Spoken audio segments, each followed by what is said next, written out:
Chapter 1840. Your Majesty, Minister Xiao has returned to the city with the money from the fundraising event. Chang and City, Taiji Palace, Suite Du Hall. The sky was getting dark. Li Er, who had just finished reading the memorials, was about to head to the back of the palace for dinner when Zhao Song walked in. Oh, the fundraising event in Lantian County has ended? How much money was raised? Li Er's eyes lit up when he heard that. He asked with great interest. He hadn't forgotten about his bet with Xiao Yu. Zhao Song smiled and replied, Your Majesty, the fundraising event ended at 4:45. As for how much money was raised, I don't know. But from the rumors, it should be quite a lot. Li Er nodded and chuckled, Then we'll talk about it when Minister Xiao enters the palace. He then stood up from the dragon couch and walked towards the door. Since Xiao Yu hadn't arrived yet, he had to go and eat dinner. Li Er wasn't too worried about the bet. Firstly, he believed in Li Zishuan's ability to create miracles. Even if he couldn't raise 250,000 strings of cash, Li Zishuan would definitely have other tricks up his sleeves. Secondly, even if Li Zishuan couldn't do it, Li Er had other ways to raise 250,000 strings of cash. The Bureau of Commerce in the Guangdong region would send the tax revenue to the imperial court every 3 months. He could have Li Xiaogong hand over the tax revenue to the national treasury a month in advance. This wasn't a small sum of money and could completely make up for the deficit from the fundraising event. Actually, Li Er had another trick up his sleeve, which was to have the Yanhuang Bank print money like crazy. Tang Yuan had become popular in all 300 states of the Great Tang and had gradually replaced copper coins. In times of war, Li Er could have the Yanhuang Bank print more Tang Yuan to expand and equip the army. However, when Li Zishuan established the Yanhuang Bank, he had solemnly said that the amount of money that the Yanhuang Bank printed every year had to be determined by the Great Tang's annual gross domestic product. Unauthorized printing of Tang Yuan would not only destroy the credit system of Tang Yuan, it would also destroy the foundation of the Great Tang. Once this move was implemented, the Great Tang dynasty would not be far from destruction. As intelligent as Li Er was, it was impossible for him not to know that Li Zishuan's words made sense. Now that the Great Tang was fighting the Turkic Khaganate, although it was difficult, it was not completely impossible. Therefore, Li Er felt that it was not yet time to use the money printing machine that was the Yanhuang Bank. In his view, the Yanhuang Bank and Tang Yuan would be of great use to the future prosperity of the Great Tang. They must not be destroyed so easily. Arriving at Empress Jianghu's residence, Li Er immediately ordered the palace maids and eunuchs to serve the dishes. Halfway through the dinner, Zhao Song hurriedly ran over and said, Your Majesty, Minister Xiao requests an audience. He came rather quickly. Bring him to the Ganlu Palace. I will be there in a while. Hearing this, Li Er smiled and said to Zhao Song. Zhao Song received the order and left. At this moment, Li Er looked at Empress Zhangsun and sighed. Sigh, I wanted to have a good meal with Maid Guanyin, but it seems like I won't be able to. Empress Zhangsun smiled and said, Your Majesty, go quickly.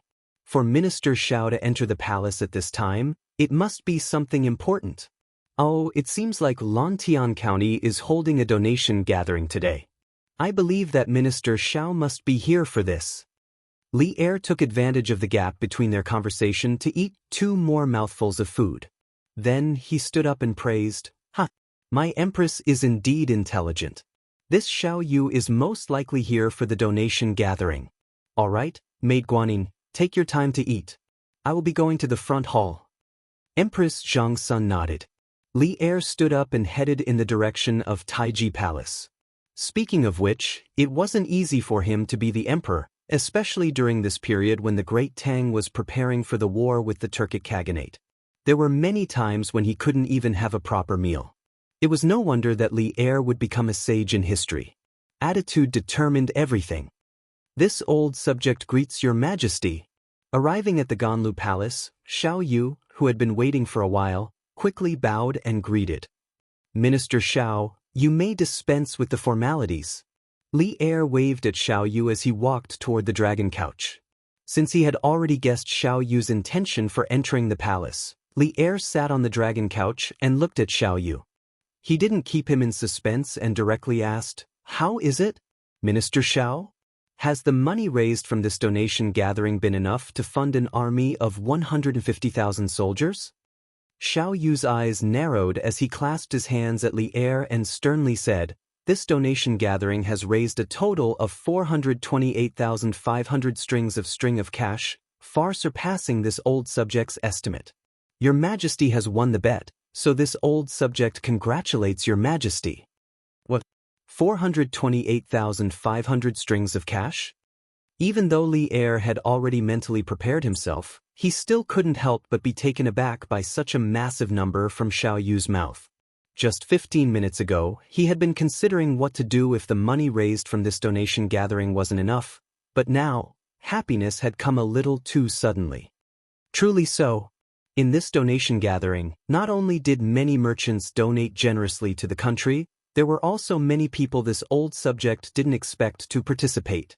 Speaking of this, Xiao Yu took out a book from his bosom and held it up with both hands.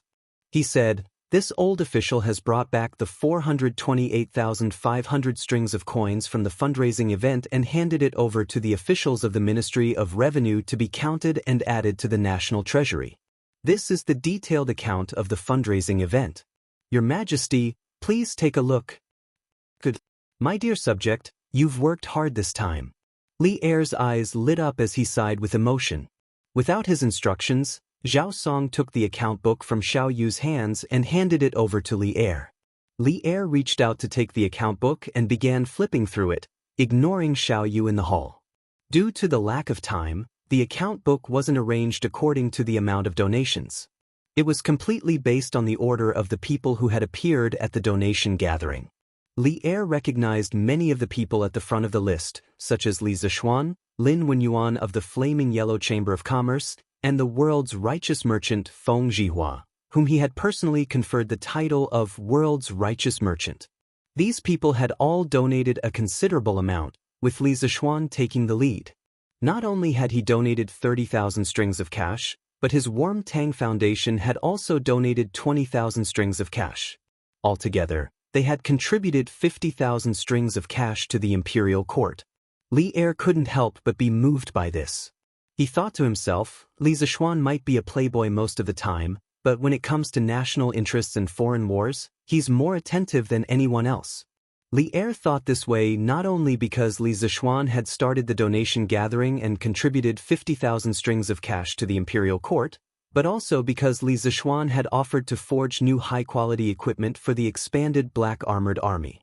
After that, Li Er had done some calculations in private. The new equipment worn by the 5,000 Black Armored Army from head to toe, from man to horse, would definitely be worth no less than 100,000 strings of cash. There weren't many people in the Great Tang who could fork out such a large sum. Even if there were people who could, they wouldn't offer to gift money like Li Zishuan had done. This was because not only would this money not benefit him, it might even arouse the suspicions of the emperor. Li Er knew that Li Zishuan, who had always been shrewd, would do such a foolish thing because of his sincerity towards the Great Tang. He wanted the Great Tang to prosper, and he didn't want the Great Tang to fall into the hands of foreign races. It was precisely because of this that Li Er had always regarded Li Zishuan in a different light and promoted Li Zishuan as an exception. Furthermore, whenever Li Zishuan made a mistake, Li Er would do his best to lighten the punishment on Li Zishuan. It was also because of Li Zishuan's sincerity that Li Er was willing to place his two favorite sons by Li Zishuan's side to learn and grow. Treasure House? What's the background of this shop? They can actually donate 30,000 strings of cash? Also, this name sounds familiar. Li Er skimmed through the list and saw that other than Li Zishuan, there was someone else who had donated 30,000 strings of cash. He couldn't help but take a second look at the list. Then, he frowned and muttered in confusion. Xiao Yu smiled and cupped his hands. "Your Majesty, this treasure house is the property left behind by Wang Runbiao, the governor of Qizhou. As for Li Jingchu, who donated after him, she is Wang Runbiao's new wife. The couple donated a total of 32,000 strings of cash." "Oh? It's Wang Runbiao?" Hearing this, Li Er was suddenly enlightened. "I heard that he was getting married a few days ago." I didn't expect that he would come with his new wife to donate money right after he got married. Wang Yu gave birth to a good son and a good daughter-in-law. Then, Li Er temporarily put aside Wang Renbiao's matter and continued to read. The more he read, the more surprised he became. Slowly, he finally understood why Xiao Yu had told him that many unexpected people have come to this fundraising event. Chengji Winery? Isn't that the winery of Qing Jijia's family? He also donated 5,000 strings of cash? Qinji Clothing Shop? This is Xu Bao's shop. Baochang Pawn Shop? This is Jingda's pawn shop. Zhang Sun Wuji, Fang Xianling, Chu Suiliang, Kong Ingda, all the civil and military officials seem to have secretly participated in the fundraising event. Unlike other emperors, Li Er had subdued a large group of civil and military officials in the process of conquering the world. These people had worked with Li Er for so many years and had a very good relationship with him. Li Er knew most of the private lives of his officials like the back of his hand. Therefore, although Cheng Yaojin, Qin Qiong, and the others had participated in the fundraising event in the name of their own shops, most of them were still recognized by Li Er at a glance. Seeing that his officials were so supportive of him, Li Er couldn't help but feel touched. However, when he saw the next name, he couldn't help but twitch the corner of his mouth. Wei's Winery, isn't this Wei Zheng's winery? No, didn't this winery close 2 years ago? Donation of 10 strings of cash? When he saw the words, Wei's Winery, Li Er was a little surprised. However, when he saw the donation of 10 strings of cash, he almost vomited blood. This was because the people before him had donated tens of thousands of strings of cash.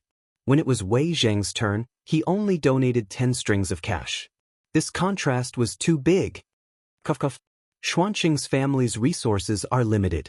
Your Majesty, please forgive us. Seeing this, Xiao Yu coughed dryly and pleaded for Wei Zheng in a low voice. Li Er secretly rolled his eyes and couldn't be bothered to say anything. Lantian County's government donated 10,000 strings of cash? What's going on? Li Er read 10 lines at a glance and quickly flipped to the last page of the account book. Suddenly, his eyes focused on a line in the middle of the last page of the account book, and he exclaimed in surprise. Chapter 1841.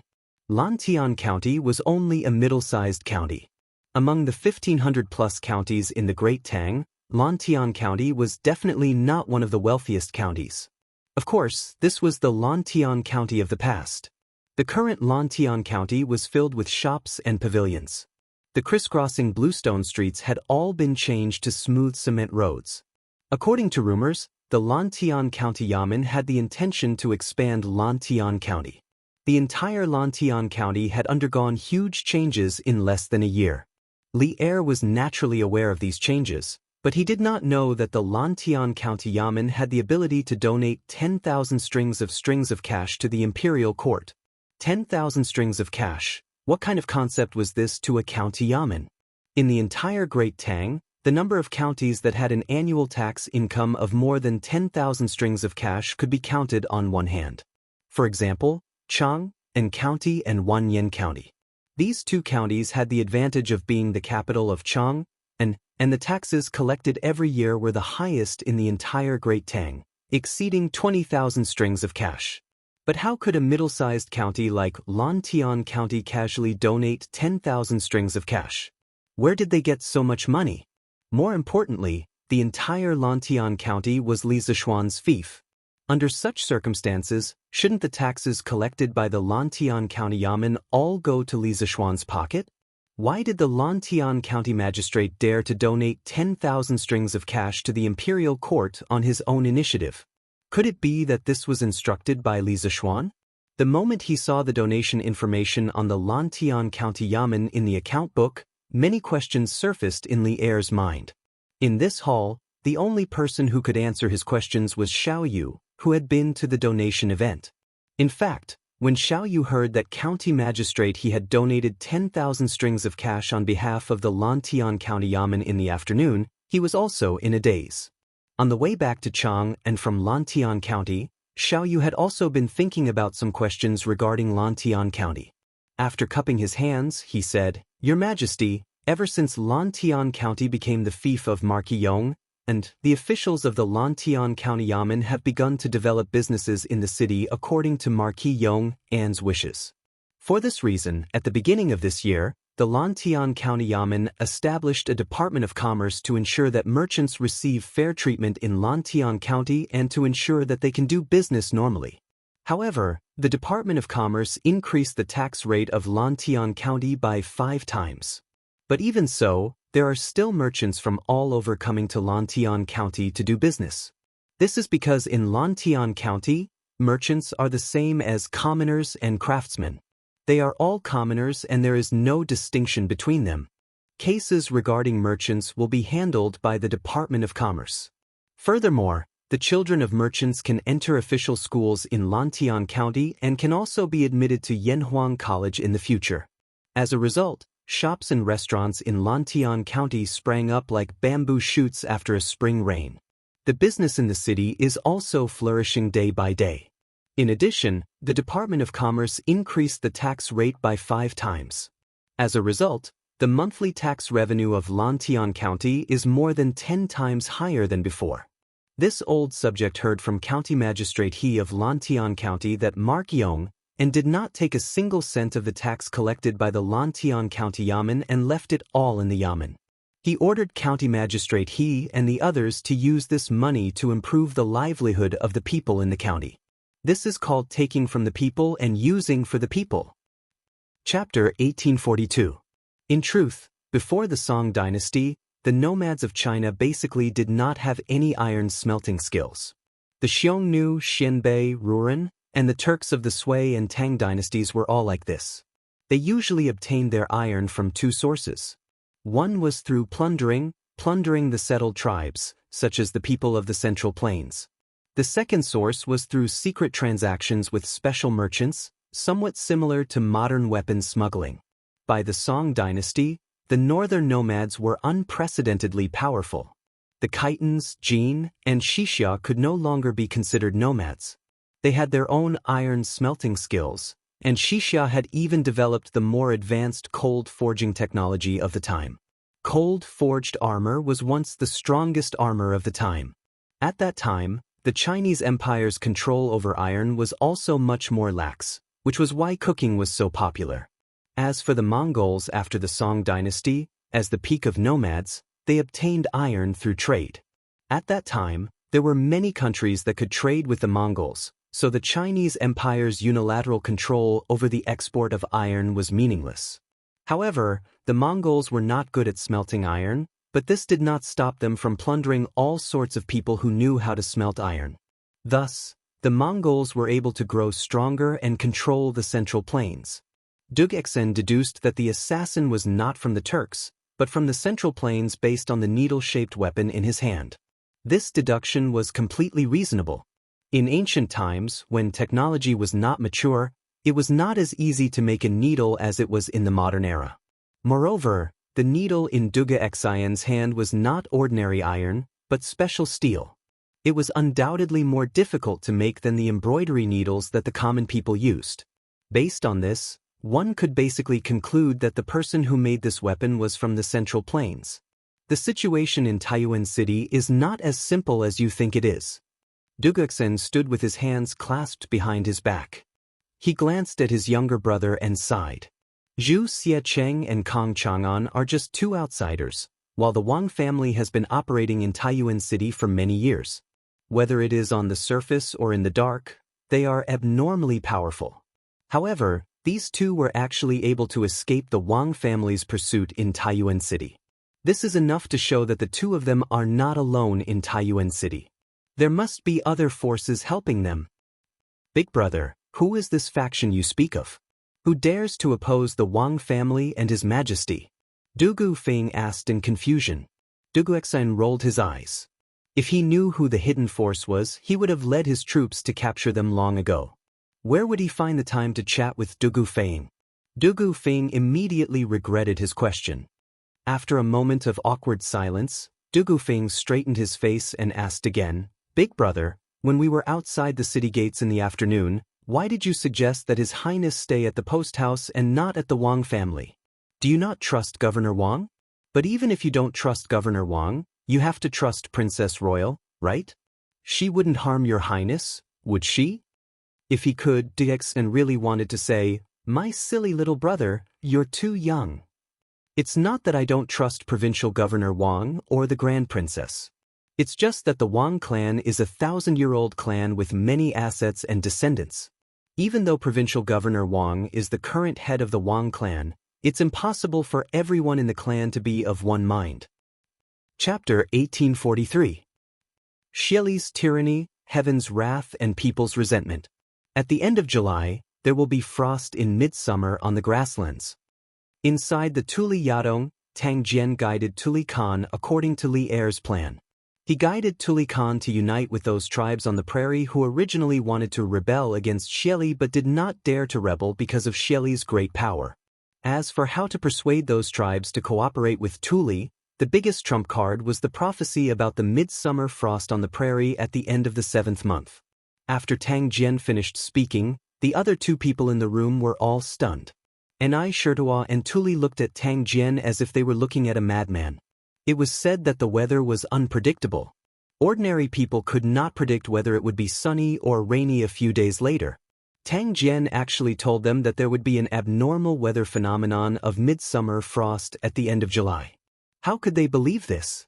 There are only a few days left until August, and the sun has been shining brightly on the grasslands for the past few days. You said that there would be midsummer frost on the grasslands at the end of July. Do you think anyone will believe your words? Without waiting for Tuli Khan to speak, Enai Shirtua, who was standing beside Tang Jian, could not help but sneer. When he learned that Tang Jian did not bring a large number of troops to the grasslands this time, Enai Shirtua had already lost hope that Tang Jian could help them escape. Now that he heard from Tang Jian's mouth that there would be midsummer frost on the grasslands at the end of July, Enai Shirtua completely despaired of Tang Jian. He was not afraid of offending Tang Jian and the great Tang, so his words were not polite at all. Tuli Khan's gaze was faint, but he did not speak. However, his silence at this time was basically indulgence or acquiescence.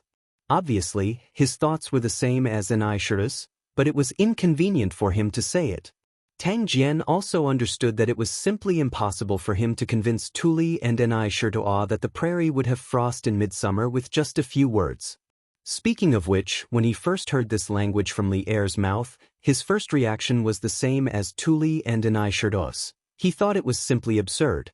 But Li Er had assured him with certainty that before the end of July or August, there would definitely be abnormal weather phenomena of midsummer frost on the prairie.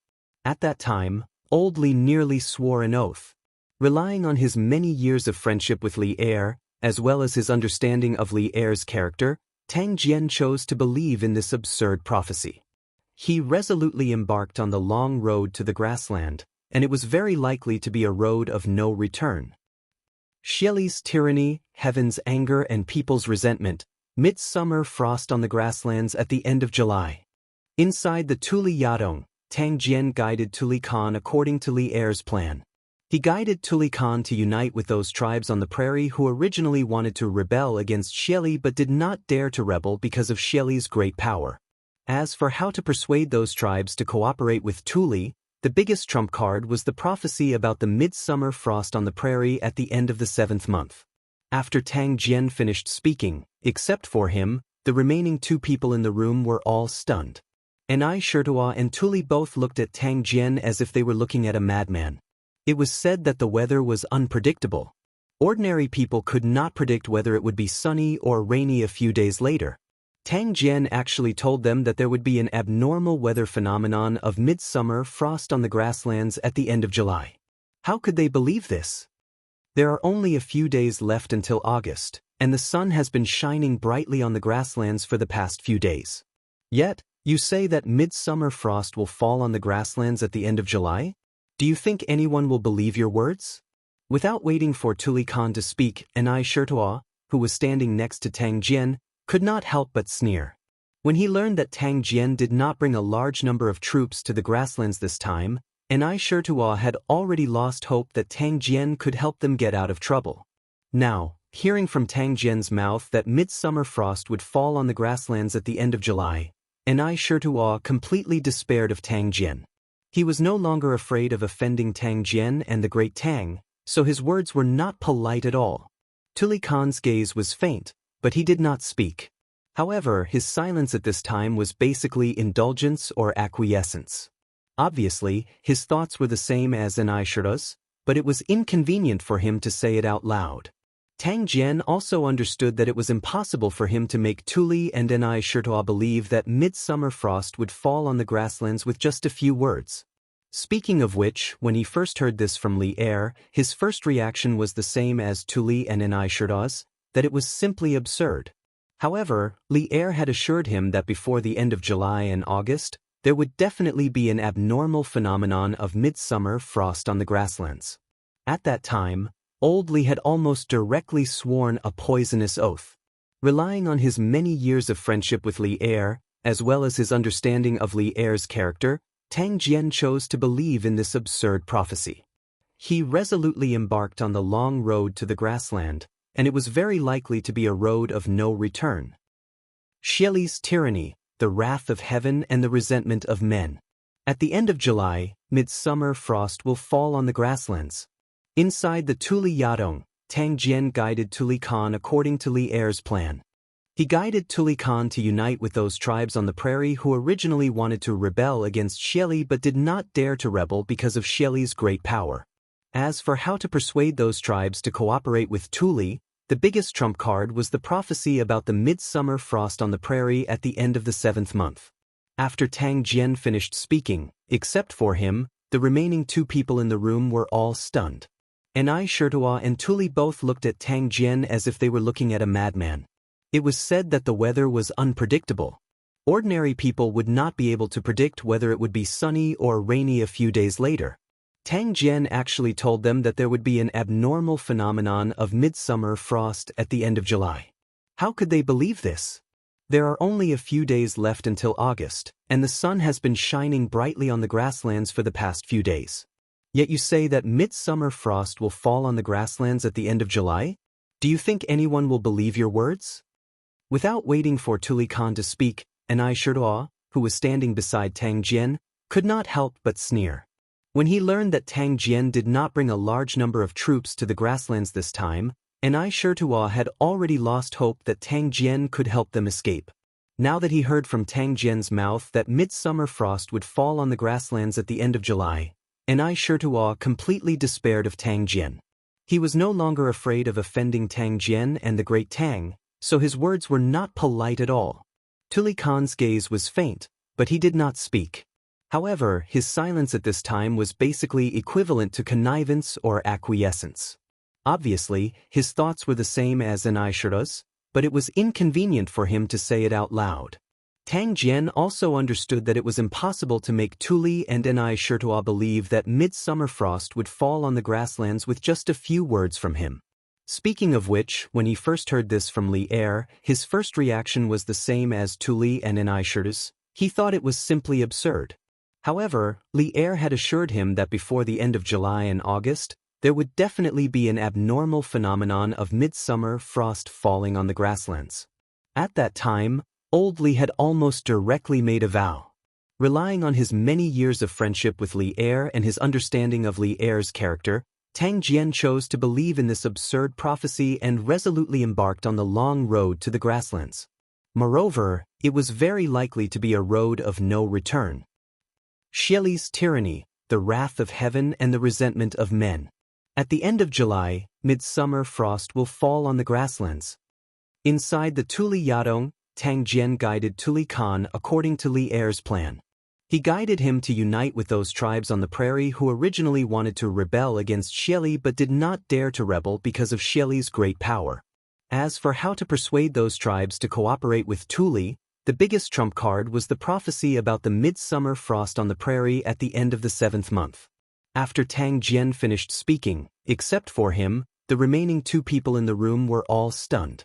Aishira and Tuli both looked at Tang Jian as if they were looking at a madman. It was said that the weather was unpredictable. Ordinary people could not predict whether it would be sunny or rainy a few days later.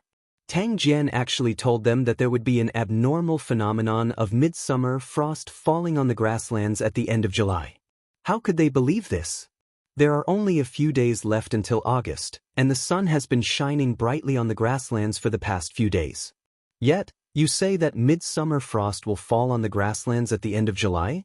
Do you think anyone will believe your words? Without waiting for Tuli Khan to speak, Anai Shirtua, who was standing beside Tang Jian, could not help but sneer. When he learned that Tang Jian did not bring a large number of troops to the grasslands this time, Anai Shirtua had already lost hope that Tang Jian could help them get out of trouble. Now that he heard from Tang Jian's mouth that midsummer frost would fall on the grasslands at the end of July, Anai Shirtua completely despaired of Tang Jian. He was no longer afraid of offending Tang Jian and the great Tang, so his words were not polite at all. Tuli Khan's gaze was faint, but he did not speak. But at this time, silence was basically indulgence or acquiescence. Obviously, his thoughts were the same as Anai Shirtua's, but it was inconvenient for him to say it. Tang Jian also understood that it was impossible for him to make Tuli and Anai Shirtua believe that midsummer frost would fall on the grasslands with just a few words.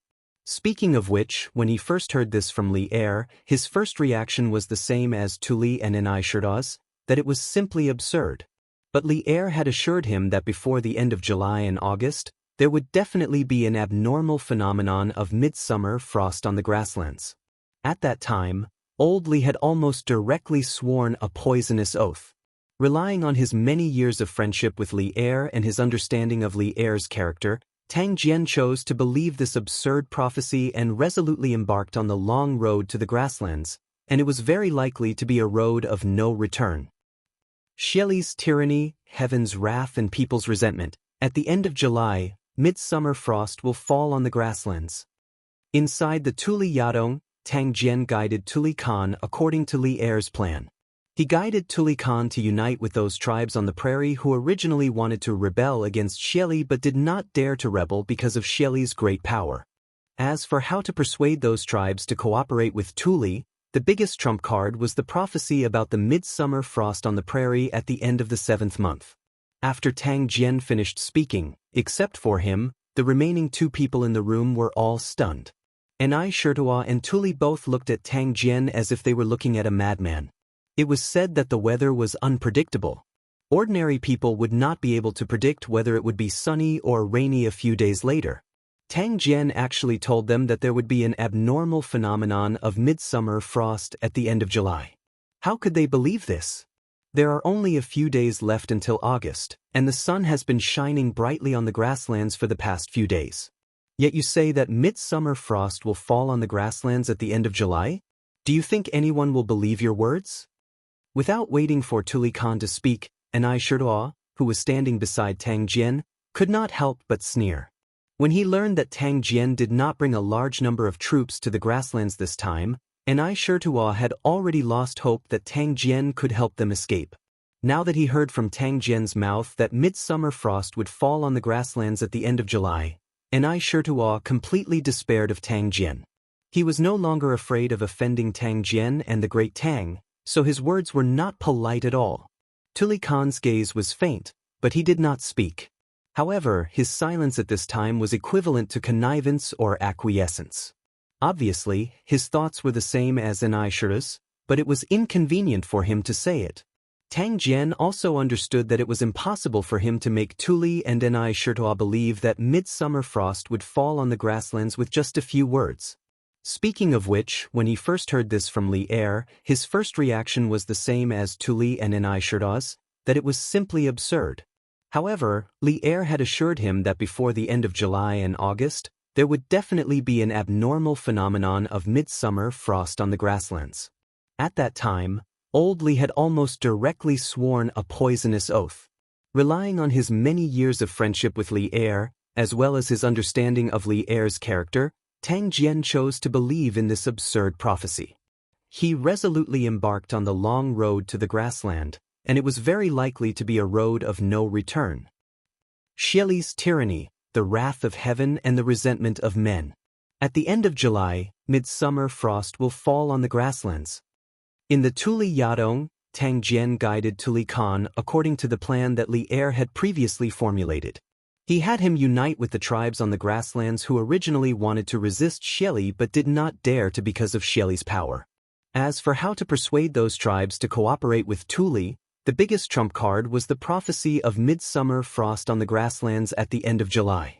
After Tang Jian finished speaking, except for him, the remaining two people in the room were all stunned. Enai Shirtua and Tuli both looked at Tang Jian as if they were looking at a madman. It was said that the weather was unpredictable. Ordinary people would not be able to predict whether it would be sunny or rainy a few days later. Tang Jian actually told them that there would be an abnormal phenomenon of midsummer frost at the end of July. How could they believe this? There are only a few days left until August, and the sun has been shining brightly on the grasslands for the past few days. Yet you say that midsummer frost will fall on the grasslands at the end of July? Do you think anyone will believe your words? Without waiting for Tuli Khan to speak, Enai Shirtua, who was standing beside Tang Jian, could not help but sneer. When he learned that Tang Jian did not bring a large number of troops to the grasslands this time, Enai Shirtua had already lost hope that Tang Jian could help them escape. Now that he heard from Tang Jian's mouth that midsummer frost would fall on the grasslands at the end of July, Enai Shirtua completely despaired of Tang Jian. He was no longer afraid of offending Tang Jian and the great Tang, so his words were not polite at all. Tuli Khan's gaze was faint, but he did not speak. However, his silence at this time was basically equivalent to connivance or acquiescence.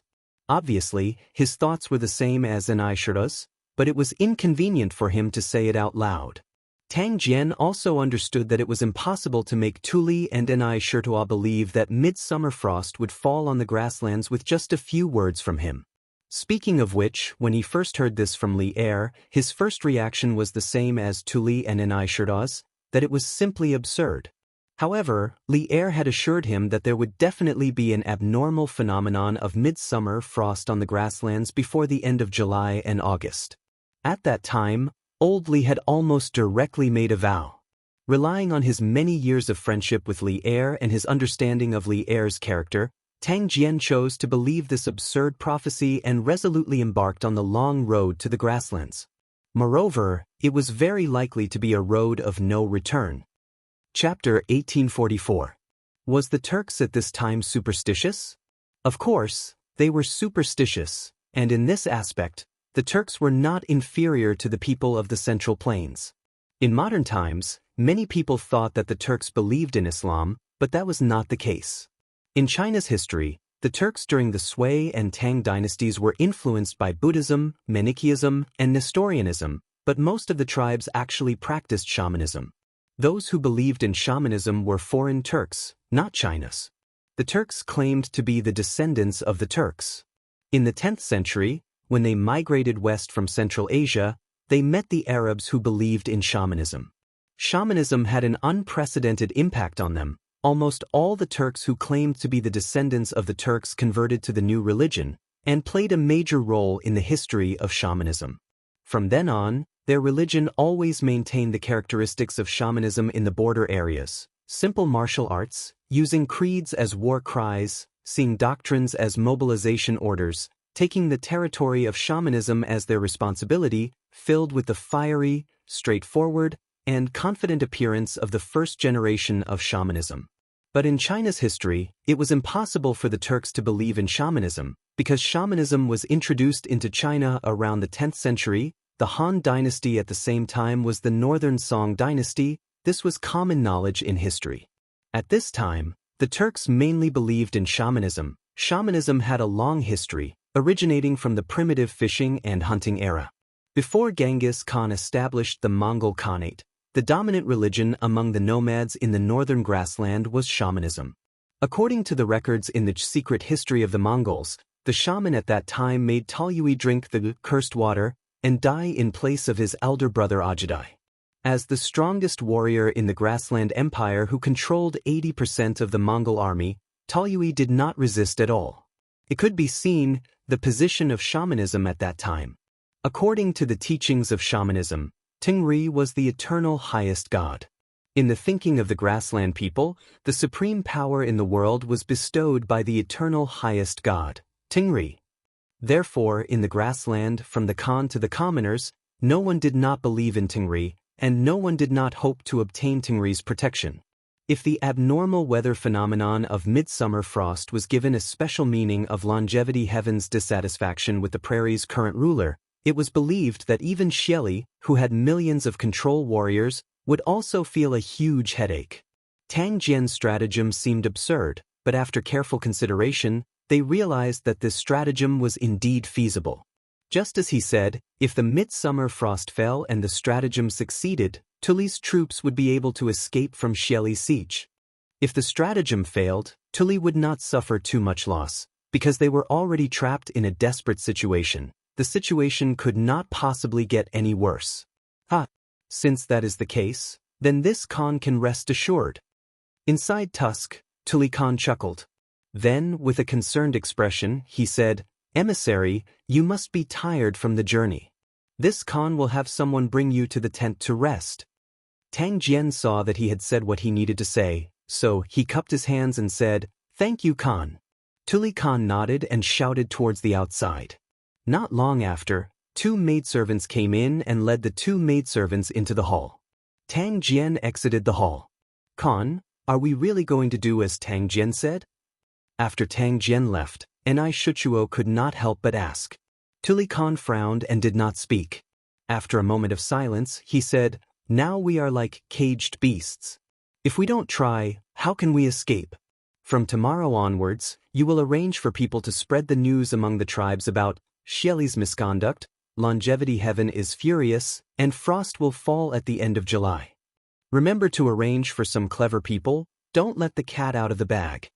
Seeing that Tuli had made up his mind, Enai Shuchuo could not persuade him anymore. He could only nod and say, "Enai Shuchuo obeys." After hesitating for a moment, he could not help but say, "Khan, the Tangs are cunning. I think we can't fully believe Tang Jian's words." Tuli nodded thoughtfully. After a moment he ordered, "Send someone to watch Tang Jian and his followers. Without this Khan's permission, they can't leave Tusk. No matter what, this person is still a duke of the Tang Empire. With him in our hands, he may be of some use in the future." Enai Shuchuo's eyes lit up. He immediately understood and said, "Don't worry, Khan. I will definitely send someone to keep a close eye on Tang Jian." "Your Majesty, why are you so happy? Did you encounter some good news?" In the backyard of the palace, Empress Zhangsun was reading a book in boredom in her bedroom. She saw Li Er humming a tune and walking in from outside in high spirits. She could not help but put down the book in her hand and asked Li Er with a smile. In this boudoir, she and Li Er had always treated each other as husband and wife. Naturally, they did not need to greet each other like outside. Good news. Great news." Li Er laughed and walked quickly to Empress Zhangsun. He sat on the couch and reached out to hug the beauty beside him. Chapter 1845. The Lu family of Fanyang and the Li family of Zhao County are also participating in the donation gathering? In the bedchamber, Empress Zhangsuan's exclamation instantly attracted Li Er's attention. He couldn't help but exclaim. Earlier, when he and Xiao Yu were in the Sweet Dew Hall, Li Er saw that the Lantian County government had donated 10,000 strings of cash. He took the opportunity to discuss with Xiao Yu the way to get rich of Lantian County. Then he went directly to the harem. As for the last few lines of the account book, he didn't look carefully, so he didn't know that Lu Chengqing and Li Jingxian were participating in the donation gathering. Hearing Li Er's question, Empress Zhangsun pointed at the last 2 lines of the account book and said, "Yes. This account book says that the Lu family and the Li family of Zhao County each donated 30,000 strings of cash. It's really strange. Didn't these aristocratic families all have their noses in the air before? Why are they so kind now, donating so much money to the court?" At the end, Empress Zhangsun couldn't help but sigh. Li Er followed the voice and saw that the last 2 lines of the account book said, "The Lu family of Fanyang donated 30,000 strings of cash. The Li family of Zhao County donated 30,000 strings of cash. These people are just fence-sitters. They will naturally stand on whichever side is stronger." Li Er frowned and snorted coldly. "A mere 30,000 strings of cash. They want us to forget all the things they've done and let down our guard against them? What wishful thinking." Empress Zhangsun was puzzled. Your Majesty thinks that the Liu and Li families are donating money at this donation gathering to make peace with the court? Make peace? Li Er shook his head.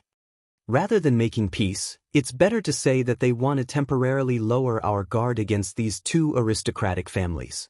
In the Battle of Guan City, the strongest Qinggeki, Bolinkwi, and Xingyang Zheng families were all defeated and executed. The Liu family and the Li family of Zhao County should have felt the danger, right? However, this situation is only temporary. We believe that once the imperial court is weakened, these two families will immediately turn hostile and return to their original arrogant thousand-year-old families. Empress Zhongsun nodded thoughtfully, but then she smiled and said, "Your Majesty is right. But no matter what, the Zheng and Li families have donated 60,000 strings of cash, which can more or less alleviate the urgent situation of the court. They are helping the court to support the army. When the Tang Empire returns victorious from the northern expedition to the grasslands, the imperial power will be at its peak. I believe that at that time, even the Zheng and Li families will not dare to be disloyal." Hearing this, Li Erzuo paused for a moment and then laughed out loud. Mei Guanyin is right. Regardless of whether or not these two families have ulterior motives, the 60,000 strings of cash is real. How can the court not accept money that is given away for free? The couple looked at each other and smiled. Lu Qingqing and Li Jingxian, who were staying at the Long Men Inn in Lantian County, did not know of the conversation between Li Er and Empress Zhongsun. Otherwise, the two of them would have shouted, "This is a huge loss," or "We've been tricked." Although their participation in the donation gathering this time was indeed to gain the favor of the imperial court and let the imperial court relax their vigilance against the Liu and Li families, Li Er and Empress Zhongsun had seen through their goal without any effort. This was not fun. Brother Liu, Lantian County is indeed different from other places. There are many shops in the city, and the streets are crisscrossed. It is said that all the streets are made of cement developed by the Curious Pavilion. And this Long Men Inn, whether in Zhao County or Fanyang, there is no inn as grand and imposing as this. Of course, the most important thing is that it is comfortable to live in. In the guest room on the third floor, Li Jingxian sighed to Lu Chengqing, who was sitting beside him. Chapter 1846. The second day. As expected, the fundraising event held by the Yanhuang Chamber of Commerce was on the front page of Datong Daily. Yesterday, Li Yu, as the top reporter of Datong Daily, participated in the entire fundraising event. She knew better than anyone else what happened at the fundraising event, so today's headline article on Datong Daily was undoubtedly written by Li Yu. The title of the article was, "The Most Adorable Person." There was a very touching paragraph in the article, which was written as follows. When the country is in trouble, countless farmers who were busy in the fields put down their hoes when they heard the call. Sons bid farewell to their fathers, husbands bid farewell to their wives, and fathers left their children. They resolutely put on simple armor and picked up the modeo that had not been used for a long time but was not rusty at all. They mounted their horses and embarked on the journey of uncertain life and death. They sacrificed their lives for the country and regarded death as a return home. They are the most adorable people. When the country was in trouble, the call was made. Countless merchants, who in the eyes of the world only cared about profit, came from all directions and gathered together. They donated generously to raise military funds for the country. In just a short day, they raised 428,500 strings of cash. Usually, they don't eat the imperial court's salary and are looked down upon by everyone. But at the crucial moment, they all took the saraira for righteousness and shared the country's worries. They are also the most adorable people. This article was not written by Li Yu specifically for the fundraising event, but she combined it with a major event that was currently happening in the Tang dynasty. She integrated what she saw, heard, and felt into this article. Several days ago, Li Er had issued an edict to select 150,000 elite soldiers from more than 300 provinces of the Great Tang and send them to Chang'an for training. 2 months later, these 150,000 local elite soldiers would gather together with 300,000 Chang and 12 sentinels and march north to have a showdown with Shelley. The second day. As expected, the fundraising event held by the Yanhuang Chamber of Commerce was on the front page of Datong Daily. Yesterday, Li Yu, as the top reporter of Datong Daily, participated in the fundraising event. She knew better than anyone what happened at the fundraising event, so today's headline article on Datong Daily was undoubtedly written by Li Yu. The title of the article was, "The Most Adorable Person." There was a very touching passage that went like this. When the country is in trouble, countless farmers who were busy in the fields put down their hoes when they were summoned. Sons bid farewell to their fathers, husbands bid farewell to their wives, and fathers left their children. They resolutely put on simple armor and picked up the modeo that had not been used for a long time but was not rusty at all. They mounted their horses and embarked on the journey of uncertain life and death. They sacrificed their lives for the country and regarded death with equanimity. They were the most adorable people. When the country was in trouble, the call was made. Countless merchants, who in the eyes of the world only cared about profit, came from all directions and gathered together. They donated generously to raise military funds for the country. In just one day, they raised 428,500 strings of cash. Usually, they don't eat the imperial court's salary and are looked down upon by the people. But at the crucial moment, each and every one of them takes the saraira for righteousness and shares the country's worries. They are also the most adorable people. This article wasn't written by Li Yu specifically for the fundraiser. Instead, it was written based on a major event that was happening in Tang Dynasty. She incorporated everything she saw, heard, and felt into this article. Chapter 1847. There are a total of 719 people who participated in the donation assembly. The total amount of military funds raised is 428,500 strings of coins, far exceeding the military expenditure of 150,000 soldiers for 3 months. These merchants who participated in the donation assembly can be considered to have resolved the urgent situation of the imperial court, allowing the imperial court to focus on preparing for the war against the Turkic Khaganate. We wish to award these 719 people. Does anyone have any objections? Yesterday's donation assembly wasn't just the topic of discussion among the commoners. In Taiji Palace, the donation assembly had also become the main topic of discussion during the morning court assembly.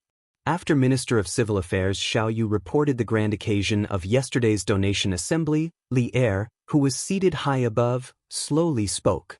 The officials in the hall had different expressions when they heard this. In the end, everyone turned their gazes to Zhang Sun Wuji, who was seated in the first row of the civil officials. Feeling the burning gazes behind him, Zhang Sun Wuji felt extremely helpless. He could only stand up and clasp his hands. How does Your Majesty intend to award the merchants? Yesterday's donation assembly may have resolved the urgent situation of the imperial court, but our great Tang is a country founded on martial arts and governed by civil officials. I hope that Your Majesty can consider the big picture and not forget the country's roots. Although Zhang Sun Wuji had also secretly contributed to the fundraising yesterday, he didn't wish for Li Er to lavishly reward the group of businessmen yesterday. This was because to the Zhang Sun family, being a businessman was only a dispensable side business. Being in politics was the foundation of the Zhang Sun family's life. From Li Yuan's military uprising at Taiyuan to the establishment of the Great Tang, from the Great Tang's sweeping of the universe to Li Er's ascension to the throne, Zhang Sun Wuji had contributed greatly. It could be said that he was the beneficiary of the current order of the world. Naturally, he didn't wish for the merchants to be able to obtain the credit that he had risked his life for just because they donated some money. Zhang Sun Wuji wasn't the only one who thought this way. Most of the civil and military officials in the hall also thought this way.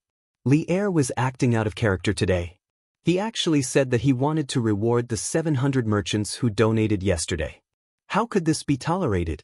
How could they, who had worked so hard to obtain their official positions, endure this?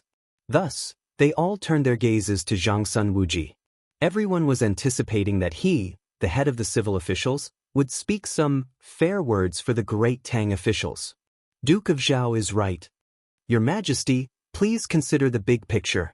I agree. I second the motion. When all the people in the royal court joined forces, even Li Er, the emperor of Great Tang, had to give way to them.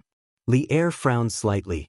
To be honest, Li Er did not like to see the officials in the court huddle together. But now, Li Er did not have a better solution. He also understood that this was a stage that had to be experienced when the political power had developed to a certain extent. We plan to award the 712 merchants who participated in yesterday's fundraising event collectively. As for how the award will be given, other than praising them, we will also order Datang Daily to write an article praising them and publish it to the world. In addition, I have also decided that the merchants who donated yesterday will receive the same amount of tax exemption this year. That is to say, the amount of money they donated yesterday will be the same amount that can be used to offset this year's business tax. Duke Xiao, what do you think? As he finished speaking, Li Er turned his gaze toward Zhang Sun Wuji, and his tone was cold while his face was expressionless. Chapter 1848. Li Er's rewards for the 700-plus merchants were not out of line. The only thing that might cause people to hesitate was the last reward. The merchants who donated money could enjoy the same amount of tax exemption this year. Yesterday, these 700-plus merchants donated a total of 420,000 strings of coins. Didn't this mean that the Great Tang Imperial Court would have to pay less than 400,000 strings of coins in tax this year? How could this be? But the reality was not like this. This time, the Yanhuang Chamber of Commerce held a large proportion of the participants were merchants from Lantian County. Firstly, it was because of the geographical advantage of being the host. After all, Datang Daily's promotion of the charity fundraiser had only started 3 days ago. For those provinces and counties that were further away from Lantian County, these 3 days might not even be enough time for the news to reach their local area, let alone travel thousands of miles to Lantian County to donate money. Secondly, Lantian County had a unique business environment. Moreover, the business atmosphere was very strong. The number of merchants in the city could be 10 times more than other counties. Moreover, Lantian County was the headquarters of the Yanhuang Chamber of Commerce. Not to mention Lantian County, even in the entire Great Tang, which merchant would dare to not give face to the Yanhuang Chamber of Commerce? Therefore, of the 700-plus merchants who participated in the charity fundraiser yesterday, nearly half of them came from Lantian County. Moreover, the total amount they donated accounted for at least 60% of the total donations. What did this mean? It meant that once Li Er's rewards were implemented, the one who would suffer the greatest loss would not be the imperial court, but Li Zishuan. Because Lantian County was Li Zishuan's fief, the taxes collected every year were not handed over to the imperial court, but to Li Zishuan. Of course, as the landlord, Li Zishuan could very well refuse to implement Li Er's rewards. According to convention, the policies of the fief could be different. However, if he did so, it was inevitable that many people would secretly say that Li Zishuan was stingy. This was something that Li Zishuan could not tolerate. Therefore, although the last reward of Li Er's reward seemed excessive, no one objected. This was because everyone was clear in their hearts. Li Er's rewards for the 700-plus merchants were not excessive. The only thing that might cause people to hesitate was the last reward. The merchants who donated money could enjoy the same amount of tax exemption this year. Yesterday, these 700-plus merchants donated a total of 420,000 strings of coins. Didn't this mean that the Great Tang Imperial Court would pay less tax this year by 400,000 strings of coins? How could this be? But the reality was not so. This time, the Yanhuang Chamber of Commerce's fundraising event was organized by the merchants of Lantian County. Firstly, it was because of the geographical advantage of being the host. After all, the Datang Daily's promotion of the fundraising event had only started 3 days ago.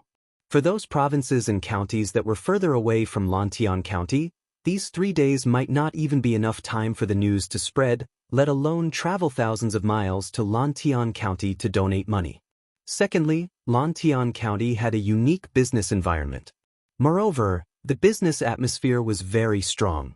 The number of merchants in the city might be 10 times more than other counties.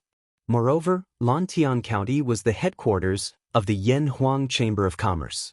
Let alone Lantian County, even the entire Great Tang had 10 times more merchants than other counties. Moreover, Lantian County was the headquarters of the Yanhuang Chamber of Commerce. Let alone Lantian County, even the entire Great Tang was like this. Chapter 1849. Wow! The houses here are so tall and magnificent. How can the buildings here be so tall? How can the ground be so flat? Wow! Why are the windows shining? Is there glass hanging on the windows? This is Yanhuang College? How did senior brother do it? How can he build an immortal palace on this mountain? Mo Huai led Xianqing and the others into Yanhuang College. The group of celestial master Taoists behind Xianqing widened their eyes when they stepped through the gate.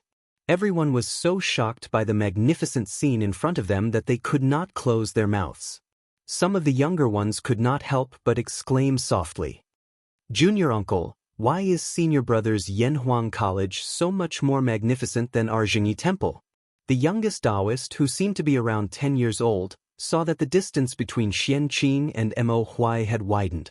He hurriedly walked behind Xianqing, grabbed the latter's wide sleeve, and asked in a low voice. Hearing this, Xianqing did not know whether to laugh or cry. The Jingyi Temple that the little Taoist mentioned was the cultivation place of the celestial master Taoists in this era on Mount Longhu.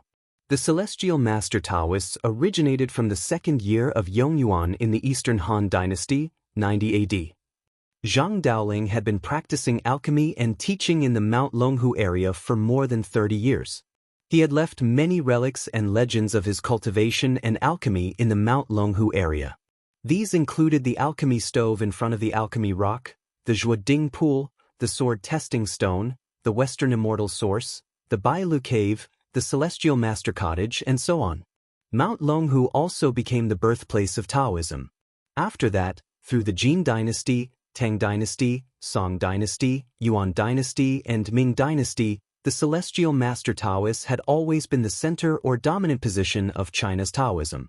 The celestial master Taoists had been passed down for 3 generations in Sichuan. Ling passed down to Ziheng, Heng passed down to Zilu. The 4th generation, Zhang Shengqian, still lived in Mount Longhu in Jiangxi. After Zhang Xingnan went down to Mount Longhu, he built an ancestral temple at the place where Zhang Ling refined elixirs, which later became the Jingyi Temple. He also built a seal teaching altar nearby and honored Zhang Ling as the leader of the Jingyi Celestial Master. He also used the Jingyi Celestial Master as the main scripture and used the Jingyi Celestial Master as the main scripture to pass the seal on the altar on the 3rd day of the Yuanshi Celestial Master to impart knowledge to scholars from all over the world. From then on, he gradually established the Longhu sect of the Jingyi Celestial Master, which had a great influence in China's history. In history, after the Celestial Master sect moved to Mount Longhu, they had been in a state of seclusion for a long time. There were few records of them in the history books. In the Tang dynasty, Taoism was revered and was almost established as the national religion. The Celestial Master Taoism gradually emerged in the world because of the support and use of the imperial court. However, the famous Taoist master mansion on Mount Longhu was not built before the Tang dynasty. It was built in the 1st year of Emperor Hongwu of the Ming dynasty. After that, it was rebuilt more than 10 times. It was rumored that the Taoist master mansion was the place where the descendants of Zhang Xing lived and worshipped the gods. It was known as the office of the Jingyi sects Zhu Ting and the Yuan and Ming dynasties that managed the affairs of Taoism. They don't talk nonsense. Xianqing could not bear to see the little Taoist make a fool of himself outside the sect. He could not help but scold him in a low voice. Cultivation is about following the heart and not being disturbed by the secular world. How can you be disturbed by external things? The little Taoist frowned and thought seriously for a while. He retorted, "But why did senior brother build such a beautiful and imposing academy here? Could this also be considered cultivation?" Xianqing was silent for a moment and said, "Your senior brother is now cultivating the path of the mortal world. You are still young and don't understand." After that, he no longer cared about the little Taoist. He lifted his feet and quickly chased after the black scholar in front of him, leaving the little Taoist alone behind to ponder. The current head of the Celestial Master Taoist sect on Longhu Mountain was called Feng Lingzi. His real name was Zhang Zixiang, and he was the 10th celestial master in the history of the celestial master Taoist sect. The little Taoist was Zhang Zixiang's grandson. His name was Zhang Heng. He had been quite intelligent since he was a child and followed Zhang Zixiang to learn Taoist skills. When Li Zishuan joined Longhu Mountain with spiritual master Ling Su, Zhang Heng was only 3 or 4 years old. But at that time, he began to read the Taoist scriptures. Therefore, in terms of Taoist skills, this child's talent could be said to be far superior to Li Zishuan and anyone on Longhu Mountain today. Let's go, junior brother. If we don't go now, we'll lose them. Yanhuang College is not small. Don't get lost later. A young Taoist priest walked over and patted Zhang Heng's shoulder.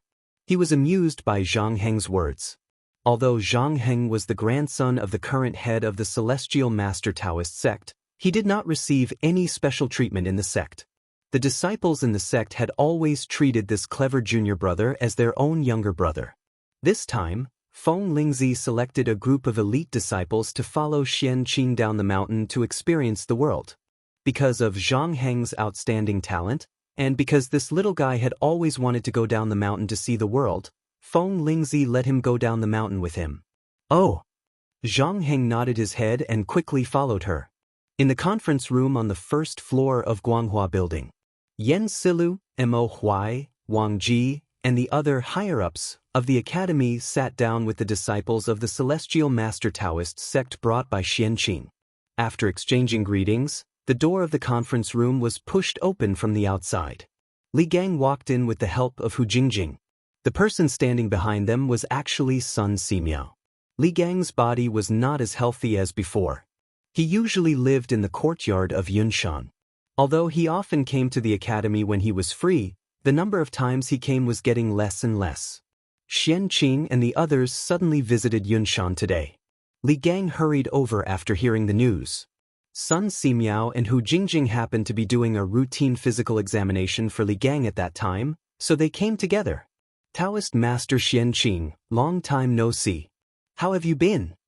Walking into the conference room, Li Gang looked at Xian Qing, who was about to get up. He left Hu Jingjing's help and bowed to Xian Qing. When Wu Jie attacked Yunshan, Li Gang was accidentally injured. When his life was hanging by a thread, Li Zishuan and Xian Qing rushed back from the Longmen Pass more than 600 miles away and pulled him back from the gates of hell. If it were not for Xian Qing, he might not be alive now. In front of his savior, it was not too much to salute, even if Xian Qing was much younger than Li Gang. This humble Taoist is fine. Has Teacher Wenji been well recently? In front of Li Gang, Xian Qing, who had always been cold and aloof, did not dare to be arrogant. He stood up and bowed solemnly, then asked. The group of Longhu Mountain disciples sitting next to Xian Qing now knew that the old man who came in was the famous Li Gang. Li Gang, who had been the teacher of 2 princes, was also the one who, in the face of the invasion of the foreign races, shouted to the invincible Wuxia, "This old man respects the heavens and the earth, respects morals, and fears the people. You are just a barbarian, how can I be threatened by you?" Li Wenji, Li Gang. The Battle of Yunshan that night had evolved into many different versions through word of mouth. Some said that Wu Jie had 3 heads and 6 arms, and his eyes were filled with lightning. Some said that the academy was full of masters, and that the heavens and the earth changed color. However, one thing did not change, and that was when Li Gang faced the great Grandmaster Wu Jie that night. His fearless and awe-inspiring shout had been widely spread among the people without missing a word. Countless people of Tang, as well as scholars, were in awe of the old man because of this. Although the Celestial Master sect of Longhu Mountain lived in seclusion, Xian Qing had led these disciples all the way here and had more or less heard about this matter. When they saw the kind old man with white hair and a face full of wrinkles, all the disciples of Longhu Mountain were in awe. They all stood up spontaneously and respectfully saluted Li Gang. "Greetings, Teacher Wenji." Since Zhang Daoling founded the Celestial Master sect, the disciples of the Celestial Master sect had not cared much about worldly affairs for hundreds of years. However, one thing was undeniable, and that was that the disciples of the Celestial Master sect were all Han people, descendants of the Yen Emperor and the Yellow Emperor. Although their national consciousness was relatively weak, They still had a strong racial consciousness in their minds. Otherwise, spiritual master Lingshu would not have killed more than 200 Turkic wolf riders in a rage because of the Turkic wolf riders plundering the border villages of Tang. Although Li Gang did not have the strength to truss a chicken, he was fearless in the face of the invasion of foreign tribes. He raised his head and angrily rebuked the enemy leader, which had greatly increased the prestige of the Han people. In the face of such a righteous old man, the disciples of Longhu Mountain all respected him from the bottom of their hearts. These must be the outstanding disciples of the Celestial Master sect, right? Sit down. Quickly sit down. Li Gang looked at the disciples of Longhu Mountain beside Xianqing and said with a kind smile. After a round of pleasantries, everyone sat down again. This time, I am under the orders of the sect leader to bring 22 disciples of the Celestial Master sect down the mountain to gain experience.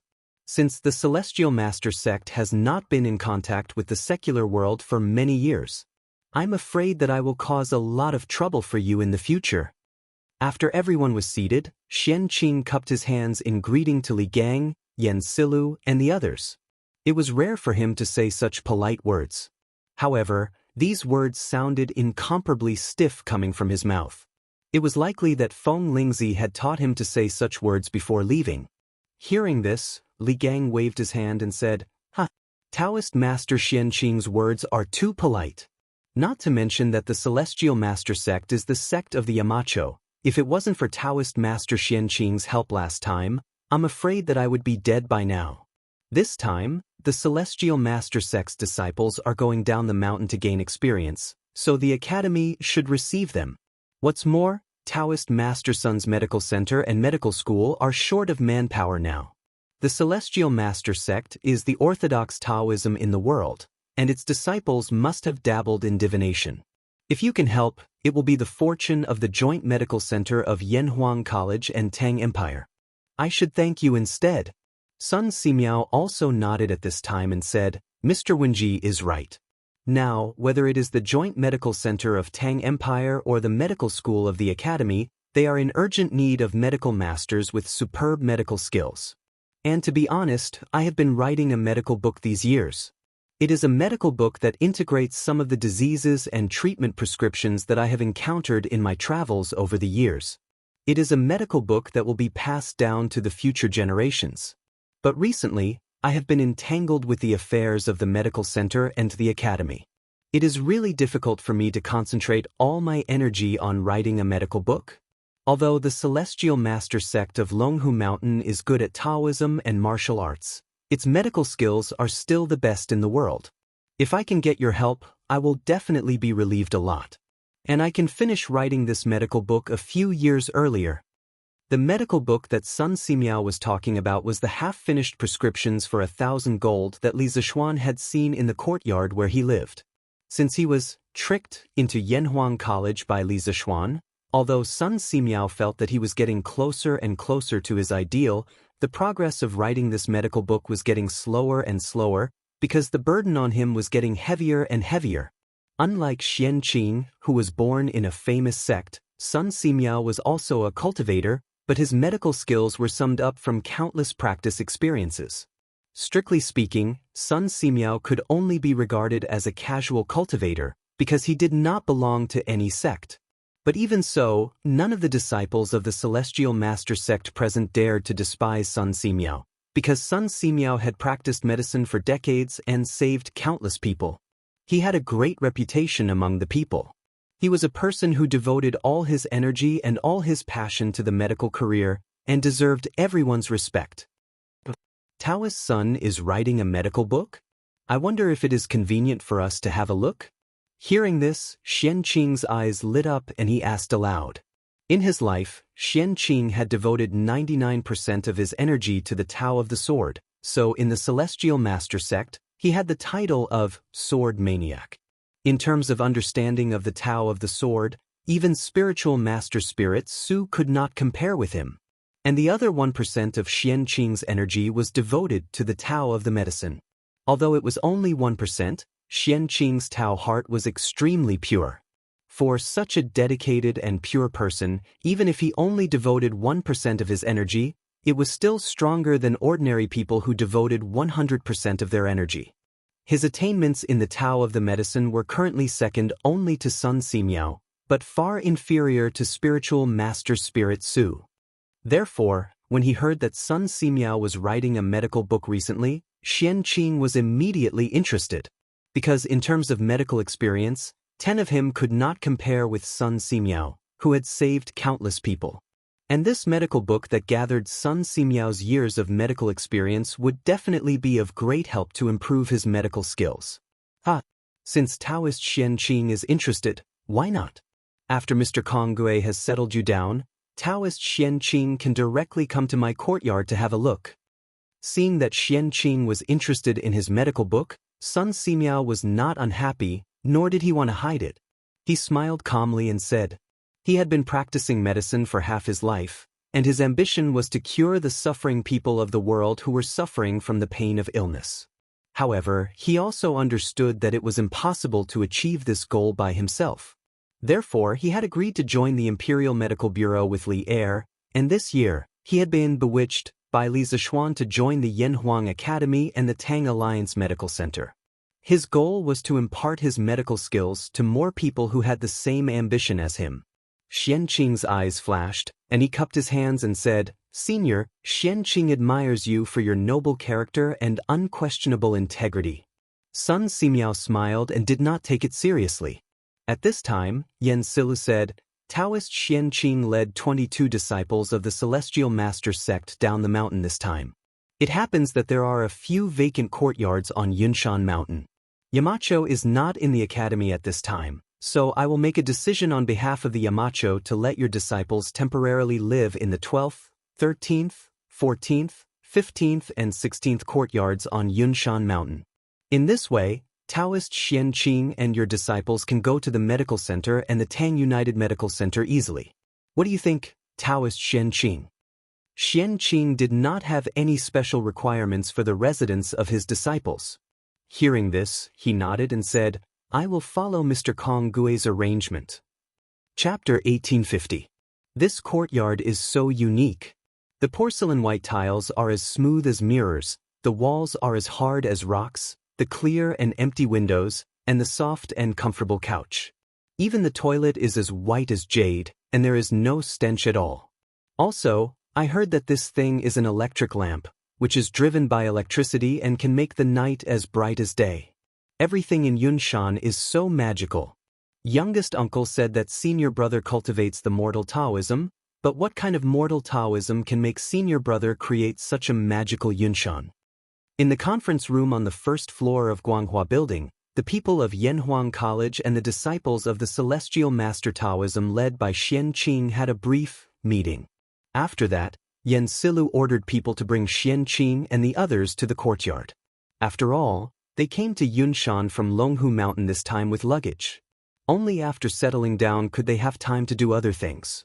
After visiting the courtyard inside and out, Hung couldn't help but sigh with emotion in a low voice.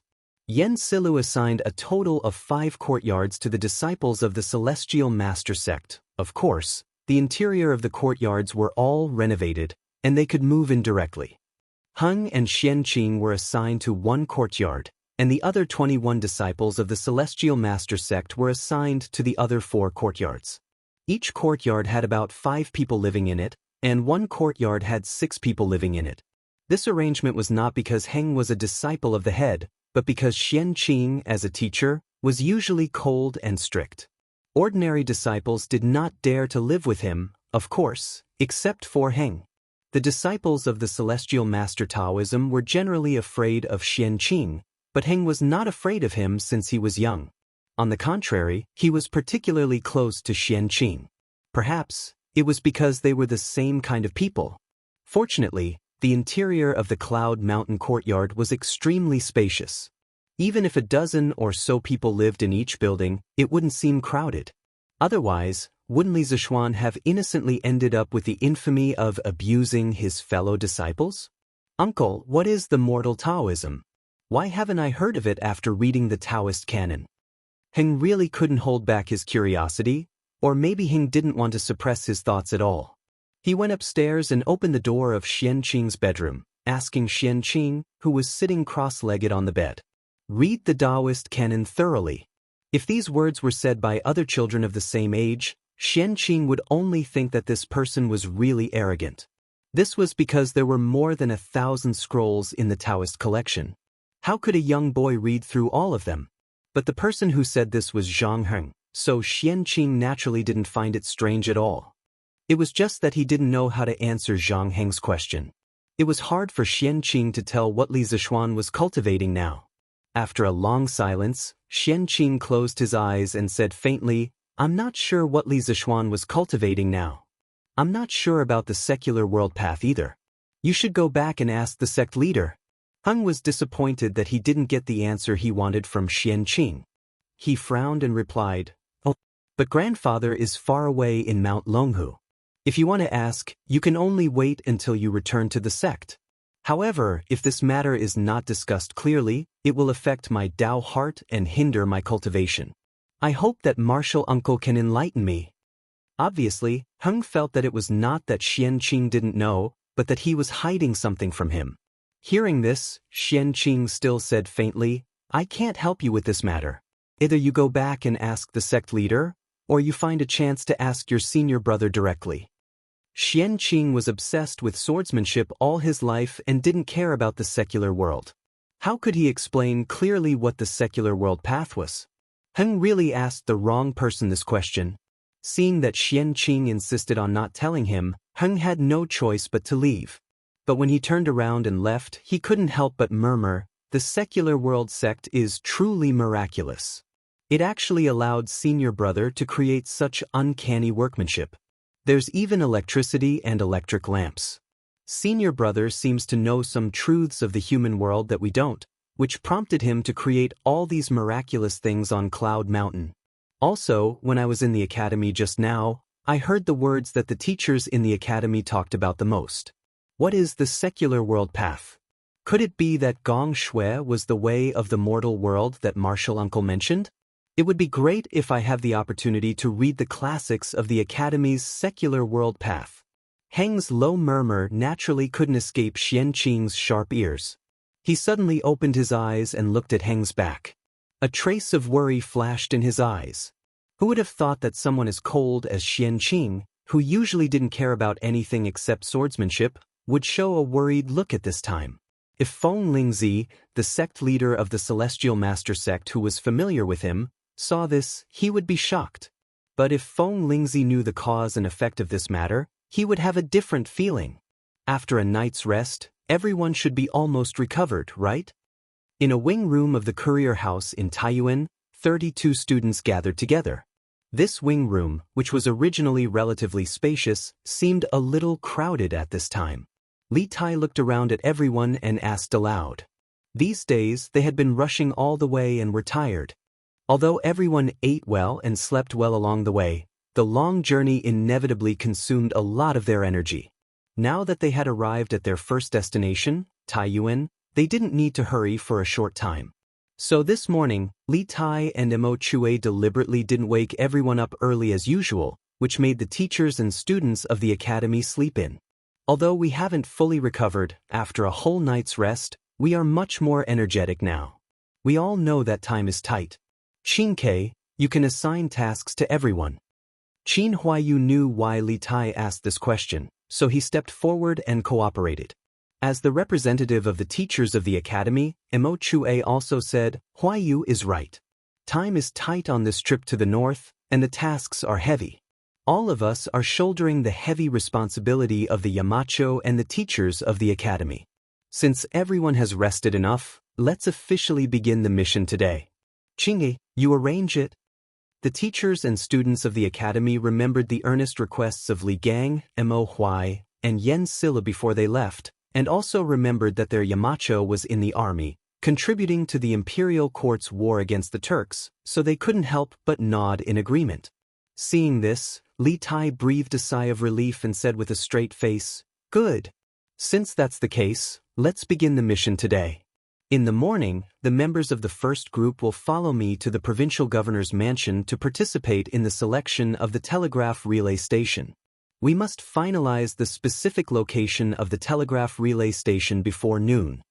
This time, the Academy had dispatched a total of 32 elite members of the Trump Card Project, and these 32 people had been divided into 8 groups of 4 before they came. As soon as Li Tai finished speaking, Qin Huayu, Meng Wenhao, and Iron Egg stepped forward and cupped their hands in obeisance. Yes. The 3 of them, together with Li Tai, were the members of the first group. Li Tai nodded and then ordered, "The members of the second, third, and fourth groups will be led by Li Yan and Jia Jing. Your task today is to count the supplies we brought north this time and see if there is anything missing. The second is to assemble the machines needed to build the telegraph relay station, such as the firepower generator, telegraph transceiver, battery pack, and so on, in advance." Li Yan, Jia Jing, Zheng Ziren, and the other 12 people cupped their hands in obeisance and said in unison, "Yes." The members of the 5th and 6th groups, after confirming the location of the telegraph relay station in the morning, follow the members of the first group to the destination to survey. Remember, our goal is very simple, that is, to make our telegraph relay station meet the parameters set by Yamacho with the smallest amount of work and the shortest construction time. Yes. The members of the 7th and 8th groups, led by Mr. Mo Chue, are responsible for coordinating the transportation of supplies and the feasibility evaluation of the early stage of the project. If you find anything unreasonable, please raise it as soon as possible and participate in the discussion and correction. Try to minimize the delay of the project as much as possible. Li Tai spoke confidently and frankly. Perhaps, it could be said that he'd already rehearsed and planned this in his heart many times before this, so he was able to clearly assign today's mission to everyone in a few words. It had to be said that this trip to the north was a very good opportunity for Li Tai to train his leadership ability. An engineering student who only knew how to do experiments and analyze the results of experiments was not what Li Zishuan urgently needed. However, if this engineering student not only had good grades and strong practical skills, but also had outstanding leadership ability, then Li Zishuan needed him too much. With the development of engineering, there were bound to be many scientific research projects, with interdisciplinary disciplines. It was impossible to complete them with the strength of one person. At that time, a scientific research team would be needed. Only a leader who was proficient in technology and had strong leadership ability could lead a scientific research team to overcome one problem after another. And Li Tai was currently making progress in this direction. Mo Chue couldn't help but nod with gratification when he saw Li Tai had finished distributing the missions in a short period of 15 minutes. Moreover, he'd distributed them in an orderly and reasonable manner. All along the way, he'd always been witnessing Li Tai's growth and improvement. In addition, for everyone's safety, each group must have an Imperial guard by your side when you are on the move. No one is allowed to act alone at any time, under any circumstances. This is an iron law that everyone must abide by, including me. After assigning the tasks, Li Tai's expression suddenly turned serious. He looked at the crowd and said, "In a moment, General Dugu will assign guards to each group. Our actions must not be out of the line of sight of the Imperial guards. In addition, General Dugu will distribute signal fireworks to each group.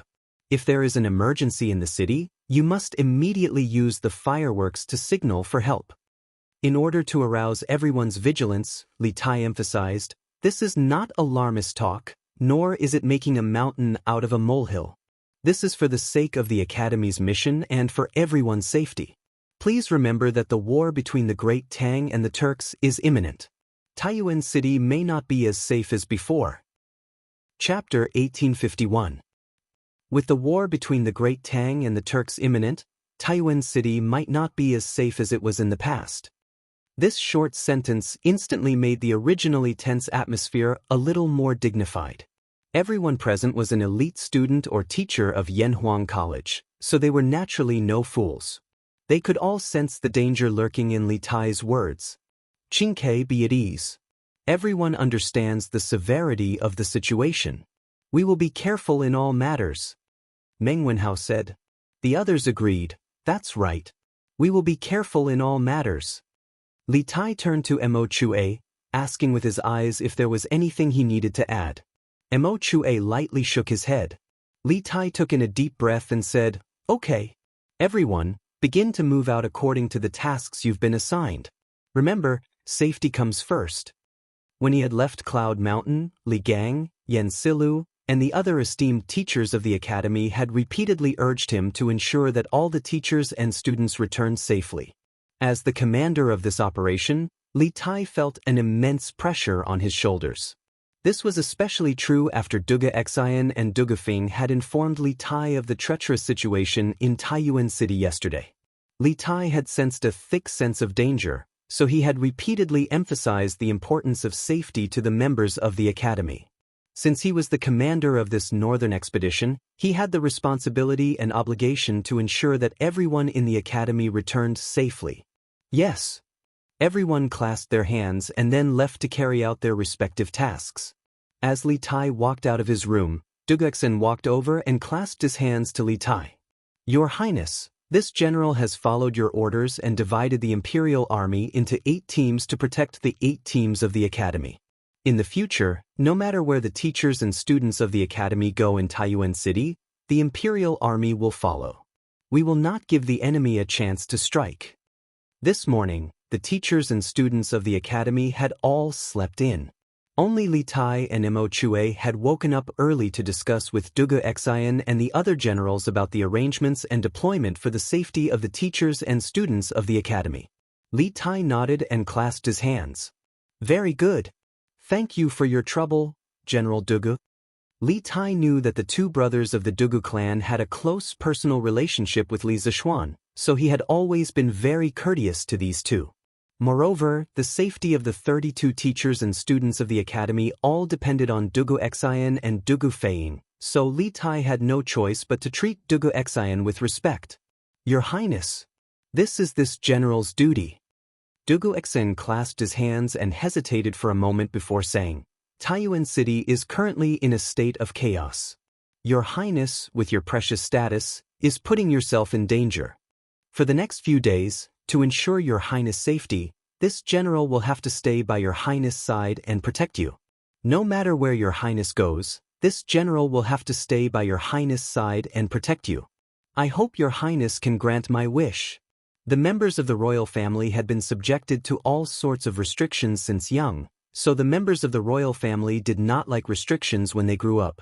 This was also the main reason why Li Tai did not like to bring guards with him when he went out. Duga Xian also understood this point, but with the current situation, if he did not stay by Li Tai's side at all times, he had no confidence in bringing Li Tai safely back to Cloud Mountain. As such, he could only try to reason with Li Tai.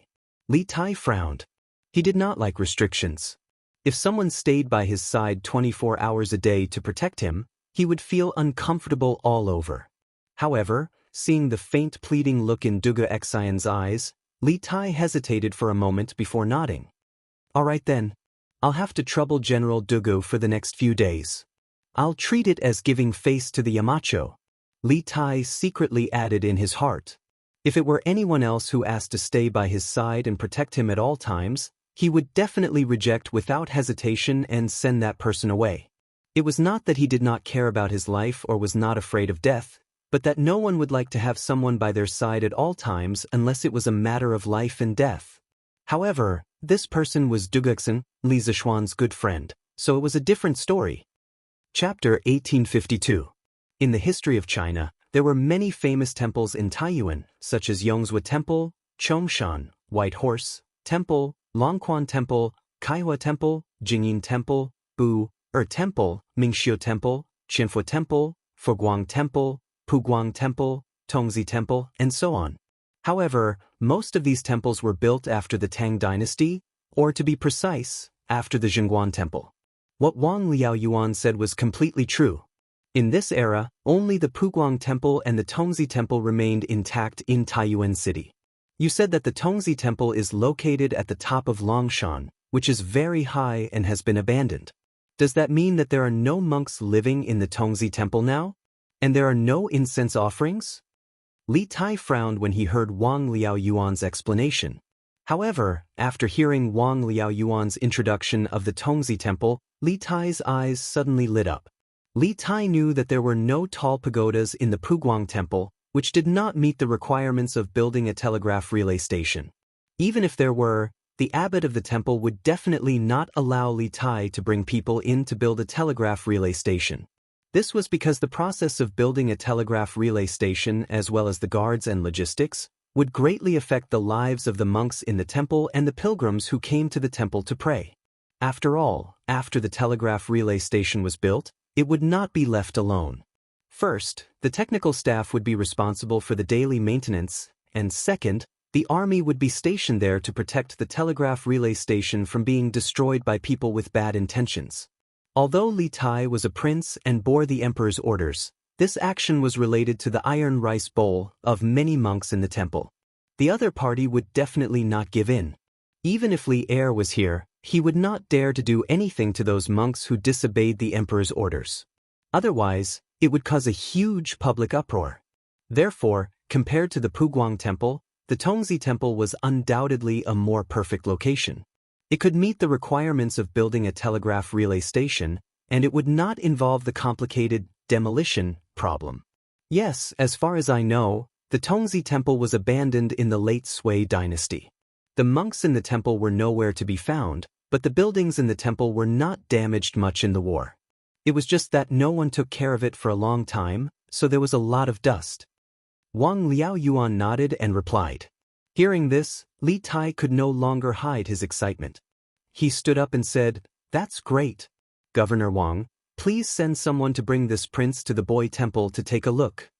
Although Wang Liaoyuan didn't know why Li Tai was in such a hurry to go to an abandoned temple, he knew that it had something to do with the important mission that Li Er had given Li Tai. Thus, he didn't ask any further and stood up to reply. This lowly official will order the accompanying guards to bring your highness to the boy temple. However, Dragon Mountain is located in the southwest corner of Taiyuan City. It's a remote location. The mountains are high and the forests are dense. There are very few people there. If your highness insists on going there, please allow this humble official to send a group of elite troops to escort you. Otherwise, if an accident happens, this humble official will die 10,000 deaths. Liao Wang Liao, Wang Wang, Wang Wang Liaoyun and Wang Wang Wang and Wang Liao Wang Wood and Wang Wang Wood and Wang of course of he. Wang Wood. Wang Wang. Wang Wang was. And Wang Wang Wood. To his Wang Temple, Li Wang was. Chapter 1853. Your Highness, Dragon Mountain is tall and surrounded by mountains on the south, north, and west. It's shaped like a dustpan. The trees on the mountain are lush and the environment is quiet. If you stand at the top of the main peak and look east along the Sulphur Ditch, you'll be able to see all of Taiyuan City. It's truly a place of beauty and beauty. It's said that when Zen Master Hong Li traveled here, he saw a 5-colored cloud of light shining from the ground. Within the cloud of light, there were 4 boys playing on the lotus seat, shaking the earth and causing rocks to crumble. On the shore, the image of Amitabha Buddha appeared, and the 3 jinn came to pay their respects. After Zen Master Hong Li recorded this phenomenon, he reported it to the court and applied to build a temple here. Thus, the current boy temple was established. In the southwest corner of Taiyuan City, Li Tai, Qin Huayu, Meng Wenhao, Iron Egg, and the other Yanhuang College students were escorted by 300 Imperial Army soldiers led by Duga Xian to the peak of Dragon Mountain. Standing at the top of the mountain and looking east, they could see the entirety of Taiyuan City illuminated by the morning sun. It was a dazzling sight. The provincial governor's guard sent by Wang Liaoyun was now beside Li Tai, explaining to him with all his heart. You know quite a lot. Looking around, Li Tai was very satisfied with the environment. He couldn't help but praise the guard. When the guard heard this, he immediately beamed with joy and said, "Your Highness is too kind. This lowly one is a native of Source Peak Prefecture. I was born and raised here, so I naturally know more than others. This lowly one has been to the boy temple many times. Your Highness, please come this way. In front of you is the Buddha pavilion of the boy temple, where the 3 sages of the West are enshrined." At this point, the guard pointed to the north and made an inviting gesture to Li Tai. It was a massive Buddhist pavilion with 2 floors. It was built against the mountain, and its scale was extremely grand. Duga Xian gave a look to his left and right, and 2 groups of Imperial Army soldiers immediately filed out toward the Buddha pavilion in the north. Li Tai saw this and said nothing. He stood to the side, quietly waiting for something. Not long after, an Imperial Army soldier ran out and cupped his fist at Duga Xian. "General, everything in the Buddhist pavilion is normal. There's no danger." Duga Xian nodded and then gave Li Tai a look. Li Tai understood and said to the guard from the Bing province governor's mansion, "Since you are familiar with this place, then lead the way." "Your Highness." The guard cupped his fists and slowly walked towards the Buddha pavilion on Li Tai's left. As Li Tai's group walked in, they realized that the Buddha pavilion was made up of a front porch and the main part of the pavilion. The front porch was 5 rooms wide and 1 room deep. It was around 10 zhang wide and 20 zhang deep. There were 9 pillars, all of them in the shape of large lotuses. They were arranged in a north-south direction, and the lotus-covered part of the pillars was around 3 feet in diameter. The roof was made of stone and the floor was paved with stone, but the rooms were made of square bricks. The main part of the Buddha pavilion was around 10 zhang wide and 50 zhang deep. It was even more spacious than the front porch. The walls were built vertically with stone strips, and the northern part of the wall was built directly on top of natural rock. In the middle part of the wall, the door to the room was open. There were no carvings on the outside, but the inside was filled with carvings of 1,000 Buddhas. These Buddhas were of different shapes and sizes, creating a magnificent sight. Inside the Buddha pavilion, the 3 saints of the West were carved into the cliffs: Amitabha, Guanyin, and Mahastamaprapta Bodhisattva. The 3 Buddhas were lofty, each more than 10 zhang tall. Just their heads alone were more than 20 zhang tall. These Buddhas were so dignified that one couldn't help but feel awe. This Buddha pavilion is really magnificent. Just these 3 Buddhas and the thousands of Buddha carvings on the stone walls can be called a Buddhist holy land.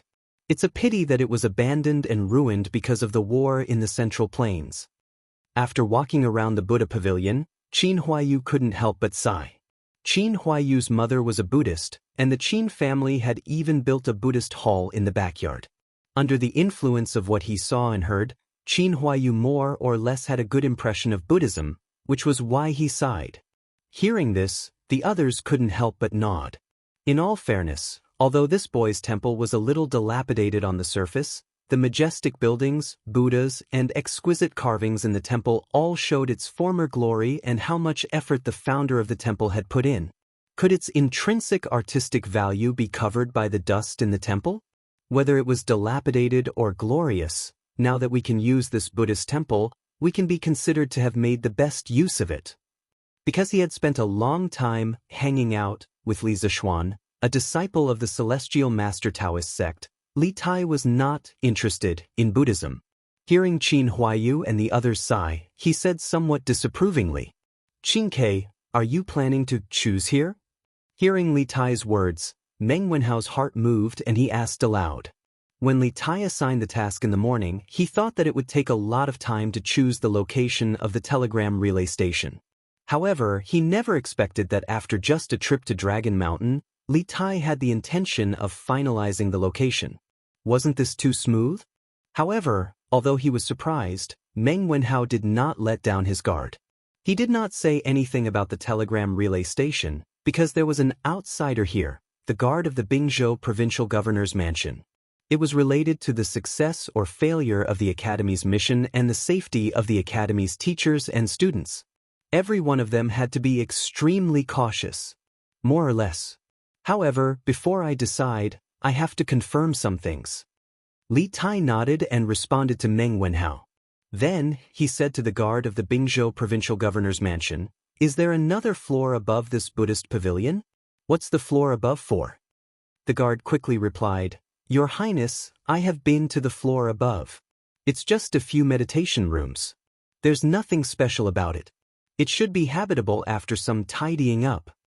Li Tai nodded and said, "Good. I know. There's nothing for you to do here. You have done well. Go down the mountain and return to the city to receive your reward from Governor Wang." From the beginning to the end, he did not ask the name of the guard of the Bingzhou provincial governor's mansion because he did not need to know. Thus, "Thank you, Your Highness." The guard was overjoyed as he quickly bowed to express his thanks. After saying that, he bowed to Li Tai and turned to leave the mountain. Chapter 1854. Where are Mr. Ing Chue and the others? Back at the post house, Li Tai saw Dugu Feng looking around in front of the post house. He was anxious to inform Ing Chue and the others about the location of the relay station, so he didn't take Dugu Feng's abnormality to heart and asked anxiously, "Your Highness, big brother, you're back? Mr. Ing Chue? Mr. Ing Chue and the others are packing up in the backyard." When Dugu Feng saw Li Tai and the others, especially when he saw that Dugu Xen had returned, he immediately perked up and answered, "Last night, other than the teachers and students of Yanhuang Academy and the Imperial Army led by Dugu Xen, there were also the materials and machinery needed to build the telegraph relay station that they had brought from Yanhuang Academy on this trip to the north. These things were all priceless treasures in this era and couldn't be bought with money. In order to ensure that there wouldn't be any mishaps and that the purpose of their trip wouldn't be revealed, these materials and equipment were allocated a courtyard to store in the courier station.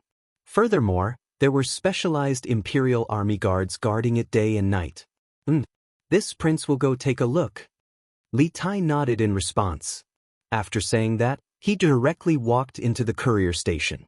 Dugu Xian didn't follow. Firstly, the entire post house was under his control, so he didn't need to worry about Li Tai's safety. Secondly, Dugu Feng's eyes clearly showed that something was wrong.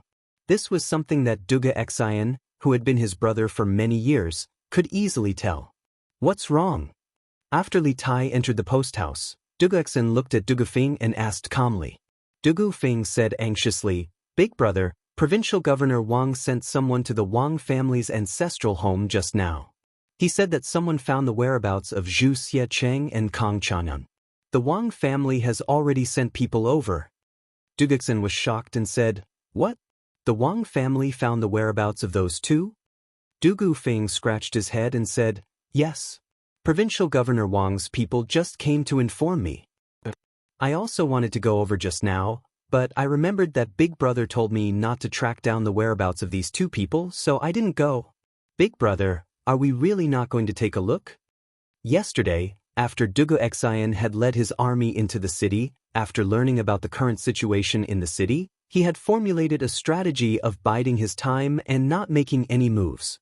He had completely given up on finding the whereabouts of Zhu Xiecheng and Kong Chang'an and focused all his energy on protecting the safety of Li Tai and the others. Therefore, the task of tracking down the whereabouts of Zhu Xiecheng and Kong Chang'an was left to the Wang family. However, Dugu Feng was somewhat unwilling to give up because there were still many mysteries about Zhu Xiecheng and Kong Chang'an waiting for him to solve. If he didn't catch these two people, he always felt that something was missing in his heart. "The reason why I didn't let you continue to investigate the whereabouts of Zhu Xiecheng and Kong Chang'an was that I didn't want to divide our forces. But now that the Wang family has found the whereabouts of these two people, we should naturally go and take a look. Perhaps we can really find some clues from these two people." Dugu Xen pondered for a moment and said unhappily to Dugu Feng. Although in Dugu Xian's heart, Zhu Xiecheng and Kong Chang'an were most likely two small shrimps and not the real leader of the spies.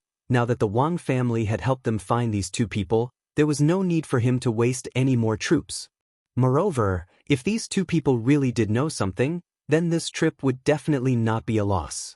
Perhaps with the clues provided by these two people, they could follow the vine to the melon and catch the real mastermind behind the scenes.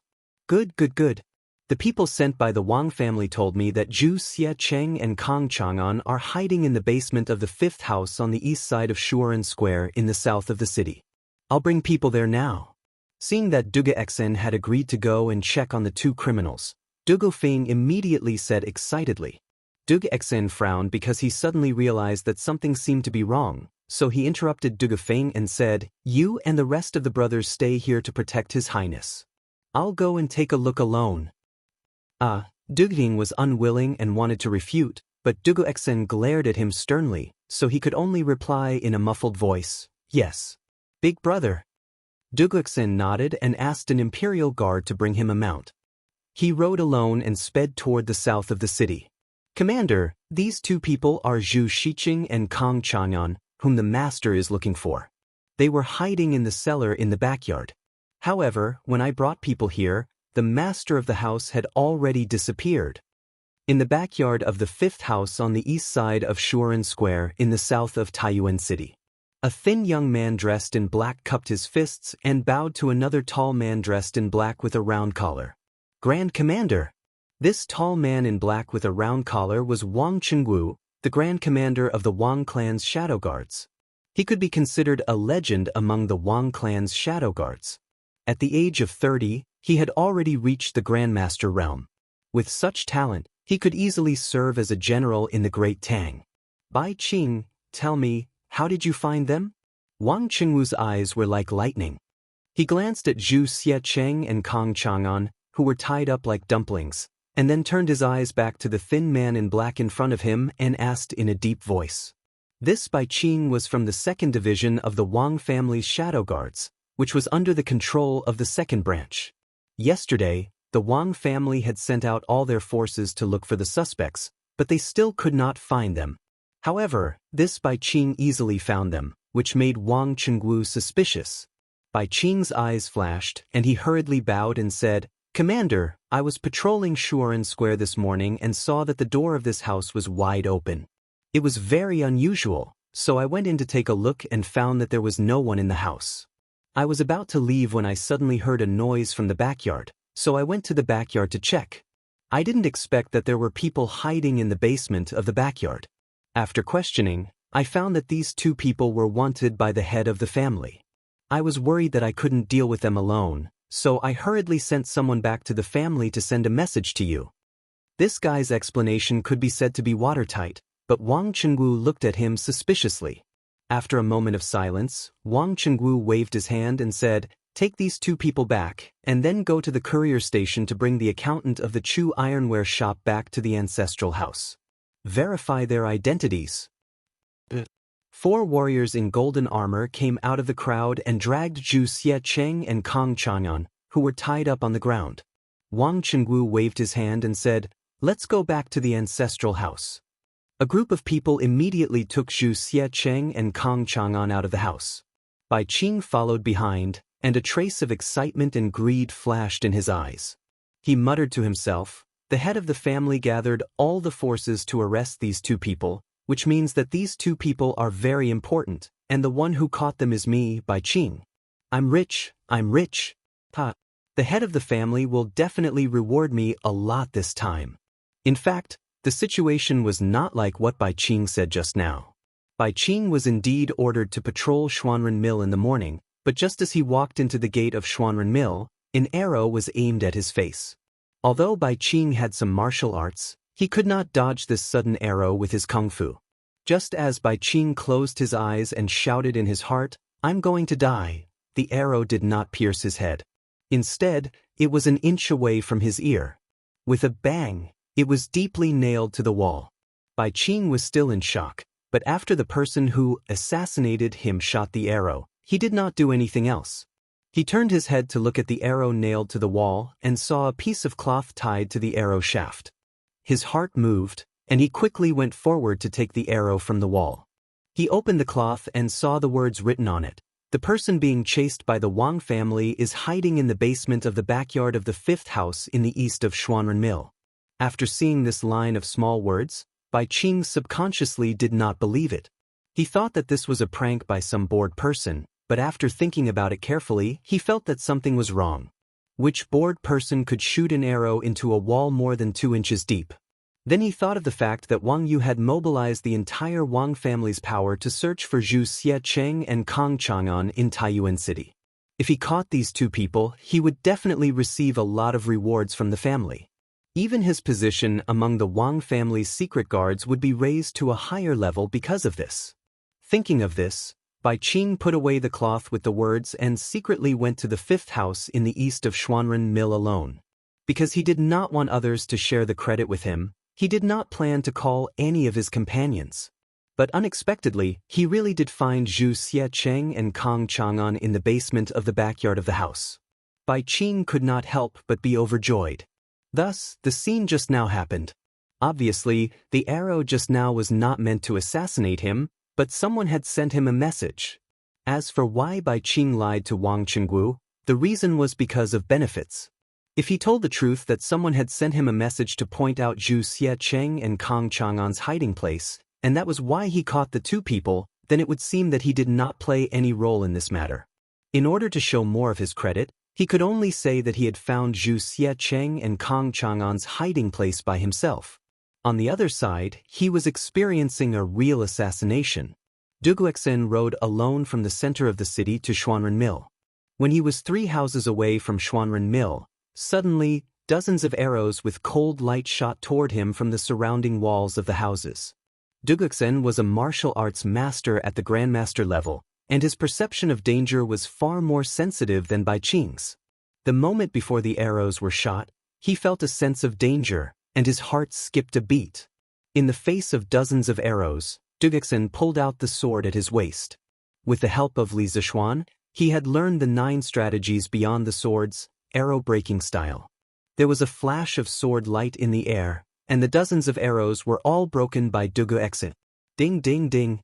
The arrows fell on the blue stone with a crisp sound, and the space was instantly silent.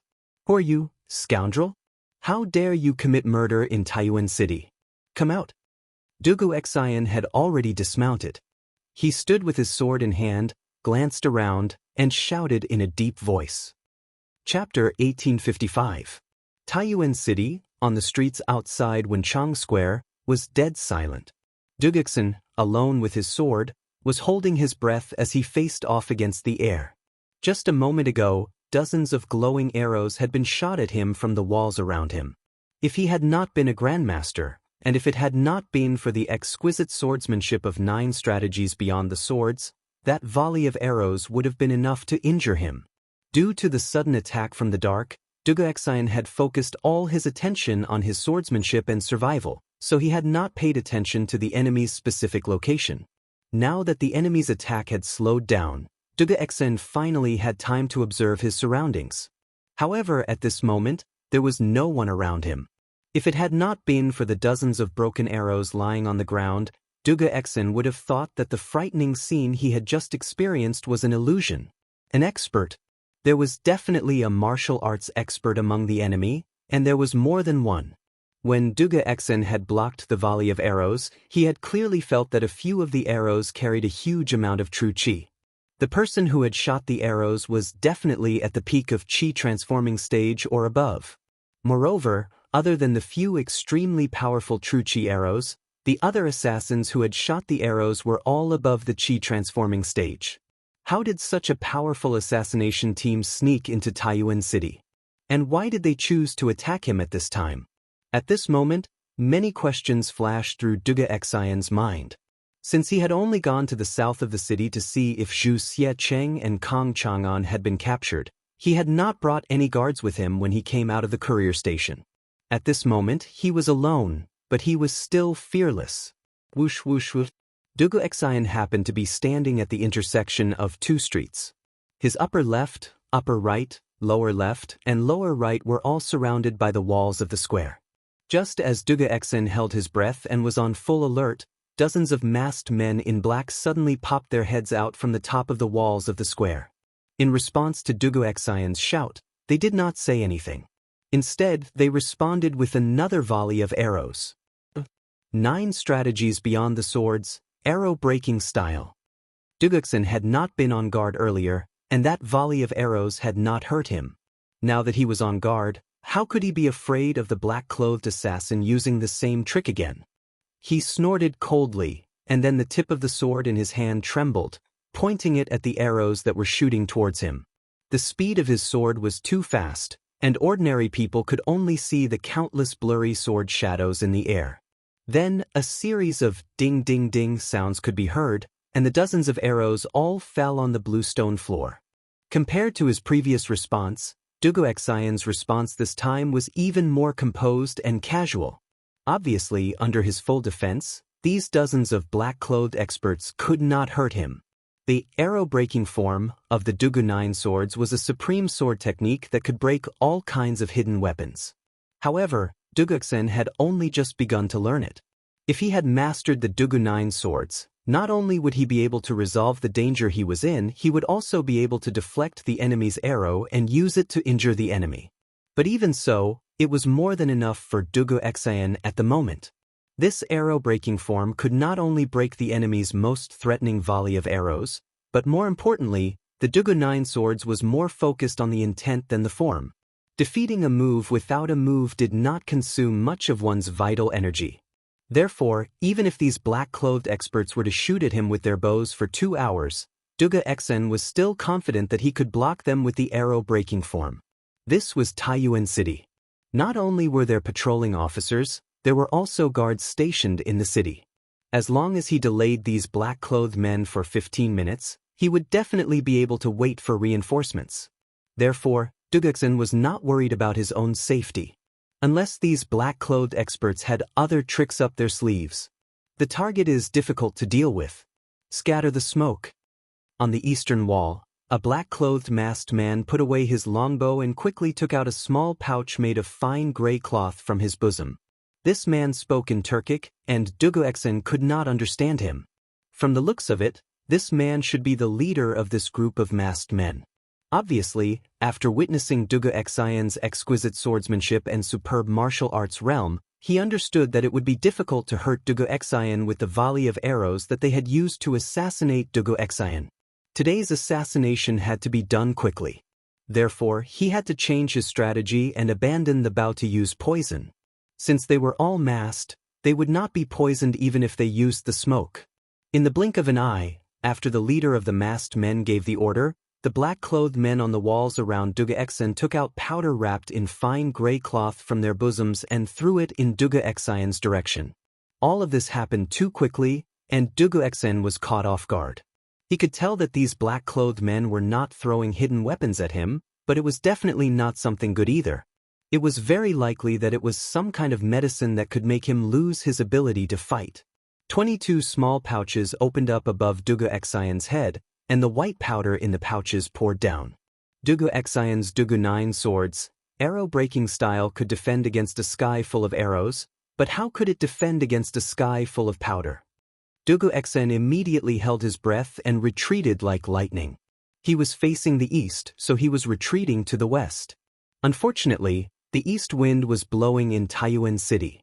Although Dugu Xian's speed of retreat was fast, when the wind blew across the sky, it was inevitable that he would inhale some of the powder. Kill. Let's end this quickly. The leader of the masked assassins roared and pulled out the sword at his waist. He leaped from the wall and slashed viciously at Dugu Xen. The other 21 assassins followed suit, pulling out their swords and slashing at Dugu Xen. Good timing. Lone wind swordsmanship. Dugu Xen was not afraid at all, and a vicious glint flashed in his eyes. Previously, when these assassins were attacking from afar, it was not easy for him to take them down one by one. That was because it was difficult to change directions in the air. If he used his qinggong to leap onto the wall and kill one of the assassins, the other assassins would definitely shoot at him immediately.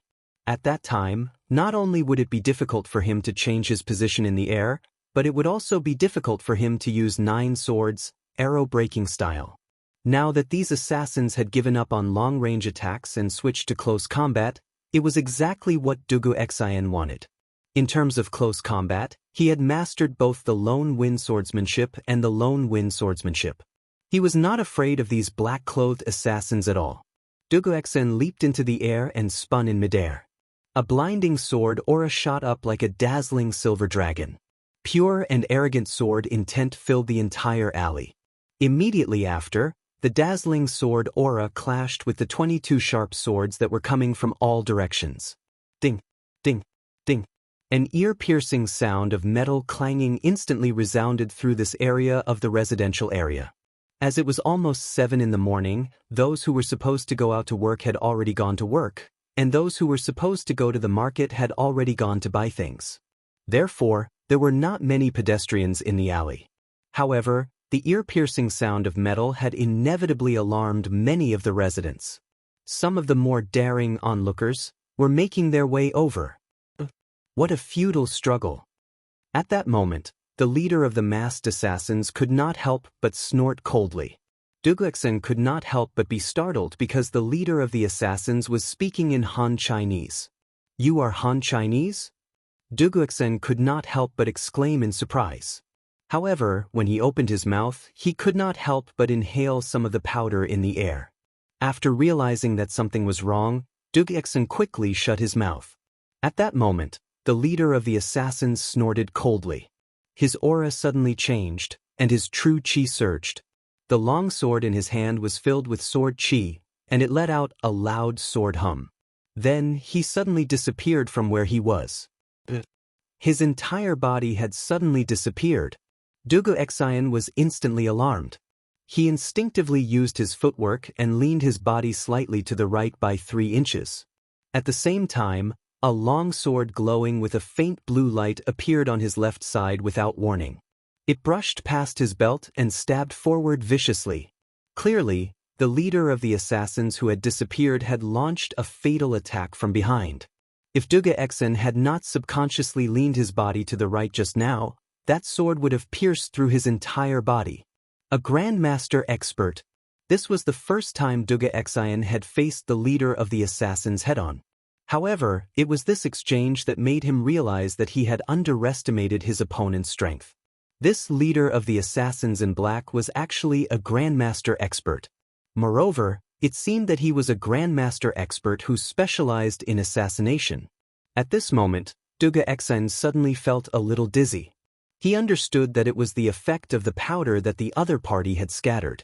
This caused him to feel a chill in his heart. Putting aside the fact that the other party's strength was higher than he had estimated, he had even been poisoned by the other party. It was truly a case of when it rains, it pours. Duguxin knew that if he could not escape in a short period of time, or if the reinforcements did not arrive before he fell, then it was very likely that he would die here today. The leader of the assassins exclaimed in surprise when his killing blow missed. Then he gently raised his sleeve, and several cold lights shot out from his sleeve, heading straight for Duguxin's face. Hidden weapons.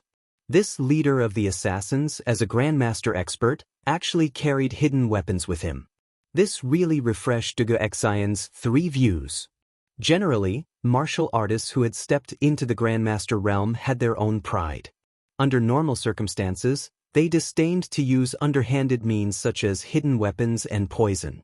However, the black-clothed assassin leader in front of him not only used poison, but also carried hidden weapons with him. He was really unscrupulous. Chapter 1856. Grand Commander? Grand Commander, bad news. Bad news. General Dugu, who entered the city yesterday, was attacked by a group of black-clothed masked assassins in the southern alley. The secret guard of the Wang family, who had run out from the place where Duguxin and the black-clothed assassins were fighting fiercely, had just passed through 2 houses when he ran into Wang Chengwu, who was escorting Zhu Xiecheng and Kong Chang'an back to the Wang family's ancestral home. He was startled at first, but then he hurried forward and cupped his fists. "What? You're saying that someone tried to assassinate General Dugu in the city?" Wang Chengwu was shocked when he heard this, and he hurriedly waved his hand to signal for the troops behind him to stop.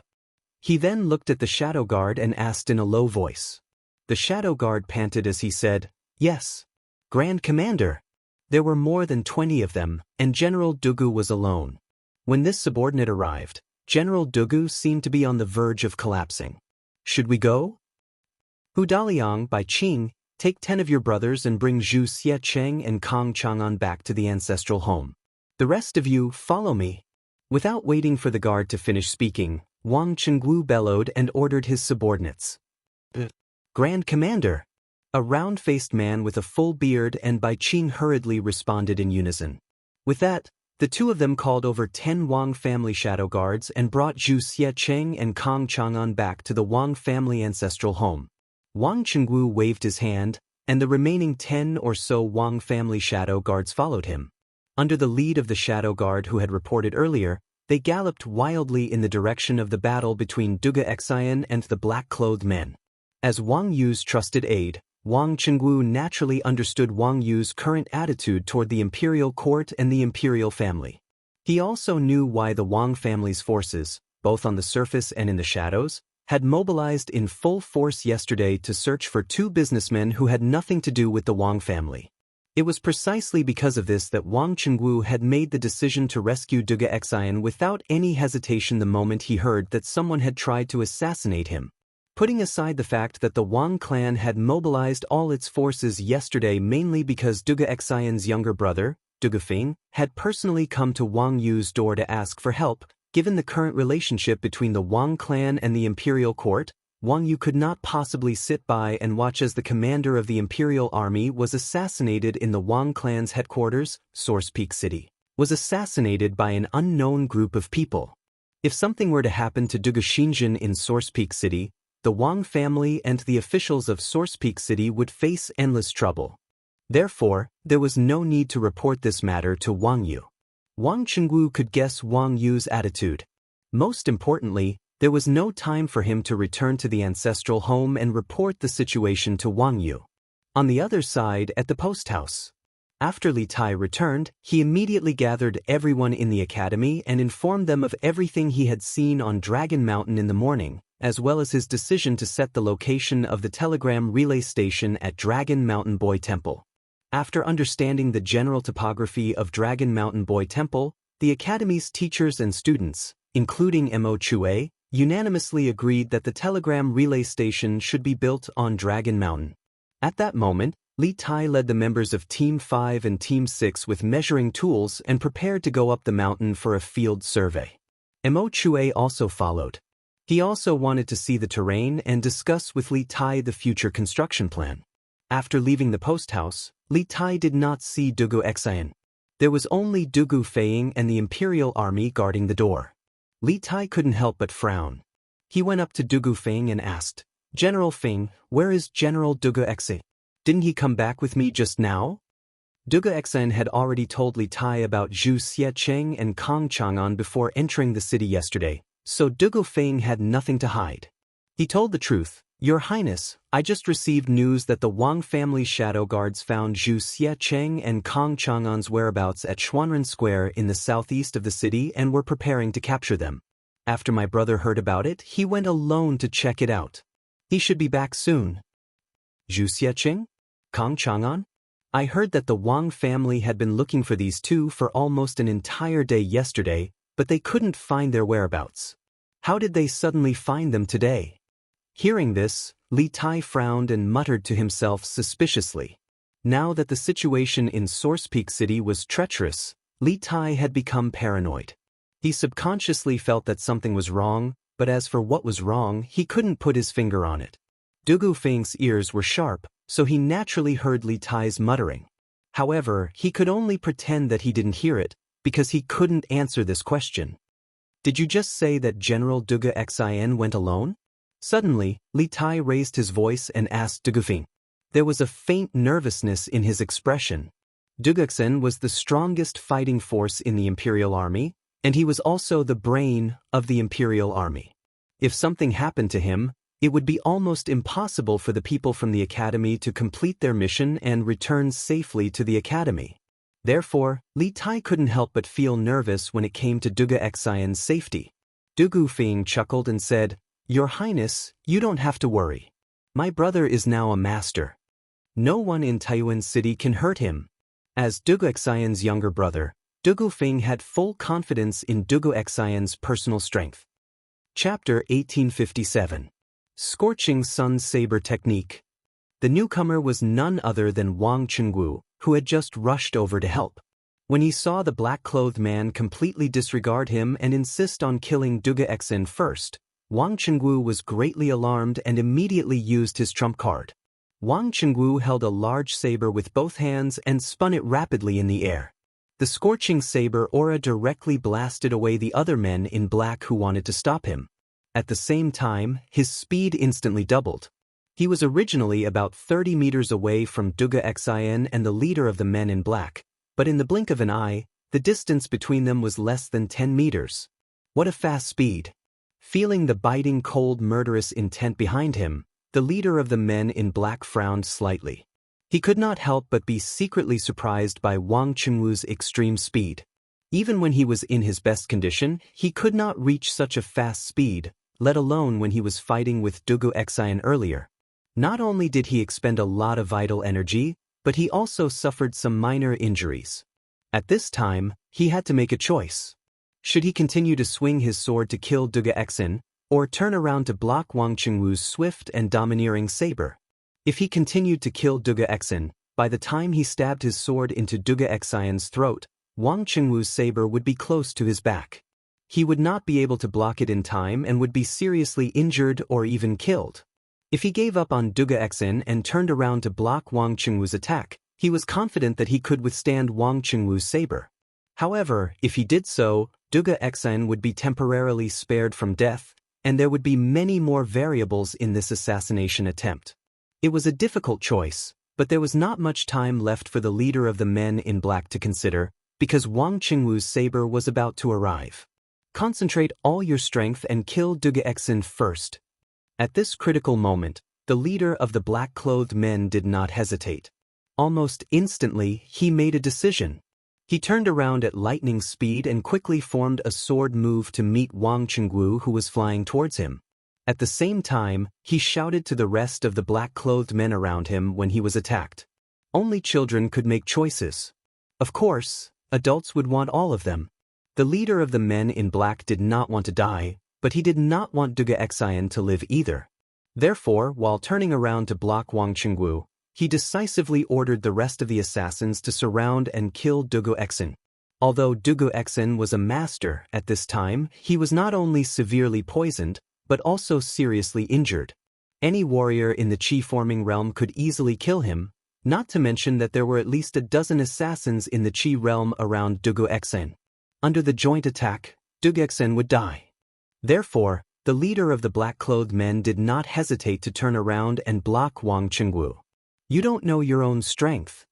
Seeing the leader of the men in black block with his sword, Wang Qingwu's eyes flashed with a trace of contempt and ridicule. He snorted coldly and pushed the genuine qi all over his body to the extreme. Suddenly, the temperature in the space around him rose sharply. The leader of the men in black was the closest. At this moment, he felt as if there was a big burning fireball smashing toward him. At this moment, he realized that he had underestimated Wang Qingwu's strength. Wang Qingwu was definitely a master of martial arts close to the middle stage of the Grand Master realm.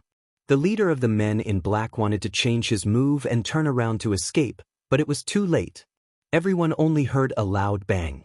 The saber and the sword only had a short collision in the air, and the leader of the men in black was directly shaken out. He also hit the other two assassins who were going to assassinate Dugu Xian. Although the leader of the men in black was in the same martial arts realm as Wang Qingwu, he forgot that he was good at assassination, not head-on combat. Wang Qingwu, who was flying toward him, was very aggressive with his genuine qi and saber skills. Obviously, he was good at head-on combat. The leader of the men in black was using his own weakness against his opponent's strength. The outcome had already been decided before the fight. It had to be said that the previous battle with the drug Dugu Xian had given the leader of the black-clothed men a misconception that his direct combat strength was also very strong. However, he had forgotten that Dugu Xian had been drugged at that time, and had been relying on his strong willpower to stay awake.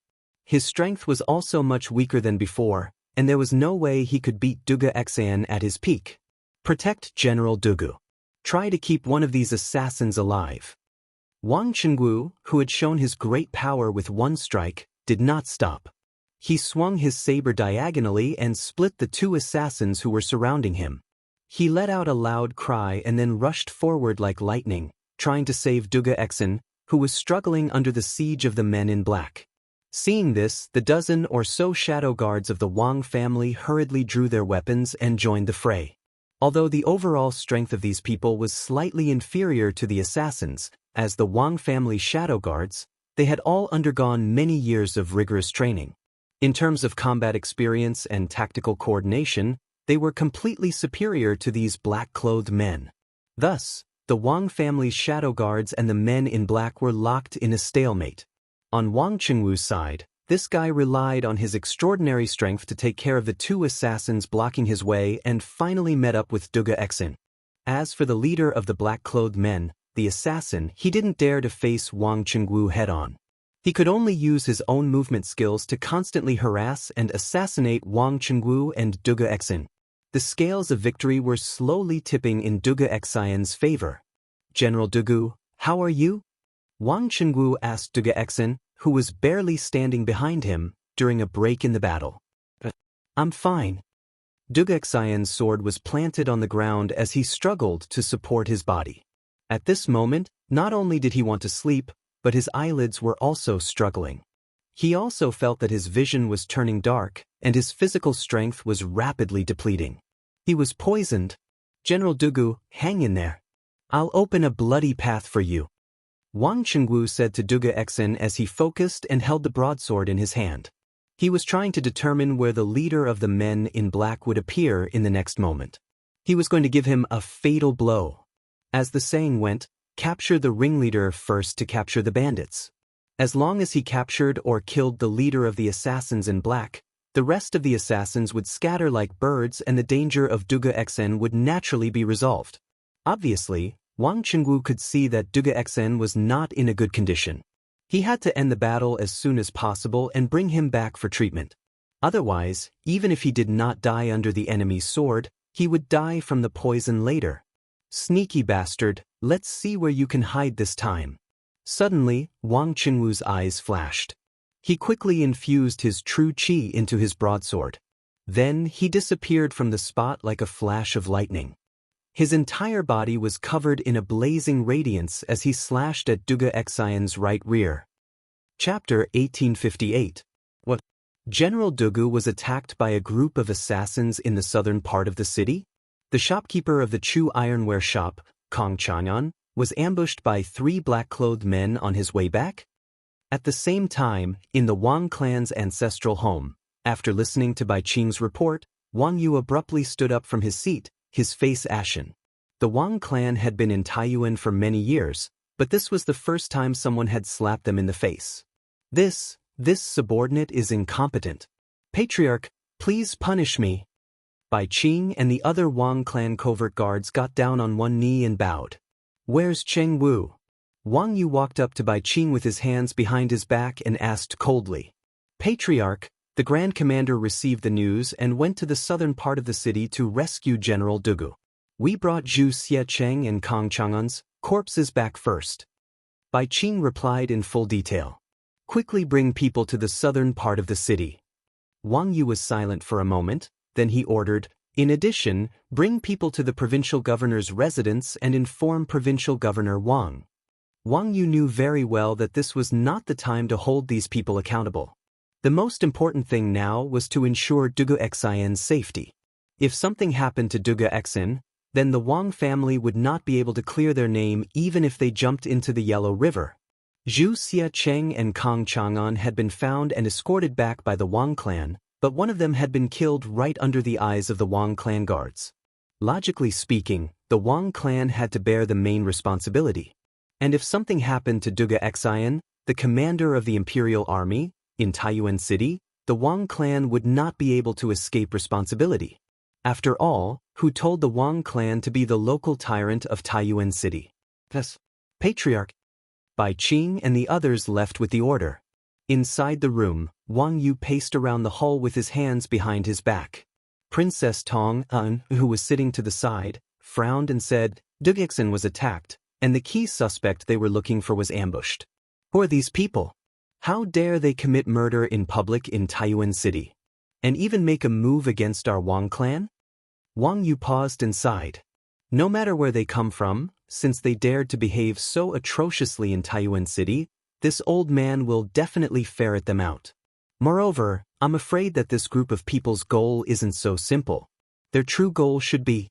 At this point, Wang Yu turned to look in the northwest direction. That was the post house in Taiyuan City.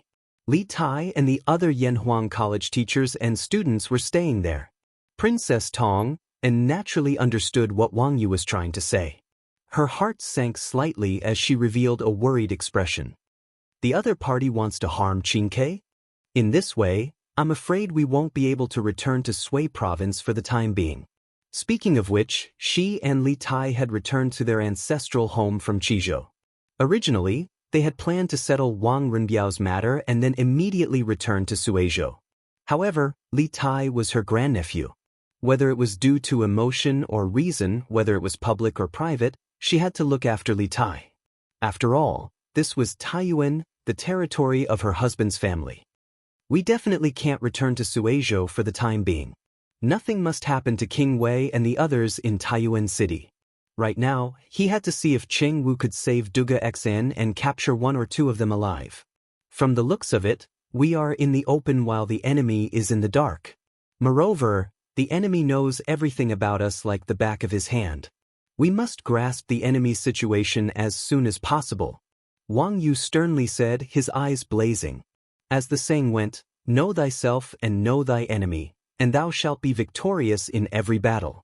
Although the Wang clan was powerful, if they knew nothing about the enemy's situation, they would be constantly on the defensive.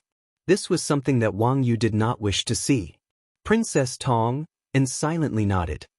Reporting. Patriarch. The Grand Marshal has rescued General Dugu. Hurried footsteps came from outside the room. Soon after, Bai Qing, who had left earlier, ran into the hall and cupped his fist to Wang Yu. Wang Yu, who was anxiously pacing back and forth in the hall, suddenly had his eyes light up. He turned around and said with a face full of joy, "Good. That's great. Where's Jianghu now? And how is General Dugu? Is he injured?" Although he and Princess Tong and had analyzed that the enemy's target was likely Li Tai, they had no good ideas. After all, the heavy responsibility of protecting Li Tai's group could only be shouldered by Duga Xian and the other Imperial Army soldiers. The Wang clan could not shoulder this responsibility. Thus, nothing could happen to Dugu Xin. Moreover, no matter what, Dugu Xin was the commander of the Northern Imperial Army. If he were to die in Taiyuan City for no reason, no one would be able to bear Li Er's wrath. After all, the Northern Imperial Army was Li Er's trump card, and the commander of this army represented Li Er to a certain extent. Chapter 1859. Whoever could cure Duga Xn would be rewarded with 3,000 strings of cash. Hearing this, the doctors who had yet to take Duga Xian's pulse froze, their breathing quickening. Doctors were humans too, and they had emotions and desires. Almost no one would not be tempted by a reward like 3,000 strings of cash. After all, that was a fortune that could allow them to live comfortably for several lifetimes. However, the prerequisite for all of this was to cure Dugu Xin. This old man is quite knowledgeable in detoxification. May I take a look at General Dugu? Just as everyone was about to give it a try, an old man stroked his beard and said, "Old sir, please." Dugu Feng hurriedly gestured for the old man to go ahead. The old man nodded, and then he slowly walked over to the bed. He first took Dugu Xian's pulse, and then he looked at the wounds on Dugu Xian's arms and back. His expression instantly changed when he saw them. Dugu Feng hurriedly asked, "Old sir, what poison was inflicted on my brother? Is there an antidote?" Everyone in the room, including the doctors, turned to look at the old man. Although the doctors could tell that Dugu Xian was poisoned, they didn't know what kind of poison Dugu Xian was poisoned with. This was also the main reason why they couldn't do anything about it. After all, if they did not even know what poison the patient was inflicted with, how could they possibly cure it? The old man calmly returned Dugu Xian's body to its original position on the bed, then said with a serious expression, "General Dugu was inflicted with 3 poisons. The first is a knockout powder, which should have been inhaled through the nose and mouth, causing General Dugu to be unconscious. As for the second poison, if I'm not wrong, it should come from the devil's snare flower in India. Moreover, it's taken from the devil's snare flower seed and not its petals, so it's more poisonous. The person who injured General Dugu should have smeared this poison on their weapon. Those who are poisoned will first feel dizzy and have a headache, followed by tachycardia, hallucinations, delirium, and convulsions. If the poison isn't detoxified as soon as possible, it will take at most 2 days to half a day for the poisoned person to slowly die in their sleep.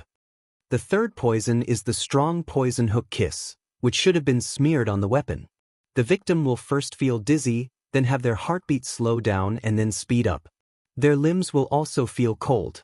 This poison is extremely strong, and if the antidote is not cured within 2 hours, the victim will definitely die. Not even a deity can save him. Hook kiss, also known as heartbreak grass, humang vine, etc., is highly poisonous. The moment the old man finished speaking, the doctors in the room were shocked. They could not help but whisper, "What? Devil's snare and hook kiss? Both of them are rare poisons in the world." That's right. No wonder I didn't see it earlier. It turns out that General Dugu was poisoned by these two poisons. I'm afraid he's done for. Sigh. These two poisons, I'm afraid no one in this world. I don't know if half-immortal Lu can cure them? He is an expert in detoxification. Hearing these people's private discussions, even if Dugu Feng didn't know how to treat illnesses and save people, he still knew his brother's current situation. However, he still looked at the old man unwillingly and asked, "Old mister, since you already know what kind of poison my brother is suffering from, then you must have a way to cure my brother's poison, right? Don't worry, as long as you can cure my brother, the Dugu family is willing to take out 3,000 strings to express our gratitude." When Dugu Feng said this, the doctors standing at the side immediately felt uncomfortable. What was the most uncomfortable thing in the world? There was money to be earned, but he couldn't earn it himself. The old man bitterly laughed, shook his head, and said, "The people of Taiyuan City call me half-immortal Lu, but this old man is just a mortal with a mortal body. How can I be considered a half-immortal? I'm afraid that only a true immortal can cure General Dugu's poison. This old man is really powerless. I hope that your highness and young general can find someone else as soon as possible. Don't delay General Dugu's treatment." Hearing this, the doctors in the room were relieved, but also sighed with some regret. Even half-immortal Lu can't cure the devil's snare and hook's kiss poison. In order not to delay Dugu Xian's treatment, half-immortal Lu cupped his hands and left. The other doctors knew that their medical skills were not as good as half-immortal Lu's, so they also left the room. Perhaps only Mr. Gongsun can cure this poison. When a doctor walked out of the room, he couldn't help but sigh softly. Mr. Gongsun? Which Mr. Gongsun? When Duguing, who was in despair, heard this, it was as if he had grabbed onto a life-saving straw. He quickly wanted to chase out of the room, but when he went out, the doctors were already far away. He pulled over the constable of the provincial government office standing at the door and asked, "Who is this Mr. Gongsun they were talking about? Can he cure the poison in my brother's body?" Chapter 1860. 1 coin of skullcap root, 1 coin of gold thread, 2 coins of philodendron, 1 coin of licorice, 1 coin of mung bean, 1 coin of honeysuckle, half a coin of forsythia. Inside the Taiyuan courier station, Gongsun Liang picked up a brush and wrote 2 prescriptions on a piece of paper without hesitation. The alchemy apprentice who came in with him frowned, but due to Gongsun Liang's prestige, he didn't say anything. After a while, Gongsun Liang finally put away the brush and handed the prescriptions to the medicine boy, saying, "Xiao Bao, take these 2 prescriptions and quickly go back to the medicine hall to get the herbs. Let your senior brother pick the best herbs. Go and come back quickly." Master. The medicine boy wanted to say something but hesitated, but in the end, he took the prescriptions and turned to leave. Dugu Feng stepped forward and grabbed the medicine boy, saying, "This place is not close to the rejuvenation hall. I will ride a horse and take you there. This way, we can save a lot of time." He did not forget that before Master Lu left, he said that if the hook kiss poison in Dugu Xian's body was not cured within 2 hours, he would die without a doubt. Although Gongsun Liang in front of him had promised to save Dugu Xian, Dugu Feng did not dare to risk his brother's life. In fact, since Gongsun Liang could boast, then the 2 hours were invalid. Even if the medicine boy could not come back within 2 hours, he had his own way to ensure that Dugu Xian would not die. The medicine boy looked back at Gongsun Liang and saw that Gongsun Liang was smiling without saying anything, so he nodded in agreement. "Thank you, General." After saying that, the two walked out of the post house together. Inside the room, Gongsun Liang opened the medicine box and took out a wooden box with 24 gold needles. He waved to Iron Egg, who was standing beside Li Tai, and said, "Kid, come and help this old man lift this general up and take off his clothes. This old man wants to give him the needles." Li Tai frowned and complained in his heart, "Is this old man still holding a grudge? Is that why he's called Iron Egg and not me?" In fact, this was completely Li Tai thinking too much. Although Gong's son Liang had an eccentric temperament, he was already 70 to 80 years old. His tolerance was not small to the point of being angry with a child. The reason why he called for Iron Egg to come over and help instead of Li Tai was because in terms of physique, Iron Egg was stronger than Li Tai. Moreover, Li Tai was the king of Wei. Even if he did not put him in his eyes, he could not so blatantly order him around. Otherwise, Li Tai's subordinates would jump out and accuse him. He did not want to cause trouble. Oh, Iron Egg, who was suddenly called out, was stunned for a moment. When he came back to his senses, he quickly walked forward and helped Dugu Xian up from the bed. He also took off the latter's shirt. Suddenly, Dugu Xian's strong muscles and the wounds on his body that had only been treated were exposed to the air. This old man is going to perform acupuncture. I need some peace and quiet. The fewer people in the room, the better. Gong's son Liang took out a golden needle from the needle box. He did not immediately insert it but turned to Li Tai and the others. Li Tai frowned, but he did not say anything. He waved at the guards in the room and said, "All of you leave." Understood. Although the imperial guards were worried about Dugu Xian's injuries and Li Tai's safety, they still left. Apart from Dugu Xian and Gong's son Liang, only Li Tai, Iron Egg, and Wang Yu were left in the room. As for Qin Huayu, Meng Wenhao, Mo Chue, and the others, they were at the Longshan Boy Temple. After learning of Dugu Xian's assassination, Li Tai did not stop their plan to build a telegraph relay station. On one hand, he arranged for Qin Huayu, Mo Chue, and the others to proceed as planned. On the other hand, he and Dugu Feng rushed back to the courier station to rescue Dugu Xian. Seeing that the room was finally spacious, Gong's son Liang nodded in satisfaction. He held his breath and focused his mind. His aura suddenly changed, becoming serious and serious. He was like a completely different person from before. Then he raised the golden needle and inserted it into the Tiantu acupoint on Dugu Xian's chest. The speed of his insertion was as fast as lightning. It was not a speed that an old man of his age could possess. Then, Gong's son Liang took out the golden needles from the wooden box and inserted them into Dugu Xian's Xuanji acupoint, Shenzong acupoint, Huagai acupoint, Shanzhong acupoint, and Jiuwei acupoint. The 6 golden needles stood proudly on Dugu Xian's chest. Immediately afterward, Gong's son Liang placed his right hand an inch above the 6 golden needles. The 6 golden needles seemed to be driven by an invisible force and began to vibrate rhythmically. A few drops of sweat appeared on Gong's son Liang's forehead at this time. Controlling the needles with qi. Who would have thought that this frail old man in front of them was actually a martial artist? He could even control the needles with qi? Iron Egg, who was closest to Gong's son Liang, could not help but widen his eyes in shock. Obviously, he did not expect Gong's son Liang to practice Nigong. Looking at Dugu Xian's chest, the chest that was originally covered in black gas was gradually returning to its normal color. After a while, Gong's son Liang let out a sigh of relief and put down his palm. The golden needles naturally stopped vibrating, but the old man had no intention of withdrawing the needles. Taking advantage of this gap, Iron Egg could not help but ask, "Mr. Gong's son Liang, did you use qi to control the needles? Could it be that Mr. Gong's son Liang also practiced Nigong?" Iron Egg was also a martial artist. Although his martial arts realm was not high, he could still clearly feel that Gong's son Liang had transferred his qi into Dugu Xian's acupoints through the golden needles. That was why he asked this question. Gong's son Liang was sitting on the couch with his eyes closed at this time.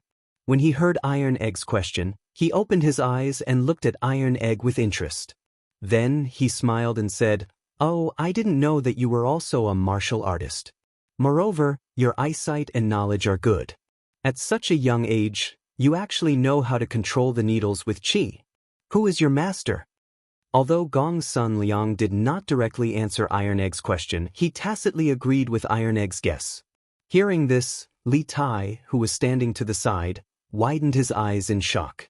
Although he was not a martial artist and had never practiced medicine, he had still heard of using qi to control needles. Previously, when Li Gang was injured by Wuxia, his life was in danger.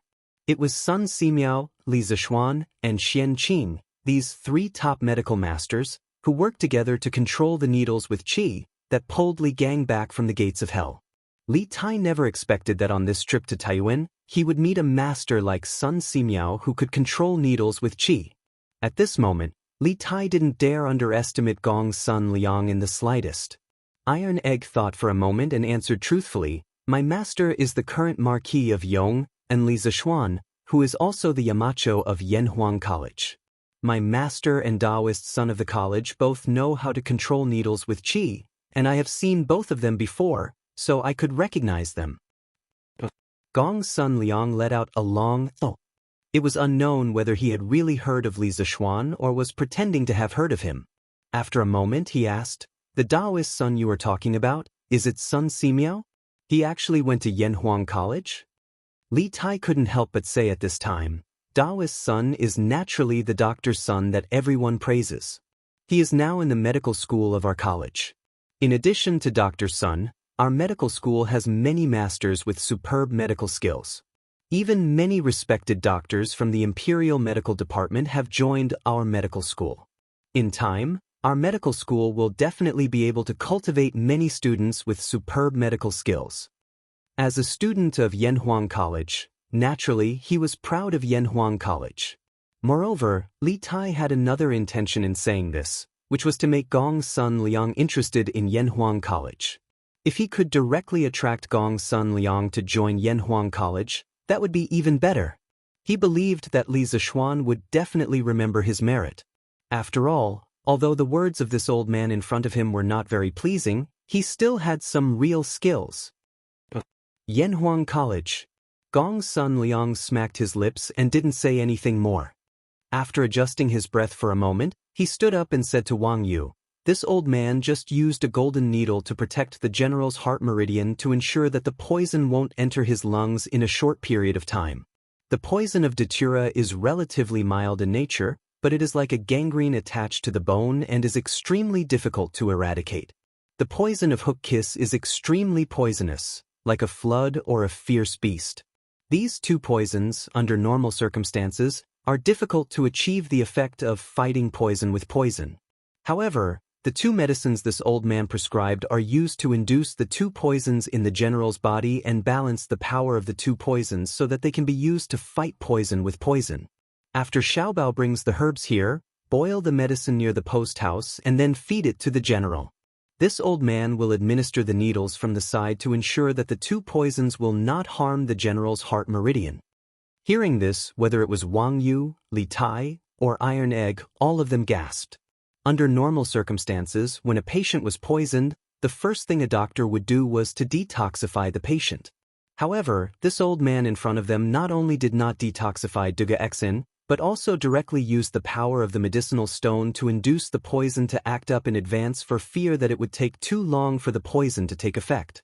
This kind of medicine was simply too radical and too bold, wasn't it? Wang Yu looked at Gong's son Liang with a strange expression and then asked tentatively, "Mr. Gong's son, are you confident?" Gong's son Liang smiled confidently and said, "Of course. Didn't this old man say at the beginning that I have a 90% chance of eliminating the poison in the general's body?" Hearing this, everyone was speechless again. At the very beginning, Gong's son Liang did say this, but at that time, this old man didn't even take Dugu Xian's pulse. Everyone knew that it was just a formality and couldn't be taken seriously, but who would have thought that this old man would actually take it seriously? Could it be that no matter what kind of person he treated, he would say that he had a 90% chance? Or was it that for him, 90% and 10% were almost the same, with the probability of failure? At this moment, there was a knock on the door, followed by someone saying, "Reporting to Your Highness, the Bing Province Provincial Governor requests an audience." Chapter 1861. There's no need for you to follow me. The Imperial Army will be responsible for my safety. You are the provincial governor of a province and have a lot of work to do. I don't want Bing Province to fall into chaos because of me. I can't bear the responsibility. In Taiyuan Post Station, Li Tai hesitated for a moment. In the end, he did not speak ill of Wang Liaoyuan, but he still rejected Wang Liaoyuan's good intentions. After all, Wang Liaoyuan was the highest official in Bing province. It was unrealistic to have him by his side 24 hours a day. Wang Liaoyuan was relieved to hear Li Tai's tone soften. He looked at Dugu Xen on the bed and asked, "May I ask how General Dugu's injuries are? Do you need me to find a famous doctor in the city?" There's no need for that. Although General Dugu's injuries are serious, with Mr. Gong's son here, he will be fine. Li Tai smiled faintly. After seeing Gong's son Liang's medical skills, Li Tai's trust in the old man increased. Although Gong's son Liang's explanation of the detoxification process was shocking, in Taiyuan City, only Gong's son Liang was worthy of Li Tai's trust. Mr. Gong's son? Gong's son Liang? Hearing Li Tai's words, Wang Liaoyuan noticed Gong's son Liang sitting cross-legged on the side. As the provincial governor of Bing province, Wang Liaoyuan naturally knew of such a person in Taiyuan City. At the same time, he had also heard of Gong's son Liang's strange temper and his treatment rules. He only sat in the hall and did not make house calls. But now, Gong's son Liang had appeared in this post station. What was going on? Wang Liaoyuan's eyes flashed with a trace of doubt. But when he saw Wang Yu, who was stroking his beard and smiling silently at the side, the bewilderment in his eyes instantly vanished, and it was replaced by a wisp of relief. Since Mr. Gong's son is here, General Dugu will definitely be fine. Wang Liaoyuan nodded after a moment of shock. "Master, I've brought the medicine back." At this time, Dugufeng came in with Gong's son Liang's little apprentice. The little apprentice carried a few large and small oil paper packages and said to Gong's son Liang, who was sitting cross-legged on the couch. Gong's son Liang suddenly opened his eyes and ordered, "Take it to the kitchen immediately. Little Bao, decoct the medicine yourself. First, use martial fire to decoct it for a quarter of an hour, then slowly decoct it for half an hour. Then bring it over and feed it to this general." "Yes, master." The little medicine apprentice accepted the order. Dugufeng quickly said, "Let's go. I'll take you to the kitchen of the post house." "Your Majesty, look. Today's Datong Daily's headline is very interesting." After the morning court, Li Er, who had just finished dealing with the court officials, rubbed the space between his eyebrows and came to the Li Zheng Hall in the west court of the imperial palace. When Empress Zhangsun saw Li Er come, she first bowed and then had a maid bring the newspaper she had just read. She handed it to Li Er and said with a smile. She also saw that Li Er looked tired and wanted to let Li Er read the newspaper and relax. "Oh, what news? I'll take a look." Hearing what Empress Zhangsun said, Li Er was really interested. He sat on the couch and reached out to take the newspaper from Empress Zhangsun. He glanced at the eye-catching headline on the front page of the newspaper, "The cutest person? Li Yu? Was it this girl who wrote the news again?" After seeing the headline and the author of the news, Li Er couldn't help but whisper. He had a deep impression of Li Yu, not only because he had personally made Li Yu the gold medal reporter of Datong Daily, but also because almost every issue of Datong Daily had news written by Li Yu. The most important thing was that after the victory of the Battle of Guan City, Li Yu entered the palace to accept the reward. At that time, Li Yu gave Li Er a very familiar feeling. Li Er had never forgotten it. Empress Zhangsun smiled at this time and said, "Yes. It was written by Li Yu. This concubine feels that this lass is quite smart and intelligent. There's no need to follow me. My safety is the responsibility of the imperial army. You are a provincial governor and busy with government affairs. I don't want the entire Bing province to be in a mess because of me. I can't bear this responsibility." Taiyuan Post Station. Li Tai hesitated for a moment. In the end, he didn't speak ill of Wang Liaoyuan, but he still rejected Wang Liaoyuan's good intentions. After all, Wang Liaoyuan was the highest official in Bing province. It was unrealistic to have him by his side 24 hours a day. Hearing Li Tai's tone soften, Wang Liaoyuan couldn't help but heave a sigh of relief. At this time, he looked at Dugu Xen on the bed and couldn't help but ask, "May I ask how General Dugu's injuries are? Do you need this official to find a famous doctor in the city to treat him?" There's no need for that. Although General Dugu's injuries are serious, with Mr. Gong's son here, he will be able to turn the situation into safety. Li Tai smiled faintly and said, after seeing Gong's son Liang's treatment methods, Li Tai couldn't help but trust this old man a little more. Although Gong's son Liang's words about the detoxification process were shocking, in Taiyuan City, perhaps only Gong's son Liang was worthy of Li Tai's trust. Mr. Gong's son? Gong's son Liang? Hearing Li Tai's words, Wang Liaoyuan noticed Gong's son Liang sitting cross-legged on the side. As the provincial governor of Bing Province, Wang Liaoyuan naturally knew of such a person in Taiyuan City. At the same time, he had also heard of Gong's son Liang's strange temper and treatment rules. He only sat in the hall and never visited patients. But now, Gong's son Liang appeared in this post station. What was going on? A trace of doubt flashed in Wang Liaoyuan's eyes at this time. But when he saw Wang Yu stroking his beard and smiling silently, the doubt in his eyes dissipated and was replaced by a touch of relief. Since Mr. Gong's son is here, General Dugu will definitely be able to turn the situation into safety. After being stunned for a moment, Wang Liaoyuan nodded. Master, I've brought the medicine bags. At this moment, Duving pushed open the door from outside with Gong's son Liang's little medicine boy. The little medicine boy held a few large and small oil paper packages and said to Gong's son Liang, who was sitting cross-legged on the couch. Gong's son Liang suddenly opened his eyes and ordered, take it to the kitchen immediately. Xiaobao, boil the medicine yourself. First use martial fire to fry it for 15 minutes, then slowly fry it for half an hour. After that, bring it over and feed it to this general. Masters. The little medicine boy obeyed the order. Dugufeng hurriedly said, let's go. I'll take you to the back kitchen of the post station. Your Majesty, look, today's Datong Daily's headline looks very interesting. After the morning court, Li Er, who had just finished dealing with the court officials, rubbed the space between his eyebrows and came to the Li Zheng Hall in the west court of the imperial palace. When Empress Zhangsun saw Li Er coming, she first bowed and then had a maid bring the newspaper she had just read. She handed it to Li Er and said with a smile. She also saw Li Er's tired face and wanted to let Li Er read the newspaper to relax. Oh, what news? I'll take a look.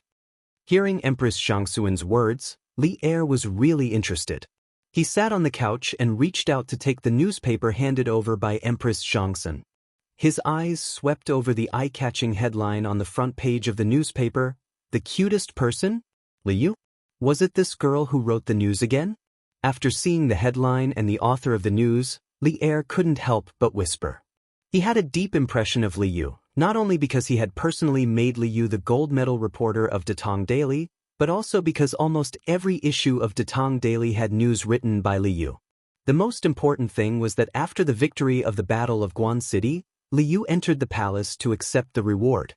At that time, Li Yu gave Li Er a very familiar feeling. Li Er had never forgotten it. Empress Zhangsun smiled at this time and said, yes. It was written by Li Yu. This concubine feels that this lass is quite smart and intelligent. There's no need to follow me. My safety is the responsibility of the imperial army. You are a provincial governor and busy with government affairs. I don't want the entire Bing province to be in a mess because of me. I can't bear this responsibility. Taiyuan Post Station. Li Tai hesitated for a moment. In the end, he didn't speak ill of Wang Liaoyuan, but he still rejected Wang Liaoyuan's good intentions. After all, Wang Liaoyuan was the highest official in Bing province. It was unrealistic to have him by his side 24 hours a day. Hearing Li Tai's tone soften, Wang Liaoyuan couldn't help but sigh in relief. At this time, he looked at Duga Xen on the bed and couldn't help but ask, may I ask how General Duga's injuries are? Do you need this official to find a famous doctor in the city to treat him? There's no need for that. Although General Duga's injuries are serious, with Mr. Gong's son here, he will be able to turn the situation into safety. Li Tai smiled faintly and said, after seeing Gong's son Liang's treatment methods, Li Tai couldn't help but trust this old man a little more. Although Gong's son Liang's words about the detoxification process were shocking, in Taiyuan City, perhaps only Gong's son Liang was worthy of Li Tai's trust. Mr. Gong's son? Gongsun Liang? Hearing Li Tai's words, Wang Liaoyuan noticed Gongsun Liang sitting cross-legged on the side. As the provincial governor of Bing Province, Wang Liaoyuan naturally knew of such a person in Taiyuan City. At the same time, he also heard of Gongsun Liang's strange temper and treatment rules. He only sat in the hall and didn't make house calls. But now, Gongsun Liang appeared in this post station. What was going on? A trace of doubt flashed in Wang Liaoyuan's eyes at this time. But when he saw Wang Yu stroking his beard and smiling silently, the doubt in his eyes dissipated and was replaced by a touch of relief. Since Mr. Gongsun is here, General Dugu will definitely be able to turn the situation into safety. After being stunned for a moment, Wang Liaoyuan nodded. Master, I've brought the medicine bags. At this time, Du Ying pushed open the door from outside with Gongsun Liang's little medicine boy. The little medicine boy held a few big and small oil paper packages and said to Gongsun Liang, who was sitting cross-legged on the couch. Gongsun Liang suddenly opened his eyes and ordered, "Take it to the kitchen immediately. Xiaobao, boil the medicine yourself. First use martial fire to fry it for 15 minutes, then slowly fry it for half an hour. After that, bring it over and feed it to this general." Masters. The little medicine boy naturally obeyed. Dugufeng hurriedly said, "Let's go. I'll take you to the back kitchen of the post station." Your Majesty, look, today's Datong Daily's headline looks very interesting. After the morning court, Li Er, who had just finished dealing with the court officials, rubbed the space between his eyebrows and came to the Li Zheng Hall in the west court of the Imperial Palace. When Empress Zhangsun saw Li Er coming, she first bowed and then had a maid bring the newspaper she had just read. She handed it to Li Er and said with a smile. She also saw Li Er's tired face and wanted to let Li Er read the newspaper to relax. "Oh, what news? I'll take a look." Hearing Empress Zhangsun's words, Li Er was really interested. He sat on the couch and reached out to take the newspaper handed over by Empress Zhangsun. His eyes swept over the eye-catching headline on the front page of the newspaper, "The cutest person? Li Yu? Was it this girl who wrote the news again?" After seeing the headline and the author of the news, Li Er couldn't help but whisper. He had a deep impression of Li Yu. Not only because he had personally appointed Li Yu as the gold medal reporter of Datong Daily, but also because almost every issue of Datong Daily had news written by Li Yu. The most important thing was that after the victory of the Battle of Guan City, Li Yu entered the palace to receive the reward. At that time, Li Yu gave Li Er a very familiar feeling. Li Er had never forgotten it. Empress Zhangsun smiled and said, "Yes. It was written by Li Yu. This concubine feels that this lass is quite smart and intelligent. There's no need to follow me. My safety will be taken care of by the imperial guards. You are also a provincial governor and busy with government affairs. I don't want the entire Bing province to be in a mess because of me. I can't bear this responsibility." Taiyuan Post Station. Li Tai hesitated for a moment. In the end, he didn't speak ill of Wang Liaoyuan, but he still rejected Wang Liaoyuan's good intentions. After all, Wang Liaoyuan was the highest official in the entire Bing province. It was unrealistic to have him by his side 24 hours a day. Hearing Li Tai's tone soften, Wang Liaoyuan couldn't help but sigh in relief. At this time, he looked at Duga Xen on the bed and couldn't help but ask, "May I ask how General Duga's injuries are? Do you need this official to find a famous doctor in the city to treat him?" There's no need for that. Although General Duga's injuries are serious, with Mr. Gongsun here, he will definitely be able to turn the situation into safety. Li Tai smiled faintly and said, after seeing Gongsun Liang's medical skills, Li Tai couldn't help but trust this old man a little more. Although Gongsun Liang's words about the detoxification process were shocking, in Taiyuan City, perhaps only Gongsun Liang was worthy of Li Tai's trust. "Mr. Gongsun? Gongsun Liang?" Hearing Li Tai's words, Wang Liaoyuan noticed Gongsun Liang sitting cross-legged on the side. As the provincial governor of Bing Province, Wang Liaoyuan naturally knew of such a person in Taiyuan City. At the same time, he also heard of Gongsun Liang's strange temper and treatment rules. He only sat in the hall and didn't make house calls. But now, Gongsun Liang actually appeared in this post station. What was going on? A trace of doubt flashed in Wang Liaoyuan's eyes at this time. But when he saw Wang Yu stroking his beard and smiling silently, the doubt in his eyes dissipated and was replaced by a touch of relief. Since Mr. Gongsun is here, General Dugu will definitely be able to turn the situation into safety. After being stunned for a moment, Wang Liaoyuan nodded. Master, I've brought the medicine bags. At this time, Dugving pushed open the door from the outside with Gongsun Liang's little medicine boy. The little medicine boy held a few large and small oil paper packages and said to Gongsun Liang, who was sitting cross-legged on the couch. Gongsun Liang suddenly opened his eyes and ordered, "Immediately take these to the kitchen. Xiaobao, boil the medicine yourself. First use martial fire to fry it for a quarter of an hour, then slowly fry it for half an hour, then bring it over to feed this general." Chapter 1862. County Magistrate, His Majesty has issued a decree to reward the merchants who participated in the charity event yesterday. Other than publicly praising them on Datong Daily, the merchants who donated money yesterday will receive the same amount of tax exemption this year. However, more than half of the merchants who donated money yesterday came from our Lantian County. The total amount of money donated by these merchants is close to 260,000 strings of cash. If our Lantian County collects taxes according to His Majesty's decree, won't we collect less than 260,000 strings of cash in business tax?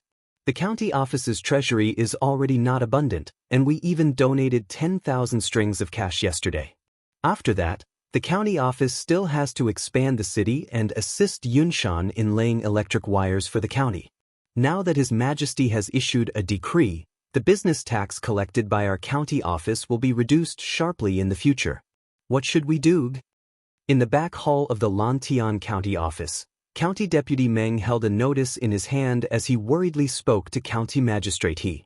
In the hall, other than the two of them, there was also Registrar Zhang and County Lieutenant Wang. It could be said that all the administrative officials of the Lantian County office were present. As for Jianghu and Constable Sun, they were in charge of the prison and public security, so they did not participate in this small-scale meeting within the county office. The notice in County Deputy Meng's hand was naturally the notice of commending merchants that was posted in Chang and the surrounding counties after the morning court. The four people present had all seen it. After County Deputy Meng finished speaking, Registrar Zhang could not help but speak up. County Magistrate, County Deputy Meng's worries are not without reason. Back then, Marquis returned the financial authority of Lantian County to the county office and instructed us to collect and use the taxes collected by the county office for the people. Seeing that the business in the city has just picked up and the business tax collected is increasing month by month, the county office dares to start many large and small projects. Right now, we have such a big business and borrowed a lot of money from Yanhuang Bank. Furthermore, the expansion of the city walls and the laying of electric wires will require a lot of money. If we follow His Majesty's decree to collect taxes, in the remaining 5 months of this year, I'm afraid we will only be able to collect 1 or 2,000 strings of cash in business tax, which is just a drop in the bucket. In this way, not only will the 2 projects be stopped, but the money that our county office owes Yanhuang Bank will also be difficult to pay off. Therefore, I think that if we don't follow the Emperor's order to collect taxes, we will continue to collect taxes according to the original policy. It had to be said that Li Er's imperial edict to reward the merchants who participated in the donation gathering yesterday had somewhat disrupted the development of Lantian County.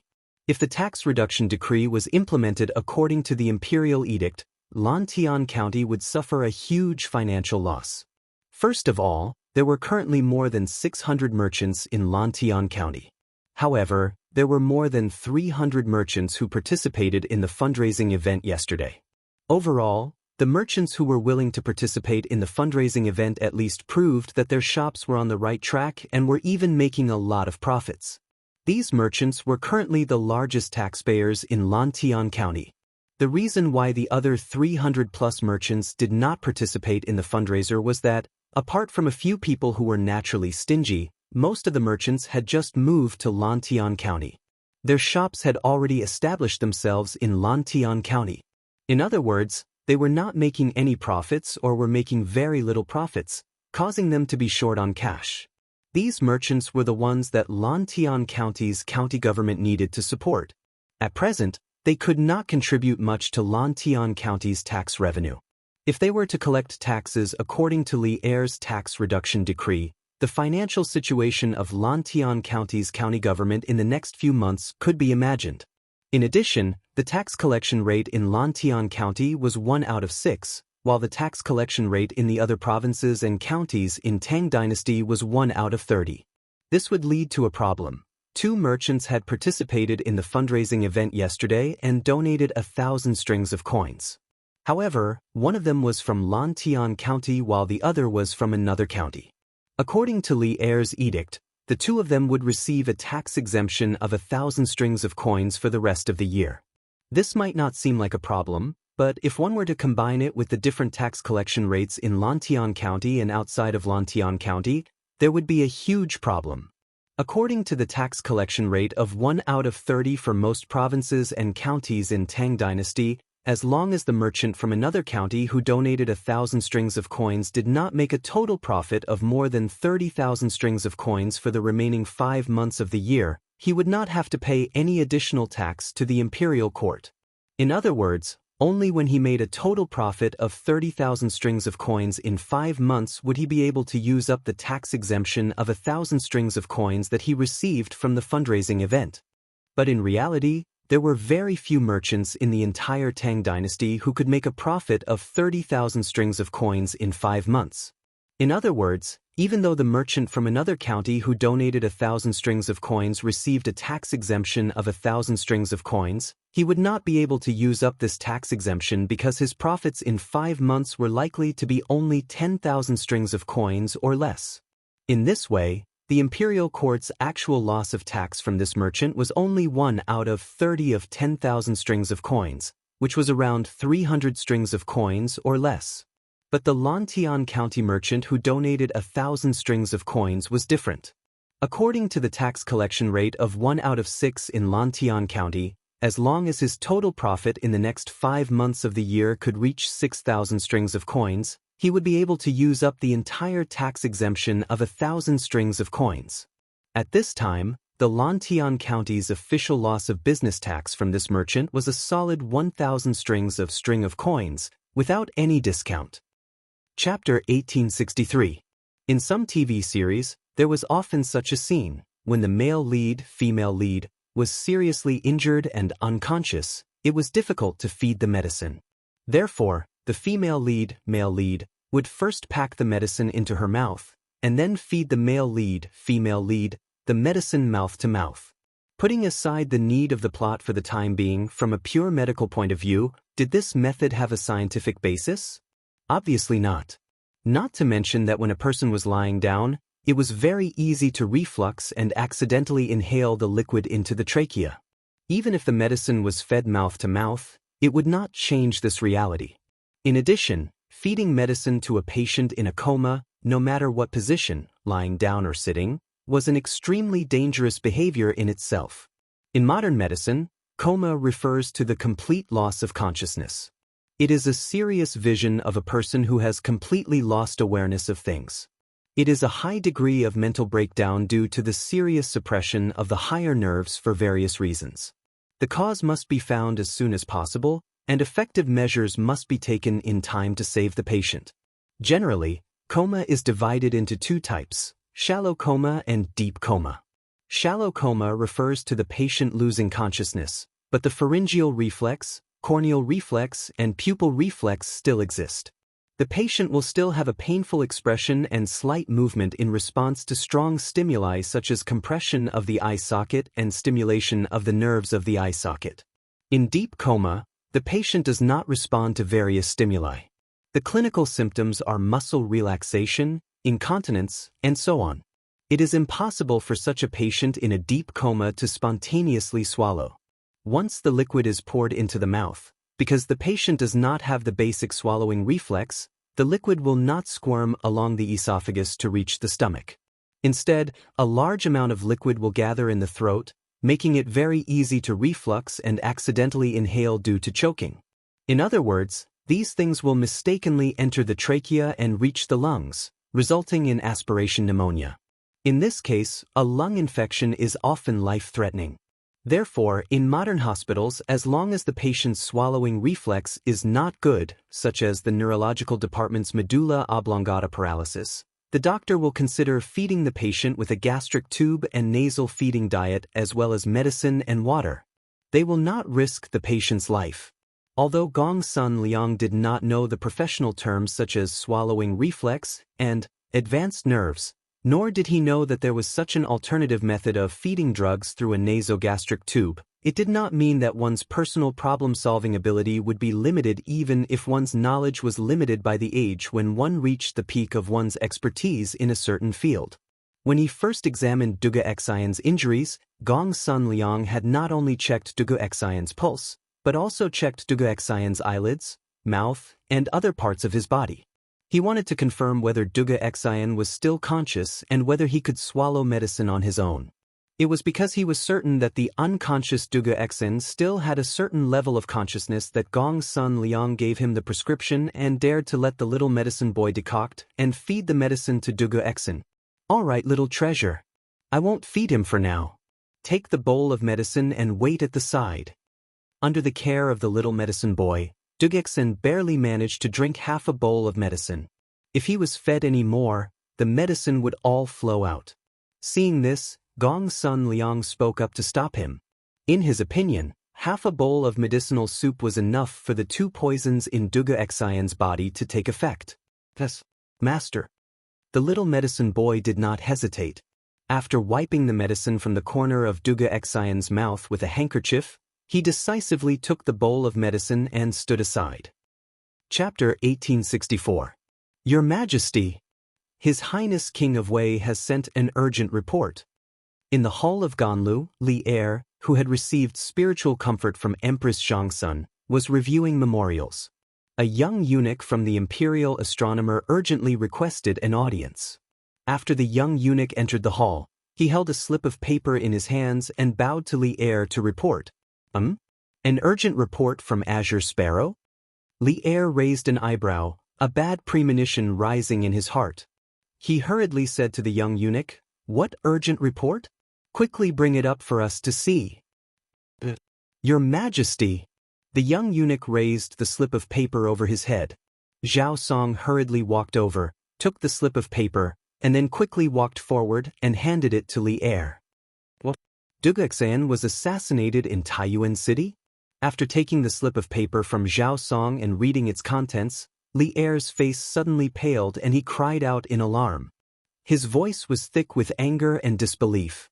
Just a few minutes ago, he had declared in front of Empress Zhangsun how many guards Li Tai had in Taiyuan City and how safe he was. But in just a few minutes, the cruel reality had viciously slapped Li Er in the face. Li Tai's strongest fighting force, the commander of the Great Tang's Northern Yamen Imperial Army, had been assassinated in Taiyuan City. Although he didn't know Duga Xian's current condition, whether he had been injured or whether his injuries were fatal, the assassination attempt on Duga Xian meant that there was a faction in Taiyuan City that was resisting the Great Tang Imperial Court and plotting something. They had even dared to assassinate a general of the Imperial Court. This meant that Li Tai was not absolutely safe in Taiyuan City and might be the next target of the assassins. This also reflected the grim situation in Taiyuan City. Zhao Song, who was standing next to Li Er, also revealed a look of shock upon hearing Li Er's words. Zhao Song was well aware of Duga Xian's strength. He was a grandmaster-level martial arts expert before the age of 30. Apart from Li Zishuan, Duga Xian's martial arts talent was probably the best among all the generals in the imperial court. Moreover, after Li Zishuan's guidance, Duga Xian's swordsmanship had improved by leaps and bounds. If he used his full strength, even Zhao Song would have a headache. How could such a great expert encounter an assassination attempt in Source Peak City? Just how powerful and confident was the enemy? Send a telegram quickly. Tell Qing Ke to tell me the details of Duga Xian's assassination. Also, order Bing Province's governor Wang Liaoyuan to capture the assassin within 7 days. Otherwise, I will not let him off easily. Fang Gongting of Bingzhou's Shichong residence was temporarily given the title of commandant. He also had the authority to command the troops to assist Wang Liaoyuan in maintaining the security of Taiyuan and protect the safety of the king of Wei and the teachers and students of Yanhuang College. The imperial edict of appointment will be sent to Taiyuan City by carrier pigeon. After reading the contents of the note, Li Er's face darkened. After thinking for a moment, he gave the order to the young eunuch from the imperial astronomer. It was a military taboo to change generals in battle, so Li Er did not directly remove Wang Liaoyuan from his position. Instead, he gave the latter a chance to make up for his mistakes. "Your Majesty," the young eunuch replied, then quickly left the hall. "Zhao Song, write what I just said into an imperial edict. Then, use the Wang family's carrier pigeon to send it to Taiyuan as quickly as possible." After the young eunuch left, Li Er instructed Zhao Song, who was beside him. This matter concerned the appointment of generals and the mobilization of troops. It was impossible to rely on telegrams alone. An official imperial edict was required. Chapter 1865. Feng, have you caught Zhu Xiecheng and Kong Chang'an? Hurry! Interrogate them as soon as possible. Long delays may cause trouble. In Taiyuan City, in the inn, Du Exen, who had just woken up, felt weak and thirsty. After drinking 3 cups of water from Du Exen felt a little better. He had recovered some of his strength, so he grabbed Du Feng's arm and said, "Brother Du Feng, let's go." The first thing on Du Exen's mind when he woke up was not his injuries, but the person behind the scenes. Obviously, this assassination had given him a strong sense of urgency.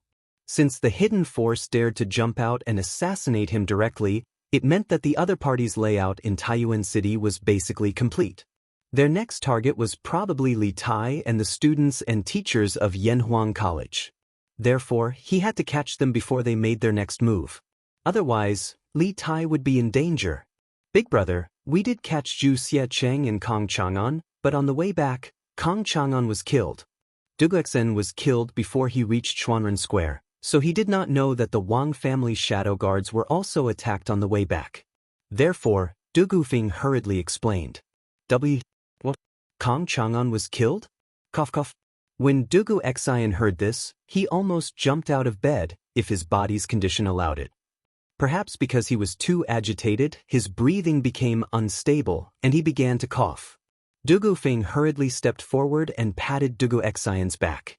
He said anxiously, "Big brother, don't be so agitated. Although Kong Chang'an was killed, we still have Zhu Xiecheng. We can definitely get some information from him." Wang Yu, who was standing to the side, could not help but say, "Commander Dugu, you may not know this, but our Wang family's shadow guards were attacked by 3 black-clothed masters on the way back from escorting Zhu Xiecheng and Kong Chang'an. The 3 men's martial arts were extremely high, and the leader of the Wang family's shadow guards, Wang Qinggu, happened to be at Wenchang Square in the south of the city, so they succeeded in killing Kong Chang'an. After all, it was the Wang family's fault. The Wang family will definitely take good care of Zhu Xiecheng and won't let anything happen to him again. General Fei Ying is right. Right now, Commander Dugu should focus on recuperating. Zhu Xiecheng is under the care of the Wang family.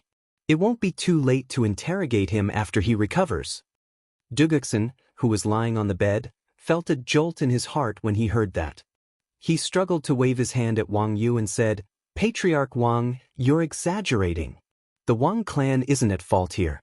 Furthermore, when I was ambushed in the southern alley, the one who came to my aid at the crucial moment should be the head of the Wang clan's guards, right? How could Du Exen dare to lightly blame him when he has yet to repay the favor of saving his life?" Wang Yu's words revealed a very important piece of information. When the Wang family was escorting Zhu Xiecheng and Kong Chang'an back, Wang Qinggu was not present. Instead, he went to the Wenchang workshop in the south of the city. Coincidentally, the location where Kong Chang'an was attacked was right outside the Wenchang workshop. Putting the two together, it wasn't hard to deduce that the peerless swordsman who suddenly descended from the sky when Du Exen was at the brink of death was the head of the Wang family's guards, Wang Qinggu. Although Duga Xan was a little displeased that Kong Chang'an had been assassinated despite being heavily guarded by the Wang family, he had saved his life. If Wang Chengwu hadn't gone to save him, how could the three black-clothed experts have succeeded in killing Kong Chang'an? Duga Xan was still clear about the cause and effect of this matter. Commander Dugu's guess is correct. The one who went to the Wenchang workshop to save you was the head of the Wang family's guards, Wang Chengwu.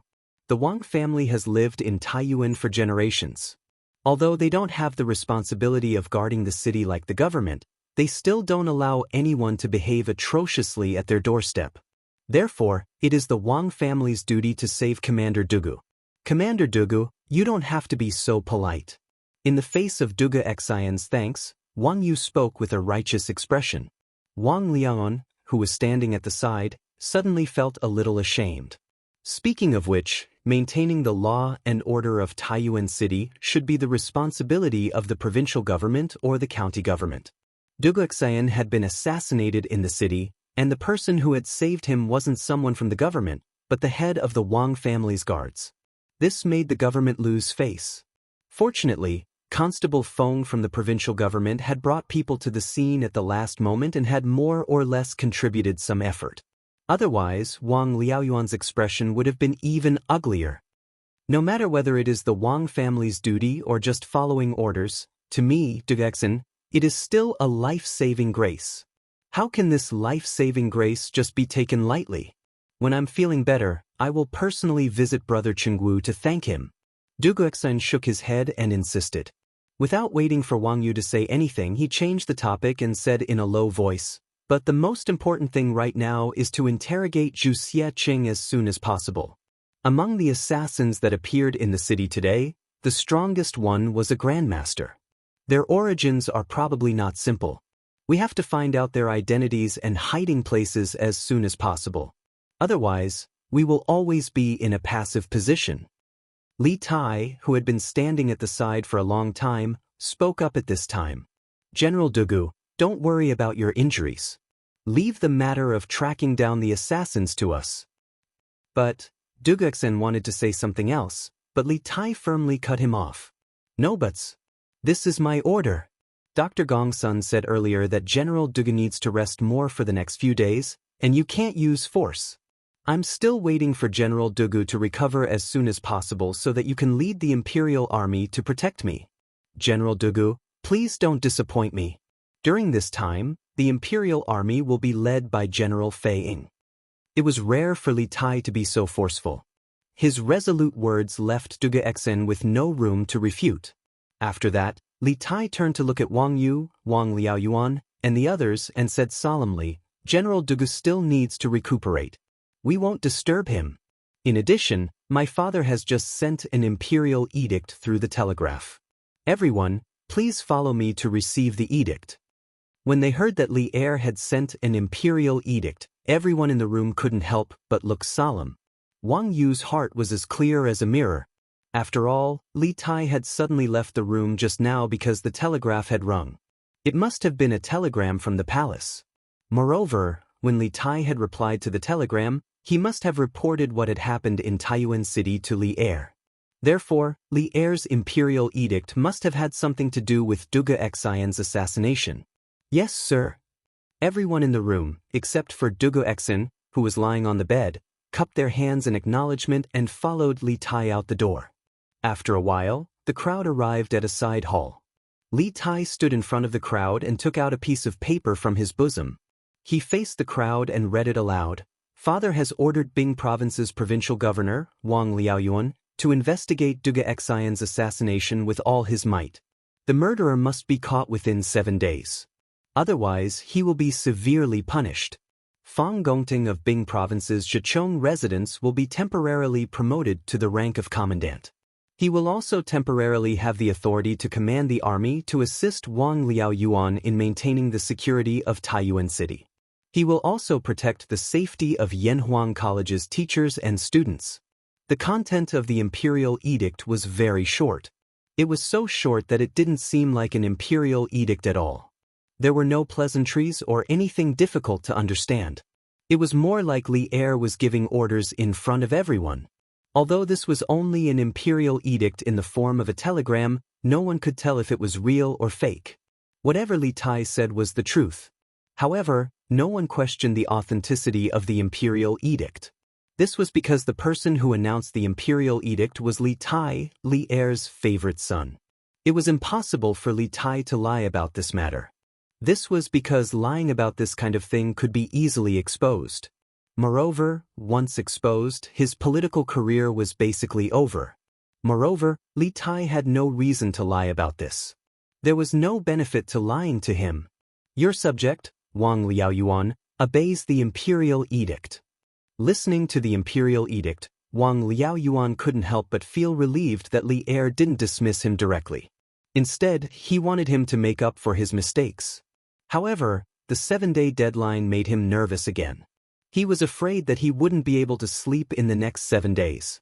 Li Tai nodded and said, although this imperial edict came from a telegraph, you don't have to doubt its authenticity. The imperial edict with the imperial seal has already been sent here by the Wang family's carrier pigeons in the capital. It will probably arrive at noon. At that time, granduncle, please pay more attention.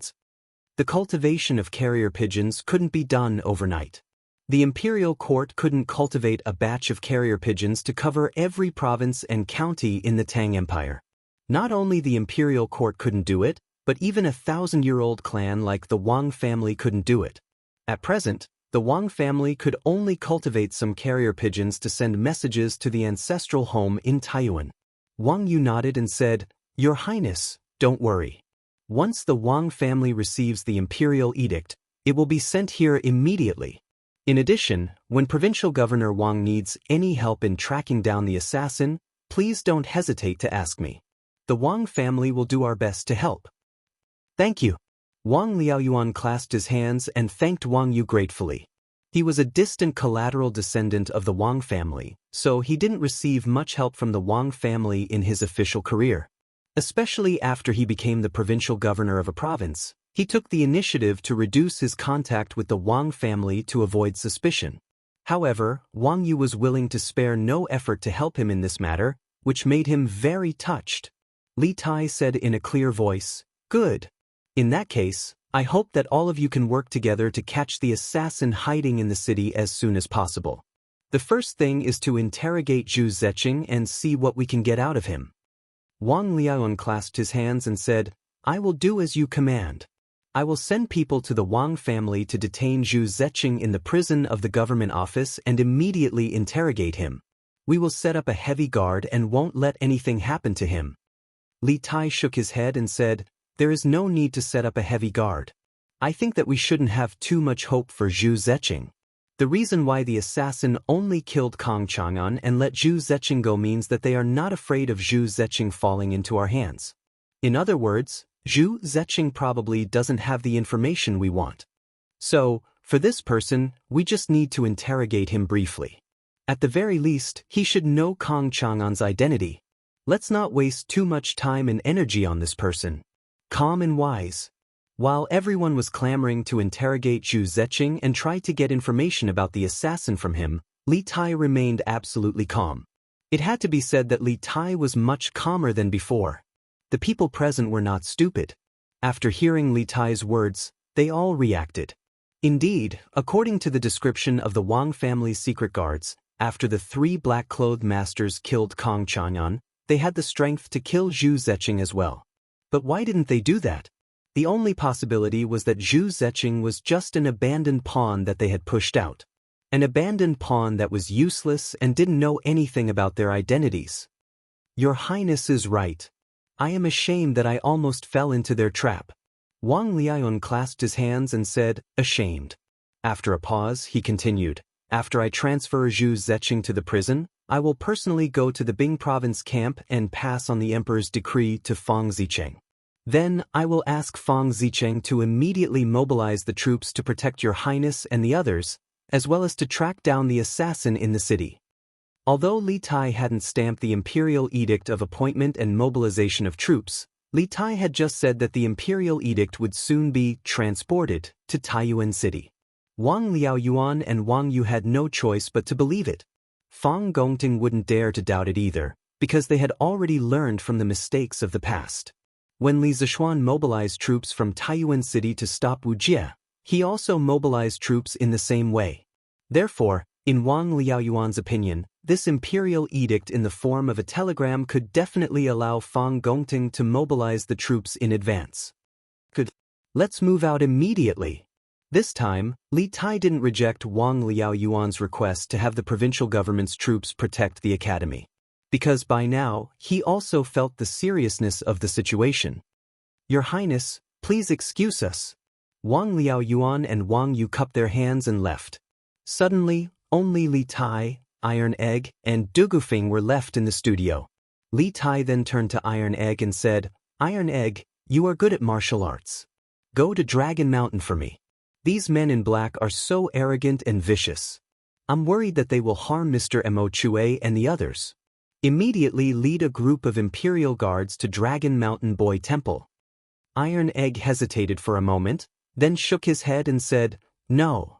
I have to stay by your side and protect your safety. This is the task my master gave me. Li Zishuan had asked Iron Egg to follow the academy north not because he wanted Iron Egg to contribute to the construction of the telegram relay station, but because Iron Egg's martial arts were the best among the students of the academy. In addition, he had a good relationship with Li Tai, so he was the most suitable person to protect Li Tai. Li Tai heard this and couldn't help but feel speechless. Du Gufeng cupped his fists and said, Let me lead the troops to Dragon Mountain. Brother Iron Egg should stay by His Highness's side. Although Du Gufeng wanted to stay and look after Duga Exen, he didn't forget the mission on his shoulders. Good. Then I'll have to trouble General Feiying. Chapter 1866. Guard Lord, we failed to assassinate Dugu Exen. He escaped. In the heavenly guest room of Tongfu Inn, a man in martial attire lowered his head and bowed slightly. He cupped his fists at the middle-aged man in white standing by the window with a fan in his hand. The middle-aged man remained silent. He continued to look at the scenery by the window as if he didn't hear the voice behind him. The man in martial attire tensed up. Thinking of the ruthless methods this man in front of him usually displayed, a trace of panic flashed through his eyes. He hurriedly said, because at the critical moment, the Wang family's secret guards and yamen runners rushed over. We had no choice but to retreat. However, Dugu Exien was poisoned by our weapons and hidden weapons. Even if he was saved by the Wang family and the yamen, he won't live long. Naturally, these words were meant to offend the group of people. Listening to his words, the leader of the group of assassins who tried to assassinate Duga Exen in the South Alley was undoubtedly him. However, this fellow had kept his head lowered since he entered the room. No one could see his face clearly. They could only vaguely feel that this person was definitely not old. The middle-aged man by the window still didn't speak. He didn't turn around either. An invisible pressure slowly came from his body. The man in martial attire couldn't hold it in anymore. He hurriedly knelt on one knee and said, This subordinate was incompetent and couldn't complete the mission. Please punish me, Guard Lord. Incompetent? What a good incompetent. The middle-aged man finally turned around. While waving his feather fan, he said in a cold voice, I've given you 21 experts, and you've already reached the Grandmaster realm. So many people trying to assassinate Duga Xien, but you still failed? Do you think this is a place to raise trash? Although the middle-aged man's voice was calm, everyone could hear the anger hidden in his voice. However, he tried his best to control his volume. After all, this was an inn. If he was too loud, it would inevitably alarm the people in the next room. Hearing this, a layer of cold sweat appeared on the man in martial attire's forehead. He hurriedly said, This subordinate was careless and couldn't kill Dugu Exen immediately. As a result, he was rescued. However, I am confident that no one can cure the poison on my weapons and hidden weapons. At the latest, before the sun sets tomorrow, you will definitely hear the news of Duga Xian's death. The middle-aged man closed his folding fan and paced 2 steps in front of the window before he said, All right, I'll believe you one more time. If Duga Xian doesn't die before the sun sets tomorrow, I'll hold you responsible. Yes. The man hurriedly agreed. At this time, the middle-aged man looked at him and said with deep meaning, Xianyi, you should know that we, the Wolf Guards, never raise trash. Although you are a master of the Grandmaster realm, you always like to do things sloppily. In the long run, I'm afraid even I can't protect you. Take a look at Heavenly Eagle, Twilight Worm, and Cloud Scorpion. Even though their strengths are slightly inferior to yours, they were able to kill their targets and escape unscathed from the Wang clan's secret guards. This is not the first time they have successfully completed a mission. I hope you remember that we, the Wolf Guard, do not lack experts. What we lack are people who know how to do things. If you want to live, if you want to stand out, then don't make any more mistakes. Do you understand? Xianyi. So this assassin's name was Xianyi. Moreover, from what the middle-aged man had said, it seemed that they all came from an organization called the Wolf Guard. However, almost no one in the world knew what this organization did, who it served, when it was founded, or where it was located. However, the middle-aged man's words were biased. If not for this master assassin called Xianyi drawing the attention of the Wang clan's most powerful secret guard, Wang Chenggu, those 3 peak chi transformation assassins would never have been able to successfully kill Kang Chang'an and escape unscathed. This subordinate understands. Xianyi's body trembled slightly, and then he cupped his fists and replied. Who would have thought that a master martial artist would bow and scrape before a middle-aged scholar who didn't seem to know any martial arts and didn't even have the strength to truss a chicken? If this scene were to spread, who knew what the world would make of this middle-aged scholar's identity? Did you reveal your identities during the assassination? The middle-aged man asked after a moment of silence. Xianyi didn't immediately answer. He paused for a moment before replying, We did not. This subordinate and the others had our faces covered the entire time. Duguxin, the Wang clan's secret guards, and the Yamen runners never saw our faces. In truth, during the assassination attempt, Xianyi and the other assassins had revealed a flaw. They had first spoken in Turkic, and then Xianyi had spoken in Han. This sort of abnormal behavior was certain to have attracted Duguxian's attention. However, Xianyi was certain that the poisoned Duguxian would die. Moreover, even if the other party grasped this point, they wouldn't be able to find anything, so he didn't mention it. That's good. The middle-aged man nodded in satisfaction. Lord Wei, according to this subordinate's investigation, King Wei and Duguxian went to Dragon Mountain earlier today, and then they returned to the city. However, after they returned, even more Yanhuang College's teachers and students went to Dragon Mountain. Duguxian is currently on the verge of death, and their defenses are at their weakest. Should this subordinate take some men to Dragon Mountain and capture the Yanhuang College's teachers and students? Seeing that the middle-aged man didn't speak, Xianyi probed. The reason he was so proactive was that he wanted to find an opportunity to atone for his crimes. Although he had made a solemn vow to the middle-aged man that Duguxian would die, he wasn't very confident. Although everyone who had been poisoned by his weapon had died, what if a miracle happened to Duguxian? Then he would definitely be punished by the middle-aged man. Rather than that, he might as well make some contributions in advance so that he could atone for his crimes later. Hearing this, the middle-aged man frowned. After pondering for a moment, he shook his head and said, No. Those Yanhuang College's teachers and students have many of the Northern Yamen's imperial army by their side. The Wang clan's secret guards can't compare to the Northern Yamen's secret guards. Right now, our hidden forces in the city aren't enough to face the imperial army head-on. We must avoid them and find an opportunity in the shadows to act. Xianyi replied in a muffled voice. Then he said, Master Wei, after the 2 assassinations in the morning, Taiyuan City is now under full martial law. Moreover, the Bing Province Barracks has also sent out many troops to search for our whereabouts in the city. Should we move to another place? The place they were in now was the heavenly guest room of Tongfu Inn. Not only was the decoration luxurious, but the interior space was also extremely large. There were a total of 4 to 5 rooms including the inner and outer rooms. It was completely like an independent house. Of course, more importantly, Zhu Xiecheng, who was now detained in prison by the government, used to live in this guest room. Therefore, Xianyi suggested that they move to another place to stay. Move to another place? Why do we have to move to another place? The middle-aged man chuckled and shook his head. Haven't you heard that the most dangerous place is the safest place? Next, the Wang family and the people from the provincial government will definitely focus on the big houses. Even if they search here, they won't be able to find anything. It had to be said that this guy was really brave. Speaking of which, if a normal person wanted to lurk in Taiyuan City and cause trouble, they would definitely rent a remote house to stay. After all, there were too many people in a place like an inn, not to mention that the guest room he was staying in now had just been occupied by a suspect from the government. Xianyi didn't try to persuade him again, but he was a little puzzled. Master Wei, did we make such a big fuss today just to kill Kong Chang'an and Duge Exin? Now that the whole city is under martial law, it will be very disadvantageous for our next operation. Only by stirring up the water will the fish come out and swim. Only then will I know where the fish are and where they are going.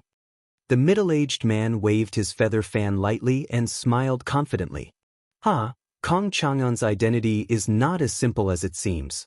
Now that he died in Taiyuan City under the heavy protection of the Wang family shadow guards, the ones who will have a headache next are the Taiyuan government and the Wang family, not us. And this is just a test of the fish's purpose in coming to Taiyuan City. But there is no need to test them now, someone has already come to tell us the answer. How interesting, it seems that there are some smart ones in this school of fish. These words were very vague, but Xianyi understood. He asked tentatively, Master Wei, that Wang, that person, can we trust him? Will he betray us? The middle-aged man frowned slightly, but after a moment he smiled faintly. If he wanted to betray us, he wouldn't have gone through so much trouble. In the end, he and I are the same kind of people who don't want to be trapped in this small Taiyuan city. He is also a smart person. And with him secretly helping us, it will be easier for us to succeed. At this point, the middle-aged man turned to look at Xianyi and said with a serious face, Go back now and watch over them. Tell them to bury their weapons properly. Be careful for the next 2 days, don't cause any trouble. I will send a messenger pigeon later and inform the Great Khan of the situation here. I believe that the Great Khan will be interested in this matter. We will hide in the city first and wait for an opportunity to move. Messenger pigeon, the Great Khan. The amount of information hidden in the middle-aged man's words was not small. Just the 3 words Great Khan showed that his allegiance was not to the Central Plains, but to the Great Khan of the Turks, Shelley. Not only could this fellow speak fluent Chinese, but he also knew how to send a messenger pigeon. Obviously, he was a man from the Central Plains. Why would a man from the Central Plains work for the Great Khan of the Turks? And his status in the Turks was not low either. Who was this person?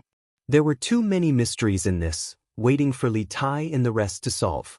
If they could not solve it, it would be difficult for them to complete their mission. Thus, this subordinate obeys. Xianyi bowed and was about to leave when the middle-aged man stopped him. Wait! Xianyi paused, and the middle-aged man said lightly, If there is nothing important in the next 2 days, try not to come here and bother me. Master Wei. Xianyi replied and turned to leave. The door creaked open from the inside and then closed from the outside. The room regained its peace, and only the fragrance of tea lingered in the air.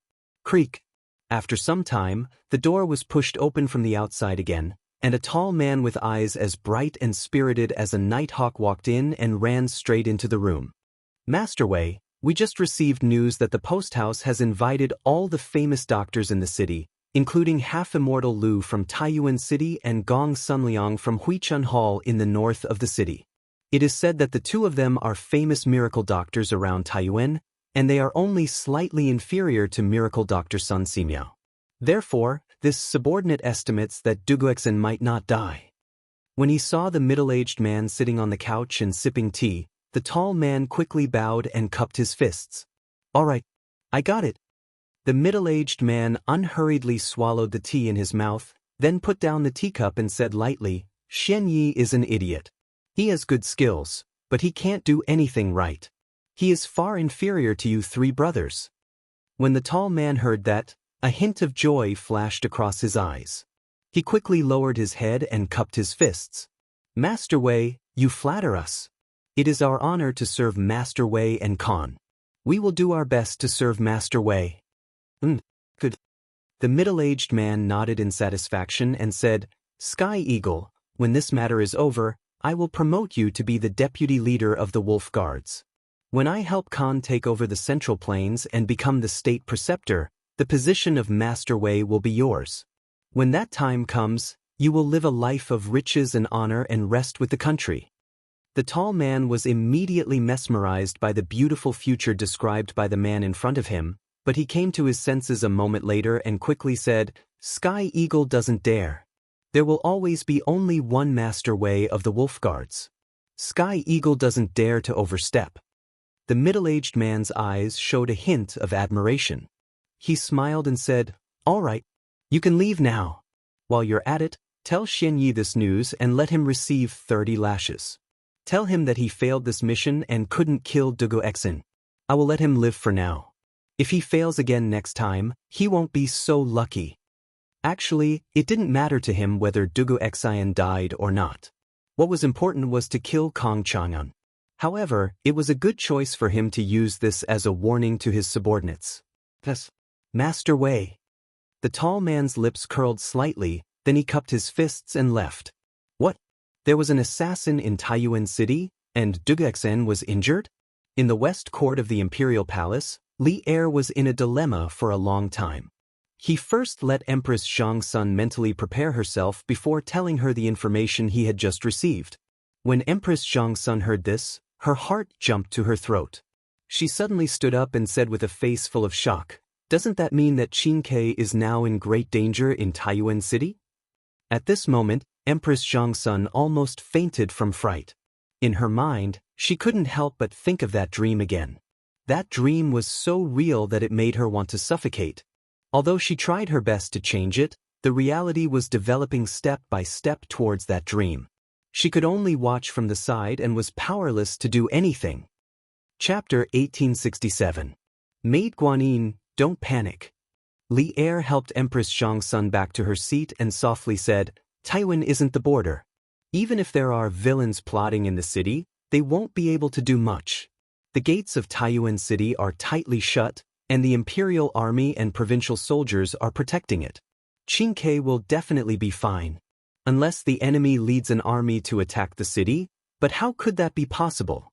If Taiyuan City is attacked, the soldiers of the surrounding provinces will immediately go to reinforce it.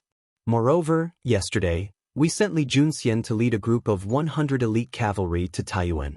Based on the time, he shouldn't be far from Taiyuan.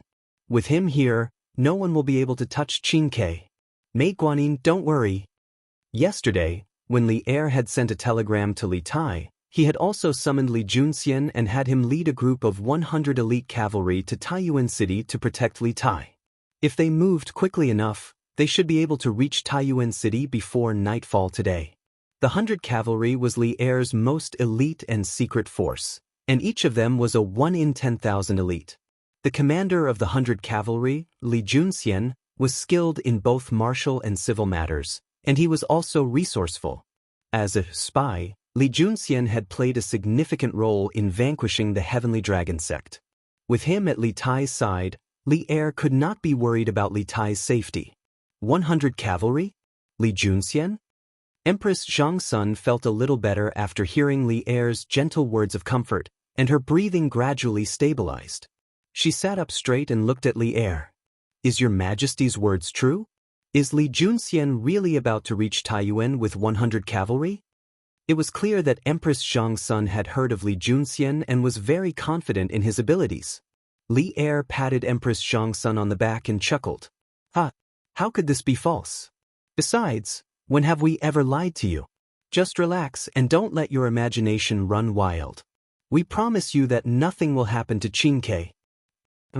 Empress Zhang Sun leaned her head against Li Er's chest and said with a light N. The resolute promise of the man in front of her gave her a great sense of security. Her heart, which had been in a mess, finally calmed down. If the Marquis of Yong and is by Qingxua's side, then I will truly be at ease. Empress Zhang Sun nestled in Li Er's arms, but this thought popped up in her mind for no reason. Although Li Zishuan was strong, he was still much weaker than Li Zixuan. After all, Li Zixuan had managed to escape from the hands of the world's #1 expert, Wuxia. Moreover, since Li Zixuan's debut, not only had he made many outstanding achievements, but he had also saved himself from many desperate situations. His life was like a cheat code. This was a man of destiny who had the attribute of avoiding danger. As a mother, Empress Jianghu naturally hoped that the strongest person would be at her son's side to protect him. But as the Empress Jianghu was not willing to use public resources for private use at this time. This was because Li Zixuan was currently training the Black Armored Army, and the Black Armored Army was his strongest trump card in the upcoming war between the Great Tang and the Turks. Empress Jianghu did not want her own matters to affect the training of the Black Armored Army and thus the outcome of the war between the Great Tang and the Turks. Thus, although this was what she thought, Empress Jianghu did not speak to Li Er. At the same time, to the north of Taiyuan City, in the Bingzhou barracks, Wang Liaoyuan carried the imperial decree in the form of a telegram to Fang Gongting's tent. He first told Fang Gongting about the 2 assassinations that had occurred in the city today, and then he proposed that the soldiers of the Bing province barracks be sent into the city to search for the assassins and maintain order. Adjunct Fang, this official knows that there are rules in the army. Without the personal order of the governor or an imperial decree, no one has the right to mobilize the soldiers of the Bing province barracks. But you should be able to sense that the situation in the city is extremely dangerous. If they even dared to assassinate General Dugu, who can guarantee that their next target won't be King Wei? If anything happens to King Wei in Taiyuan City, no one will be able to endure His Majesty's thunderous rage. Although this official's imperial decree does not have a seal and cannot compare to an imperial decree to mobilize soldiers, this official still hopes that Adjunct Fang can understand the severity of this matter. Do not put King Wei in danger because of a mere formality. Within the tent, Wang Liaoyuan handed the telegram to Wang Liaoyuan and spoke with a solemn expression. His words could be said to be sincere, and Fang Gongting was not an unreasonable person. However, the matter of mobilizing soldiers was of great importance. Moreover, even if he believed that the imperial decree in Wang Liaoyuan's hands was real and was willing to mobilize soldiers, the other generals in the army might not be willing to believe it. Governor Wang, it is not that this person is a mere formality or unreasonable person, but this imperial decree is, first, a promotion and second, the mobilization of soldiers. This is truly too important. This general is only a member of the army. If I first promote myself and then mobilize soldiers into the city, I fear that it will be difficult to convince the masses. After a moment of thought, Fang Gongting awkwardly cupped his fists toward Wang Liaoyuan. In the end, Fang Gongting was only a member of the army. If he used the telegram in Wang Liaoyuan's hands to promote him to commandant, it was inevitable that there would be some discordant voices in the army. This was because ever since the Bing province barracks had stopped the Turkic army at Yanmen Pass and the original commandant Su Tingda had died at Yanmen Pass, many generals in the Bing province barracks had covetously eyed the position of commandant. If Fang Gongting was promoted to commandant in such an unconventional manner, it would truly be difficult to convince the masses. Hearing this, Wang Liaoyuan's brows furrowed. After some thought, he said, Adjunct Fang, you might not know, but when the Marquis of Yong and came to the Bing province barracks to mobilize soldiers, he did not have an imperial decree. Instead, he had the same telegram as this official right now. Fortunately, the imperial court sent the imperial decree to Taiyuan through the Wang clan's carrier pigeon.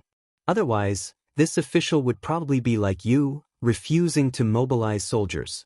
Now that the situation is urgent and His Majesty has sent another telegram and carrier pigeon, what reason do you and I have to refuse the imperial decree?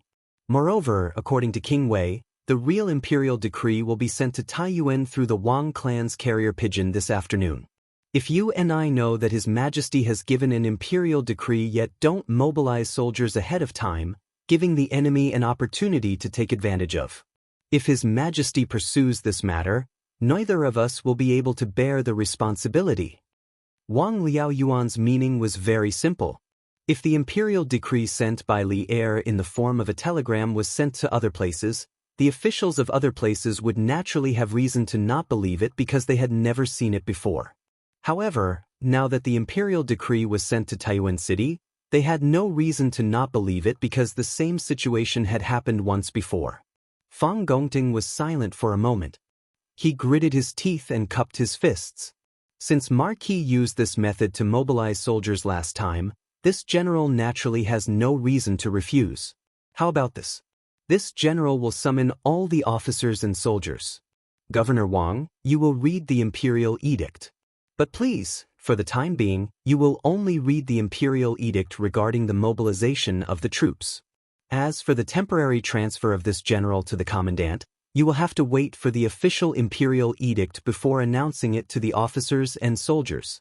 In any case, Governor Wang's main goal is to mobilize soldiers into the city. Moreover, when we attacked the Turks in the north last time, most of the soldiers in our Bing province barracks personally participated in the battle. You only need to tell the soldiers how Marquion and mobilized the soldiers last time. This general believes that the soldiers naturally won't dare to disobey. This was a compromise. Right now, the Bing province camp was like a group of dragons without a leader. Although Fang Gongting was the one with the highest prestige, there were still other generals who were on par with him. If he was directly promoted to Bing province commandant in such an abnormal way, it would definitely cause some people to be dissatisfied. Rather than this, it was better to mobilize the soldiers first and wait for the official decree to come before announcing the promotion. This would minimize the variables to the greatest extent. With Wang Liaoyuan's authority and prestige in the Bing province barracks, Fang Gongting believed that it would be easy to achieve his goal if he only used the imperial decree to mobilize the soldiers. Wang Liaoyuan's eyes flashed. After a moment of silence, he nodded. Good. Then I'll have to trouble Governor Fang. Fang Gongting was right. His purpose in coming to the barracks was to mobilize the soldiers. As for the power struggle in the army, he wasn't interested and didn't dare to be interested. This was because Bing province was different from other places. The military power here was controlled by the governor and had nothing to do with the governor. Governor Wang is too polite. Then this general will go and gather the soldiers. Fang Gongting stood up and cupped his fist. Good. Fang Gongting left the tent and immediately ordered the soldiers to gather at the commander appointment platform. Just as he had expected, when Wang Liaoyuan took out the telegram and explained that Li Zishuan had used the same procedure to mobilize the soldiers in the Bing province barracks, the soldiers were all convinced of the authenticity of the imperial decree. This was especially true for those soldiers who had accompanied Li Zishuan in stopping Wuxia and the Turkic Wolf cavalry. In this way, the matter of mobilizing the troops would be completed without a hitch. At 9:15 in the morning, 10,000 soldiers filed out of the Bing province barracks. Under Fang Gongting's lead, these 10,000 soldiers entered Source Peak City and began to search the streets for people with weapons and suspicious identities. The bailiffs of the provincial government, the Wang clan's shadow guards, and the soldiers of the Bing province barracks gathered in the city. For a moment, the atmosphere in the city was unprecedentedly tense. An invisible net was cast over Source Peak City, making it impossible for any hidden faction to hide. At the same time, in the prison of the Bing province barracks, Wang Liaoyuan, Du Gaving, Li Tai, and Wang Yu, these four representatives of the various factions, were interrogating Zhu Xiecheng. In truth, Li Tai's status as a prince was not suited to enter the prison. The ancient people were mostly superstitious and believed that the yin qi in the prison was heavy and inauspicious. Before entering, Wang Liaoyuan had tried to persuade Li Tai, but Li Tai was eager to understand the truth and insisted on following. No one could do anything about it. Chapter 1868. Zhu Hongxing, your real name is Zhu Xiecheng, right? Are you a Turk? In the prison of Taiyuan Prefecture, Wang Liaoyuan, Wang Yu, Du Gafeng, and Li Tai were sitting on the same bench. Wang Liaoyuan slapped the table in front of him and asked Zhu Xiecheng, who was kneeling on the ground in front of him. This was a prison, so the conditions here were naturally much simpler than in the court, but no one cared about that. The reason why they chose to interrogate Zhu Xiecheng in the prison instead of in the court was mainly, first, to keep it a secret, and second, to make it more convenient for the punishment. After all, The torture tools in the prison were much more abundant than those in the court. If Zhu Xiecheng refused to tell the truth, Wang Liaoyuan would immediately send someone to torture him. This was not a place where human rights were concerned. First, this was ancient times. Second, this was a prison. Most importantly, there was a huge crisis lurking in Taiyuan City. Li Tai's life was in great danger, and Zhu Xiecheng happened to be the only person Wang Liaoyuan had caught who might know the enemy's background. In this case, even if Wang Liaoyuan killed Zhu Xiecheng, the civil and military officials would not hold Wang Liaoyuan responsible for anything, let alone human rights. Zhu Xiecheng looked up at Wang Liaoyuan unhappily and said nothing. Then he lowered his head again. Wang Liaoyuan stopped breathing and then said angrily, "Humph! Now that things have come to this, what else do you have to hide? Do you still think that someone can save you? Don't forget that when you were taken away from Xuanren Mill, you were attacked on the way. This means that the person behind you wants you to die, not to save you. If you still want to live, then tell me everything you know. Otherwise, Kang Chang'an will most likely end up like you." In fact, Wang Liaoyuan rarely used harsh punishments when dealing with criminals. When facing Zhu Xiecheng, he instinctively wanted to give him a chance to confess. That was why he said so much.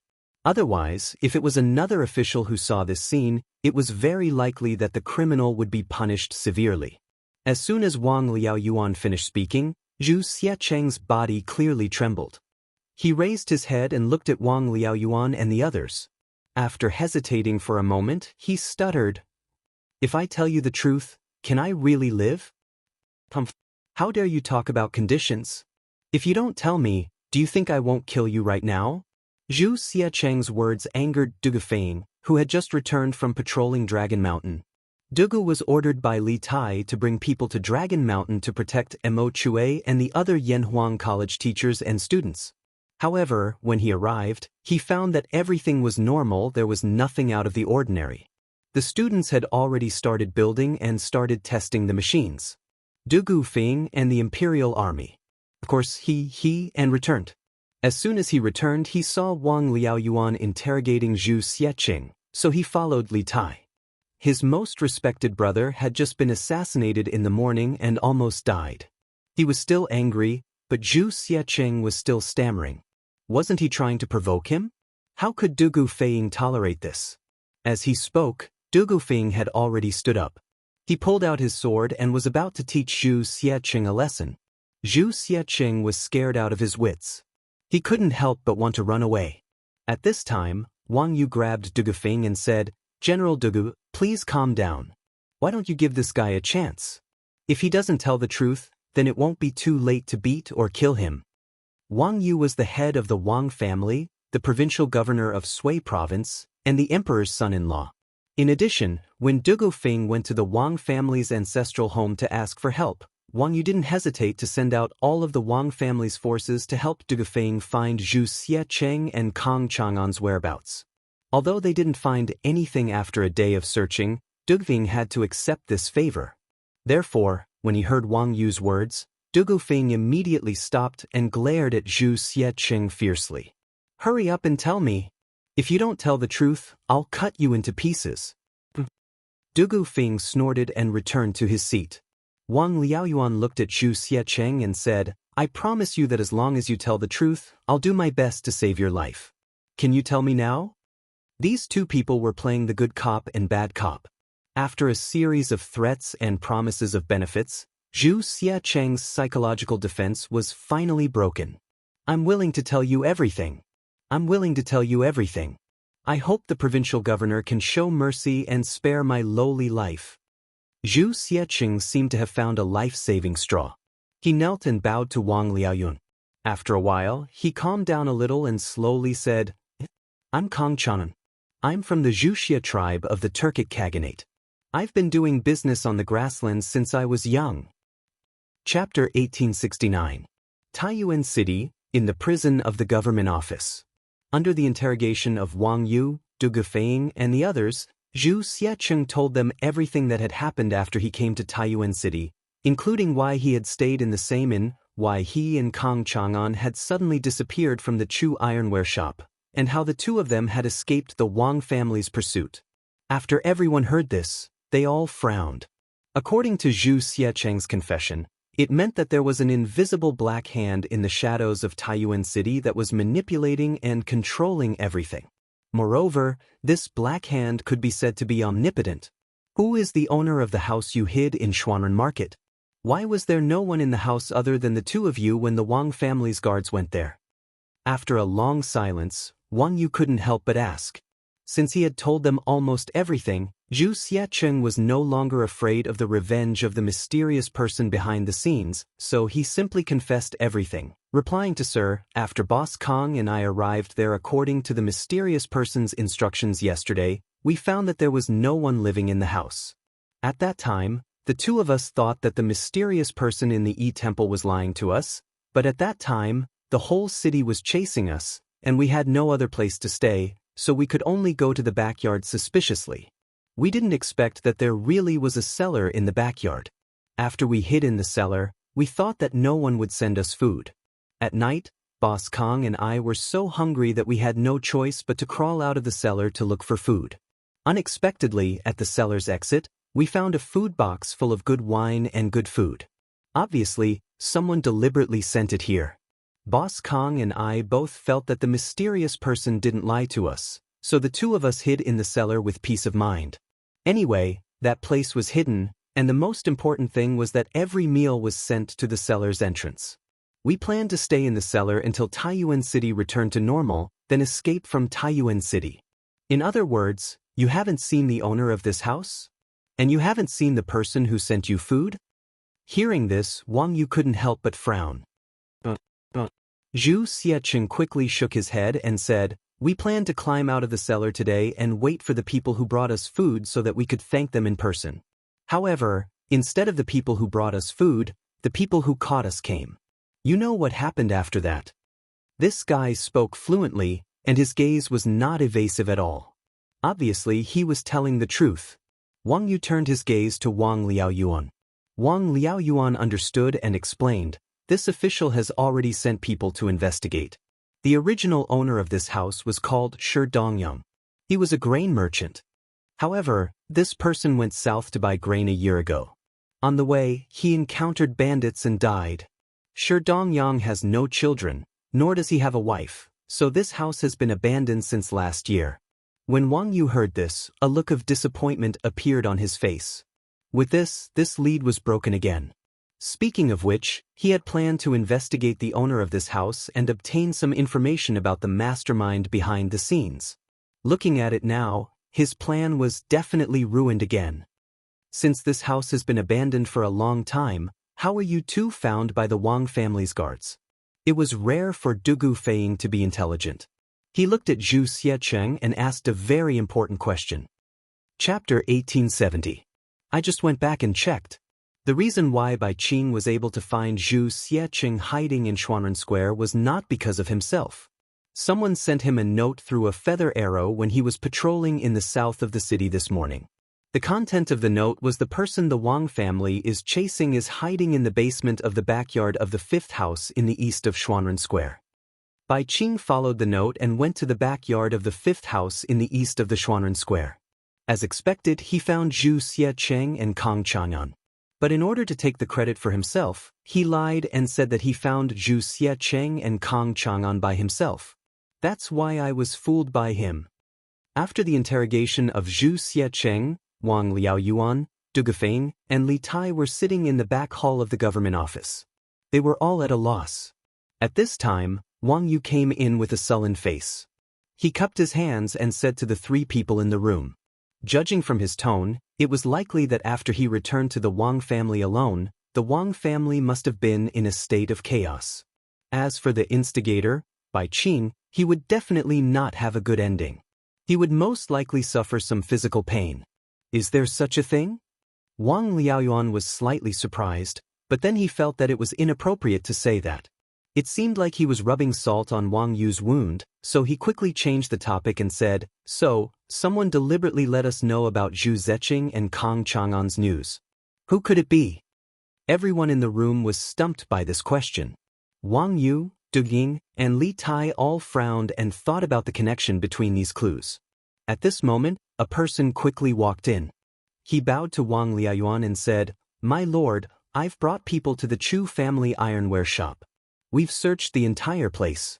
Other than the weapons that are usually displayed for sale, we didn't find a large number of weapons in the warehouse." The person was Constable Feng from the provincial government office. After the interrogation of Zhu Xiecheng, Wang Liaoyuan ordered Constable Feng to go to the Chuji ironware shop to do a more detailed search. Now that this case was related to the smuggling of weapons to the Turks, he had to find out the whereabouts of these weapons no matter what. This way, he could give the imperial court an explanation. No weapons? But this official understands. You may leave first. Wang Liaoyuan frowned slightly and asked Constable Feng to leave. He stroked his beard and said, "It seems that Kong Chang'an has already handed over the weapons to the mysterious person behind the scenes. But how is that possible?" In Wang Liaoyuan's subconscious mind, since the mysterious person was so cautious, he must have controlled Zhu Xiecheng, Kong Chang'an, and the others to do things for him from afar. Therefore, he naturally thought that Kong Chang'an couldn't have given the weapons to the mysterious person in such a short time. Li Tai said, "What's impossible about that? Perhaps the mysterious person behind the scenes is also in Source Peak City right now."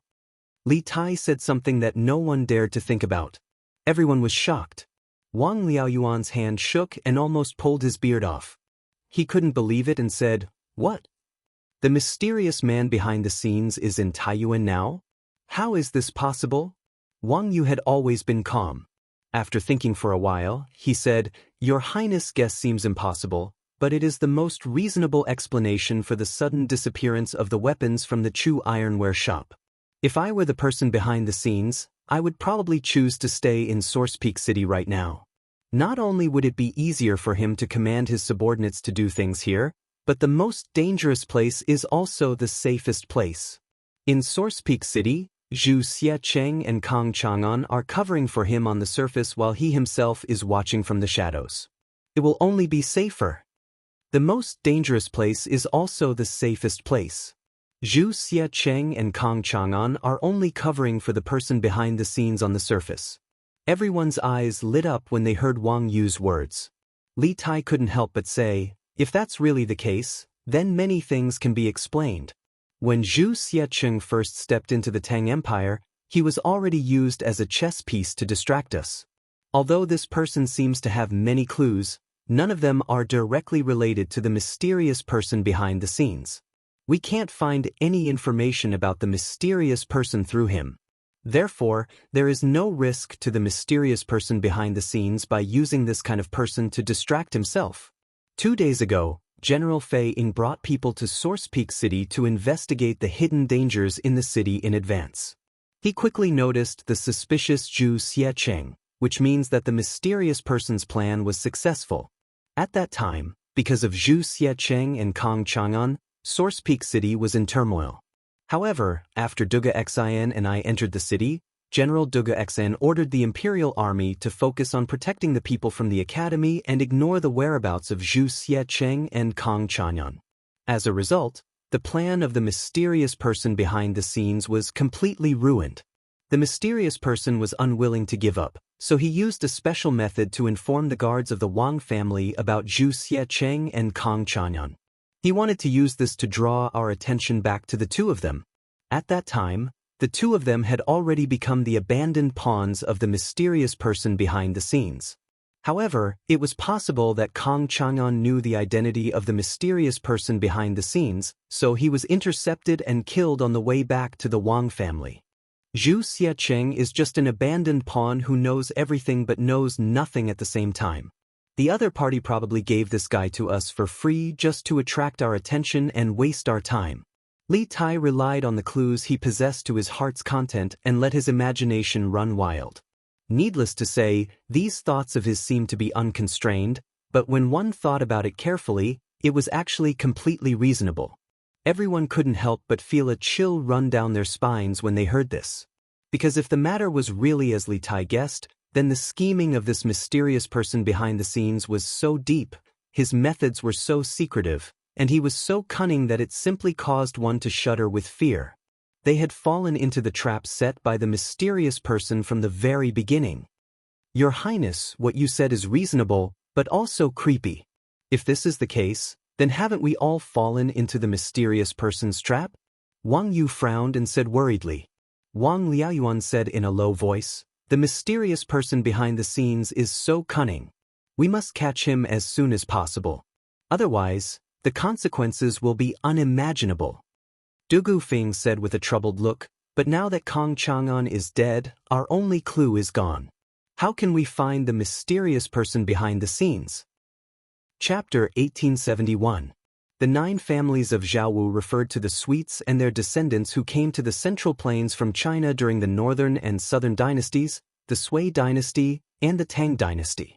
Their kings all had the surname Jianghu. The 9 families of Jianghu were originally from the Yu family. At the beginning of the Han dynasty, the Xiongnu destroyed the Yuezhi and forced them to move west. The Yuezhi tribe, which used to live in Jianghu, Gansu, as their old home, fled west and entered the Sut region of Central Asia. They conquered the local natives and formed a number of city-states. Later on, under the rule of Kuda, they were forced to change their surname to Wenasha. After the decline of Dada, the various city-states regained their independence. Their surname was Jianghu, forming the Jiaota city-states headed by the Kong kingdom. Among them were in Chao, Shi, Mi, Shi, Mu, Bai, and so on. They were collectively known as the 9 surnames of Jianghu. In the Tang dynasty, they were also known as the 9 surnames of Hu, or simply Hu. In the West, they were known as Sogdians.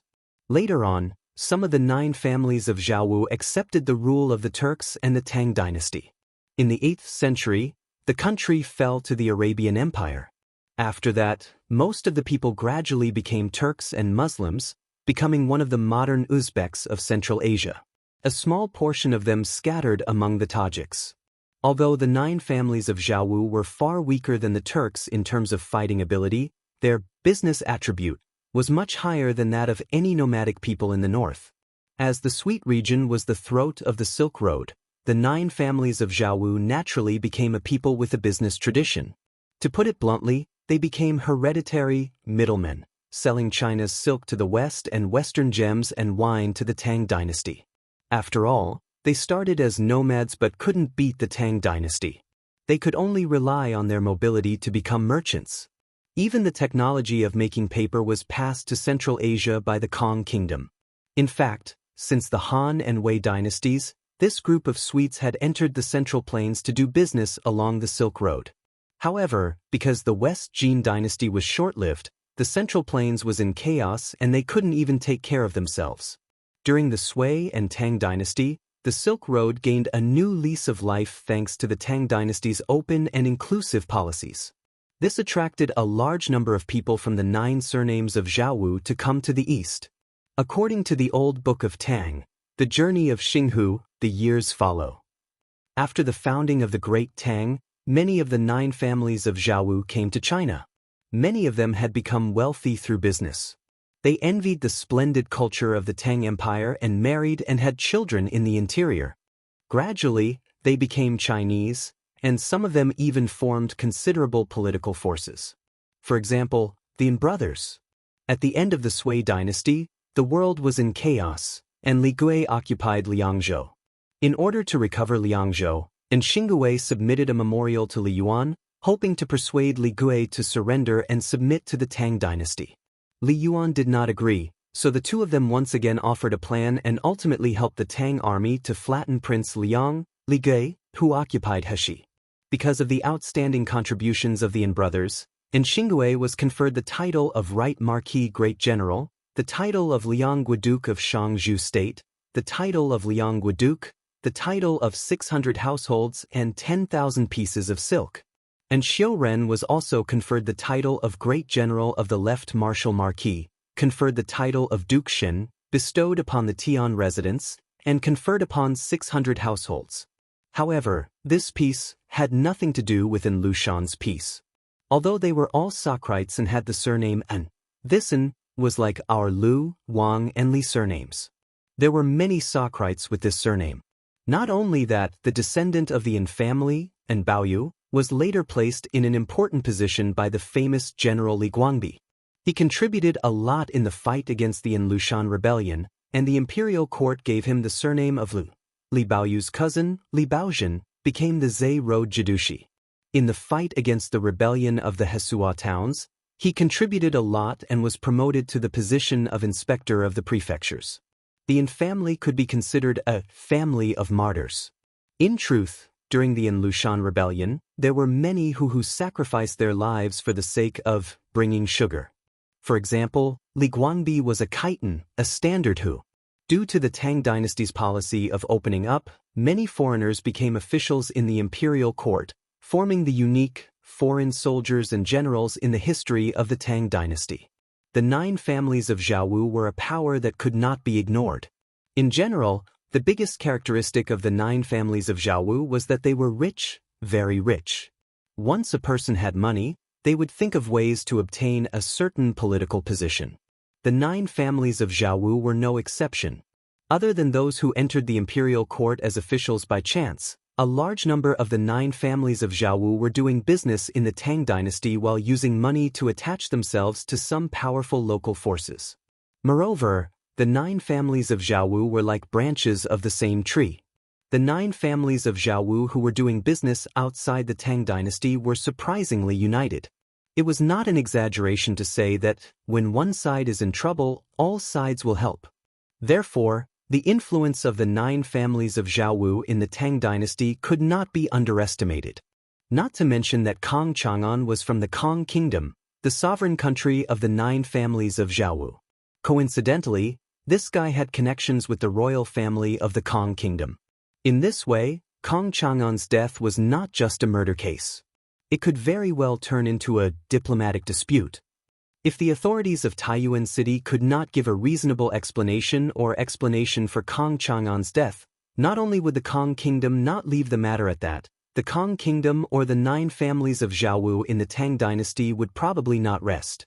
They might cause endless trouble for the authorities of Taiyuan City. After all, whether it was modern society or feudal society, although money was not omnipotent, it could solve most problems, such as hiring assassins, monopolizing the market, disrupting the prices of goods in the city, and so on. No matter what methods they used, Wang Liaoyuan and the others would not have it easy. When a group of people was extremely wealthy, even if they didn't have any official position, the influence they had was incomparable to that of ordinary people. Kong Chang'an and Kong Chu were the same. But was the Tang dynasty afraid of the 9 families of Jianghu? Obviously not. In terms of overall national strength, even if the 9 families of Jianghu were multiplied by 10, they might not be able to defeat the Tang dynasty at its peak. The strength of the 9 families of Jianghu did not lie in national strength, but in the soft power of the economy. Not only did they monopolize the trade between the Tang dynasty and the Western countries, but they also controlled the commercial and economic lifelines of many provinces and counties in the Tang dynasty. As the saying goes, pull one hair and the whole body will be affected. If the Tang dynasty made a move against the 9 families of Jianghu, although it could win, it would also suffer great losses. This one was shocked to hear that Brother Kang's ironware shop was suddenly closed down and that Brother Kong himself had met with an accident. Therefore, I came to the provincial governor's office to ask the provincial governor to uphold justice for Brother Kong and find out who killed Brother Kong. In the back hall of the government office in Taiyuan, Kong Chu naturally saw the shock of Wang Liaoyuan, Wang Yu, and Li Tai, but he did not make a fuss about it. Instead, he calmly cupped his hands and said to Wang Liaoyuan. Chapter 1872. Asking him to leave. Facing Kong Chu, who was being unreasonable, Wang Liaoyuan decisively asked him to leave. After all, he was an official and represented the Taiyuan government. Kong Chu was just a small merchant from another country in Taiyuan City. What right did he have to question him again and again? Provincial governor, please wait. Wang Liaoyuan asked Kong Chu to leave, but Kong Chu didn't know what was good for him. He said loudly, Provincial governor, Brother Kong died in Taiyuan City under unknown circumstances. I sincerely hope that provincial governor can allow me to participate in the investigation. On one hand, I can answer to my king. On the other hand, I have many capable people under my command that can help provincial governors solve the case and catch the murderer. Good heavens, this bastard actually wants to participate in the government's investigation? Wang Liaoyuan's face darkened.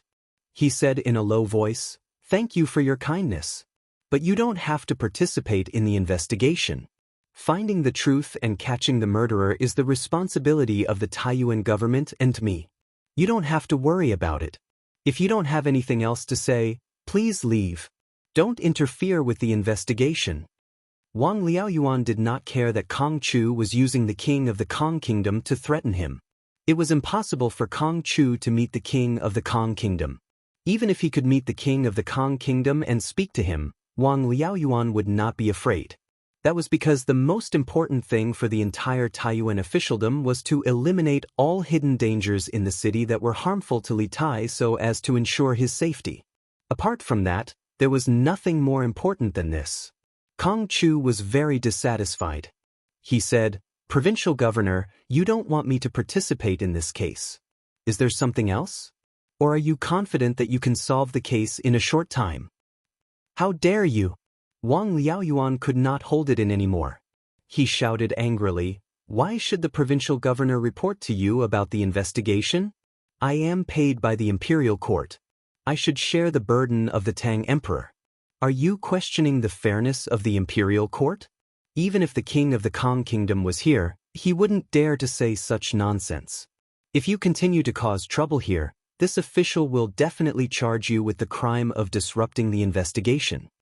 There was a saying that a weak country had no diplomacy, and Wang Liaoyuan's words were a perfect example. The Tang Empire and the Turkic Empire were both extremely powerful countries in Asia. Although the Kong Empire was good at economics and had strong, soft power, its comprehensive national strength was still less than 1/10 of the Tang Empire's. Therefore, Wang Liaoyuan's words were quite forceful. Kong Chu was embarrassed by Wang Liaoyuan's scolding. He bowed and said, "Then I request to leave the city. I want to return to Kong country and tell Brother Kang's family about this bad news. Please allow me."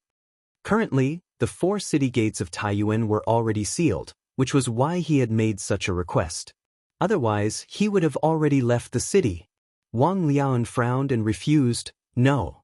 Right now, this official has ordered the city guards to seal the city gates and search for the whereabouts of the assassin who tried to assassinate Kong Chanyan.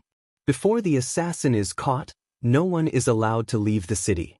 If you want to leave Taiyuan, you'd better wait patiently in the city for a few days." Kong Chu said with an ugly face, "Brother Kong and I are best friends. Now, I just want to leave the city and return to Kong country to tell Brother Kang's family about the bad news of Brother Kang's death. Why is provincial governor stopping me? Could it be that the provincial governor suspects that I am also an assassin?" Chapter 1873. All right. County Magistrate I have already sent out everything that you wanted to report to my husband. Lantian County, Yong, Marquis Manor, Main Hall. Han Yushi, Li Jingma, Madam Li, and County Magistrate He were all in the hall. However, Han Yushi was sitting at the table at the head of the hall, and in front of her was a large box. At this moment, Han Yushi stood up and spoke to County Magistrate He. This was the imperial edict that had been sent out this morning. Just as all the officials of Lantian County were in a dilemma and were at their wits' end, County Magistrate He personally visited the Marquis' manor and requested Han Yushi to inform Li Zishuan, who was in the military camp, of the current situation in the county office through the telegraph. Han Yushi was, after all, a married woman. Although the Tang dynasty was liberal, it wasn't liberal to the point of allowing men outside to meet their wives alone.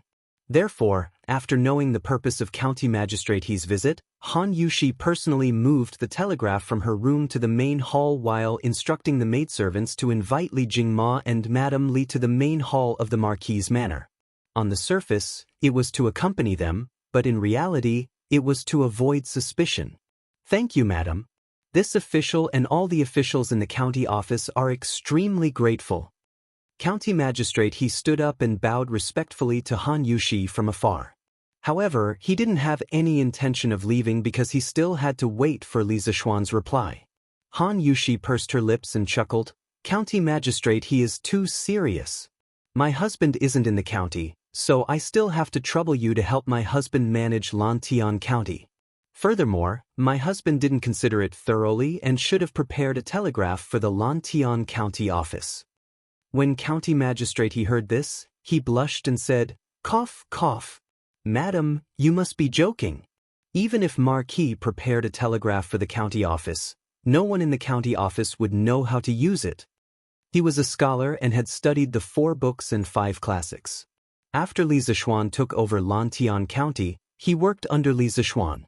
Although he had received many new ideas and knowledge, he still felt that he couldn't handle a new thing like the telegraph that required a higher professional knowledge.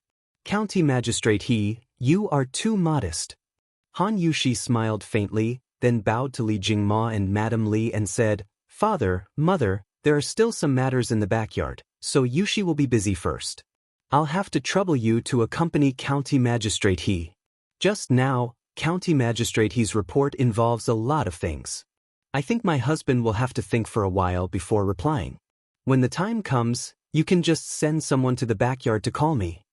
Han Yushi's thoughts were still relatively conservative. She did not want to get too involved in official matters. Moreover, she felt that it would be rather awkward for her to continue staying here, so she found an excuse to leave. Li Jingma nodded and replied, "Good, good, good. Go ahead and do your work." County Magistrate he cupped his hands and sent him off. Black Armored Army's camp, inside the tent.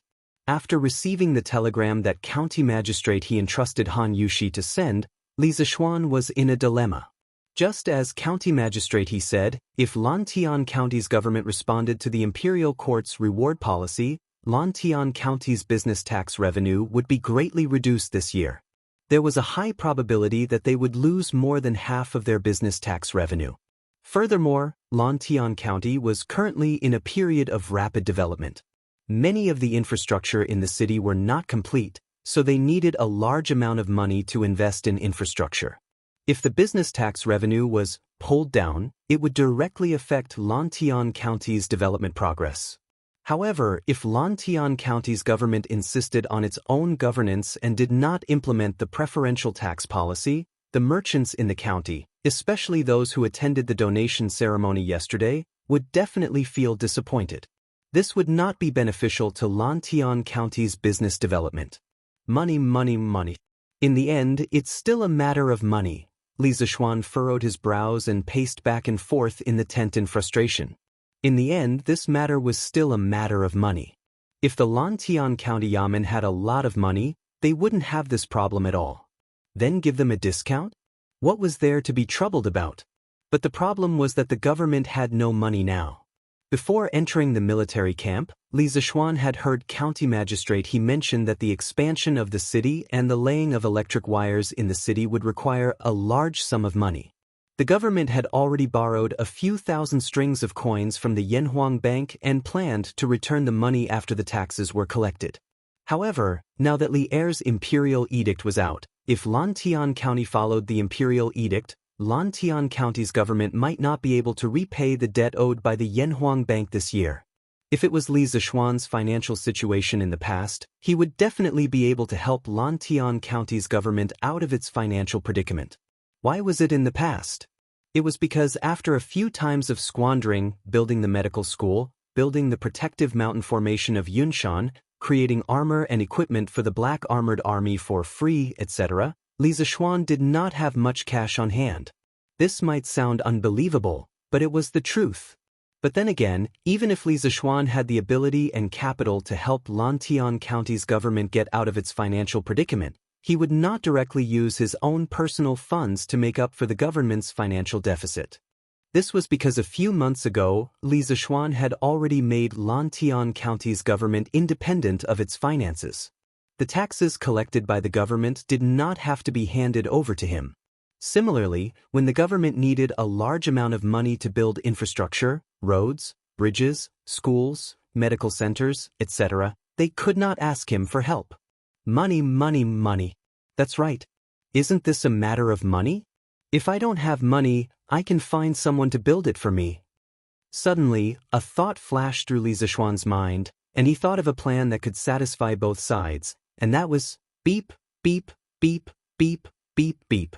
As soon as he thought of it, Li Zishuan immediately returned to the table and started to operate the telegraph machine to send a telegram. After a short wait, someone finally responded. Li Zishuan hurriedly sent his idea in the form of a coded message. Order: Lantian County's government will fully comply with the Emperor's decree and implement the corresponding business tax preferential policies in the city. As for the government's financial shortfall this year, with the Marquis and Lantian County's government's name and credit as guarantee, we will apply for a long-term loan of 50,000 strings of cash from Yanhuang Bank. The term of the loan will be 2 years. As for the interest rate, you can discuss it with the King of Shu. This 50,000 strings of cash will be used for the reconstruction of Lantian County's infrastructure, the expansion of the city walls, and the laying of electric wires. Every expenditure must be recorded in detail and no one is allowed to embezzle it. When the reconstruction of the city is completed and the business environment is greatly improved, I believe that Lantian County's business will become even more prosperous. When that time comes, a mere 50,000 strings of cash will definitely be paid off in less than 2 years. This last paragraph was mainly to dispel County Magistrate He's concerns. Otherwise, with County Magistrate He's cautious personality, he would definitely not dare to borrow such a large sum of money from Yanhuang Bank. That's right, Li Zishuan was planning to follow the path of rapid development in most modern cities. That was, the government would invest heavily in infrastructure. On one hand, it would expand domestic demand, because infrastructure required the support of many upstream and downstream industrial chains, as well as many workers. On the other hand, it would improve the city's infrastructure. In fact, it was mainly the transportation facilities that would drive the development of various industries in the city. Chapter 1874. Marquis has ordered us to follow His Majesty's decree and implement preferential business tax policies in Lantian County. As for the county government's financial shortfall this year, we will use the name and credit of Marquis and Lantian County government as a guarantee to apply for a long-term loan of 50,000 strings of cash from Yanhuang Bank. The loan period is 2 years. After receiving Li Zishuan's reply and instructions from the telegraph, County Magistrate he did not dare to delay any further. He immediately left the Marquis mansion and returned to the county government. He gathered County Deputy Meng, Registrar Zhang, County Officer Wang and the rest to the back hall of the county government and announced Li Zishuan's decision on the spot. After he finished speaking, the officials in the room were all shocked. County Deputy Meng even exclaimed, "Borrow 50,000 strings of cash? So much money, when will our county government be able to pay it back?" Registrar Zhang could not help but say, "Isn't 50,000 strings of cash a little too much? Our county government has already borrowed 7,000 to 8,000 strings of cash from Yanhuang Bank.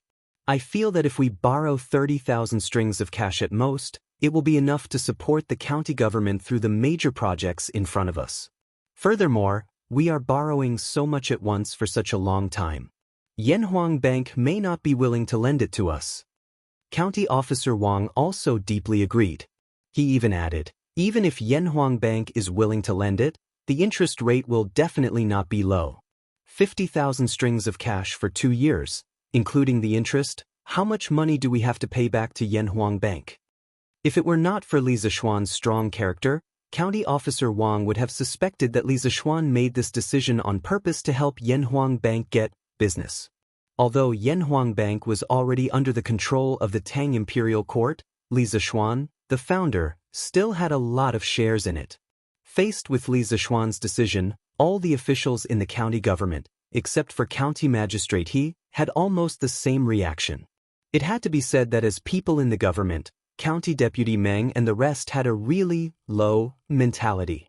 If this was in modern times, who would be worried about borrowing too much money from the bank and not being able to pay it back? They were worried that the borrowed money was not enough to complete the infrastructure projects in the city. As for not being able to pay back the money, it was impossible. It was endorsed by the official credibility. Seeing that everyone was against it, even though Wang Liaoyuan had the same opinion as them in the beginning, he still tried to persuade them.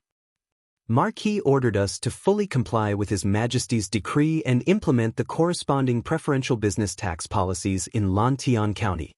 As for the County Yamen's financial shortfall this year, with the name and credit of Marquis and the Lantian County Yamen as a guarantee, we will apply for a long-term loan of 50,000 strings of cash from Yanhuang Bank for 2 years. After receiving Li Zishuan's reply and instructions from the telegraph, county magistrate he didn't dare delay any further. He immediately left the Marquis of Yong An's manor and returned to the County Yamen. He gathered County Deputy Meng, Registrar Zhang, County Lieutenant Wang, and the others to the back hall of the County Yamen and announced Li Zishuan's decision on the spot. As soon as he finished, the officials in the room were all shocked. County Deputy Meng even exclaimed, "Borrow 50,000 strings of cash? When will our County Yamen be able to repay such a huge sum of money?" Registrar Zhang also couldn't help but say, "Isn't 50,000 strings of cash a little too much? Our County Yamen has already borrowed 7,000 to 8,000 strings of cash from Yanhuang Bank. I feel that if we borrow 30,000 strings of cash at most, it will be enough to help the County Yamen through the major projects in front of us.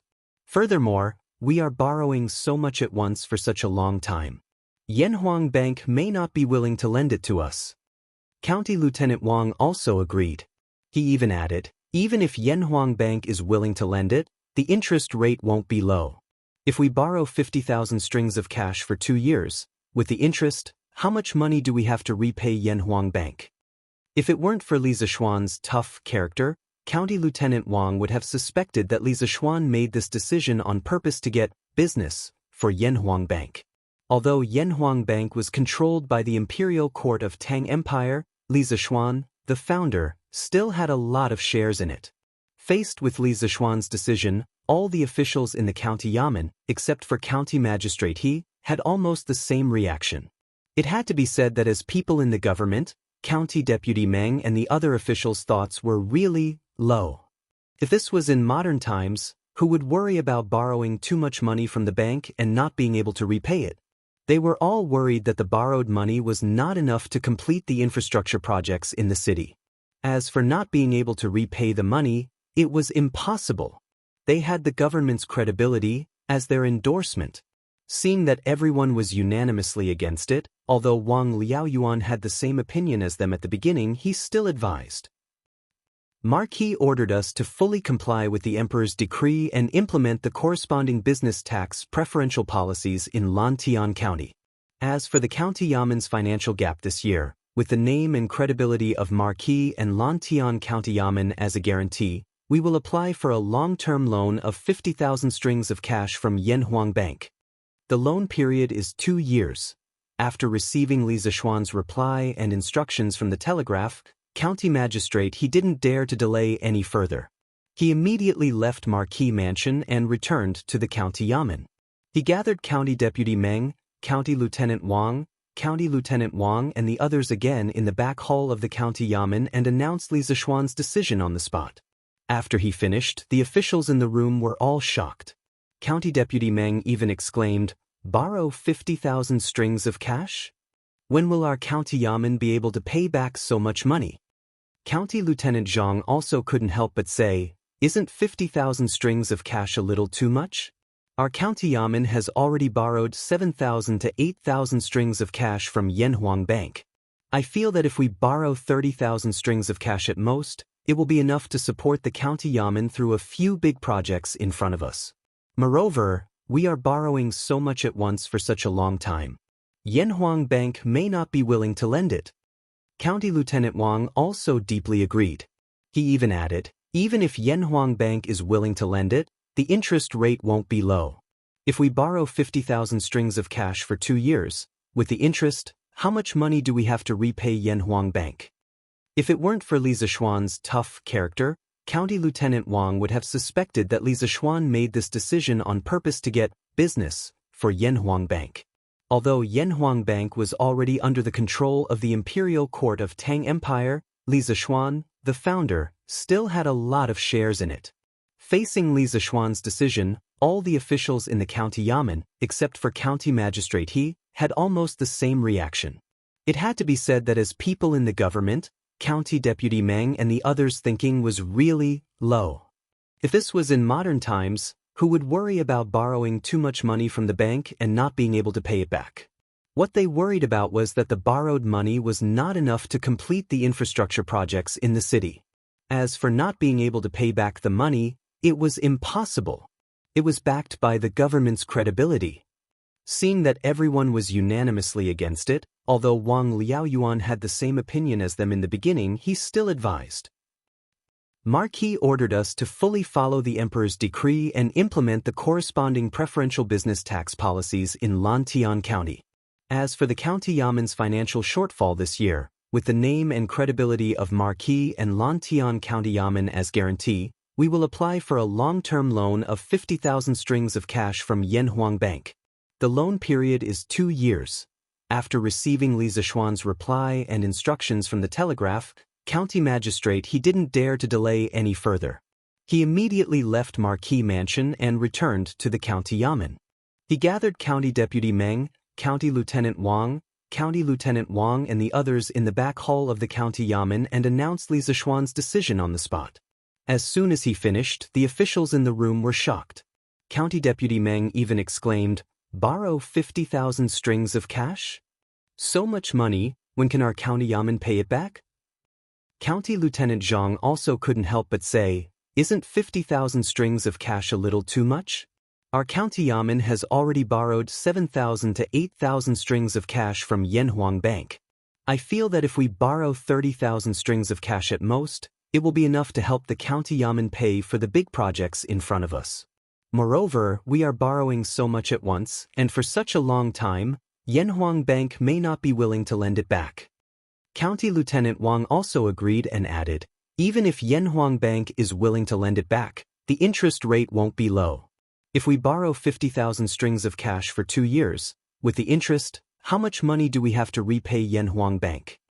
If it weren't for Li Zishuan's tough character, County Lieutenant Wang would have suspected that Li Zishuan made this decision on purpose to help Yanhuang Bank get business.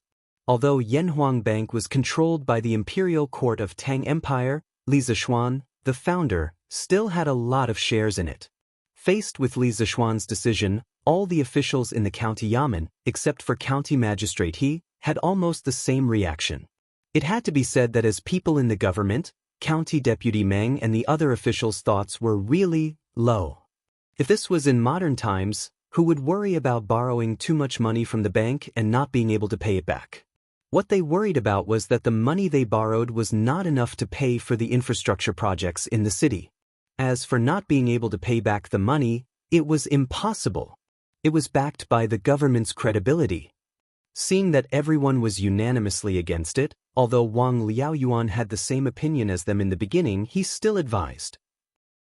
Marquis ordered us to fully follow the emperor's decree and implement the corresponding preferential business tax policies in Lantian County.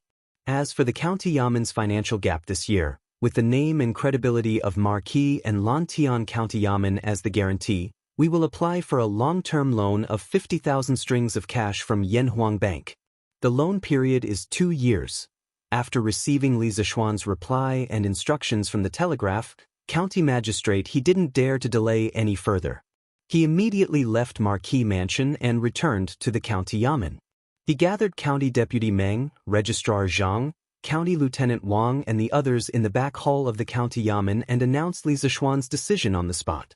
As soon as he finished, all the officials in the room were shocked. County Deputy Meng even exclaimed, "Borrow 50,000 strings of cash?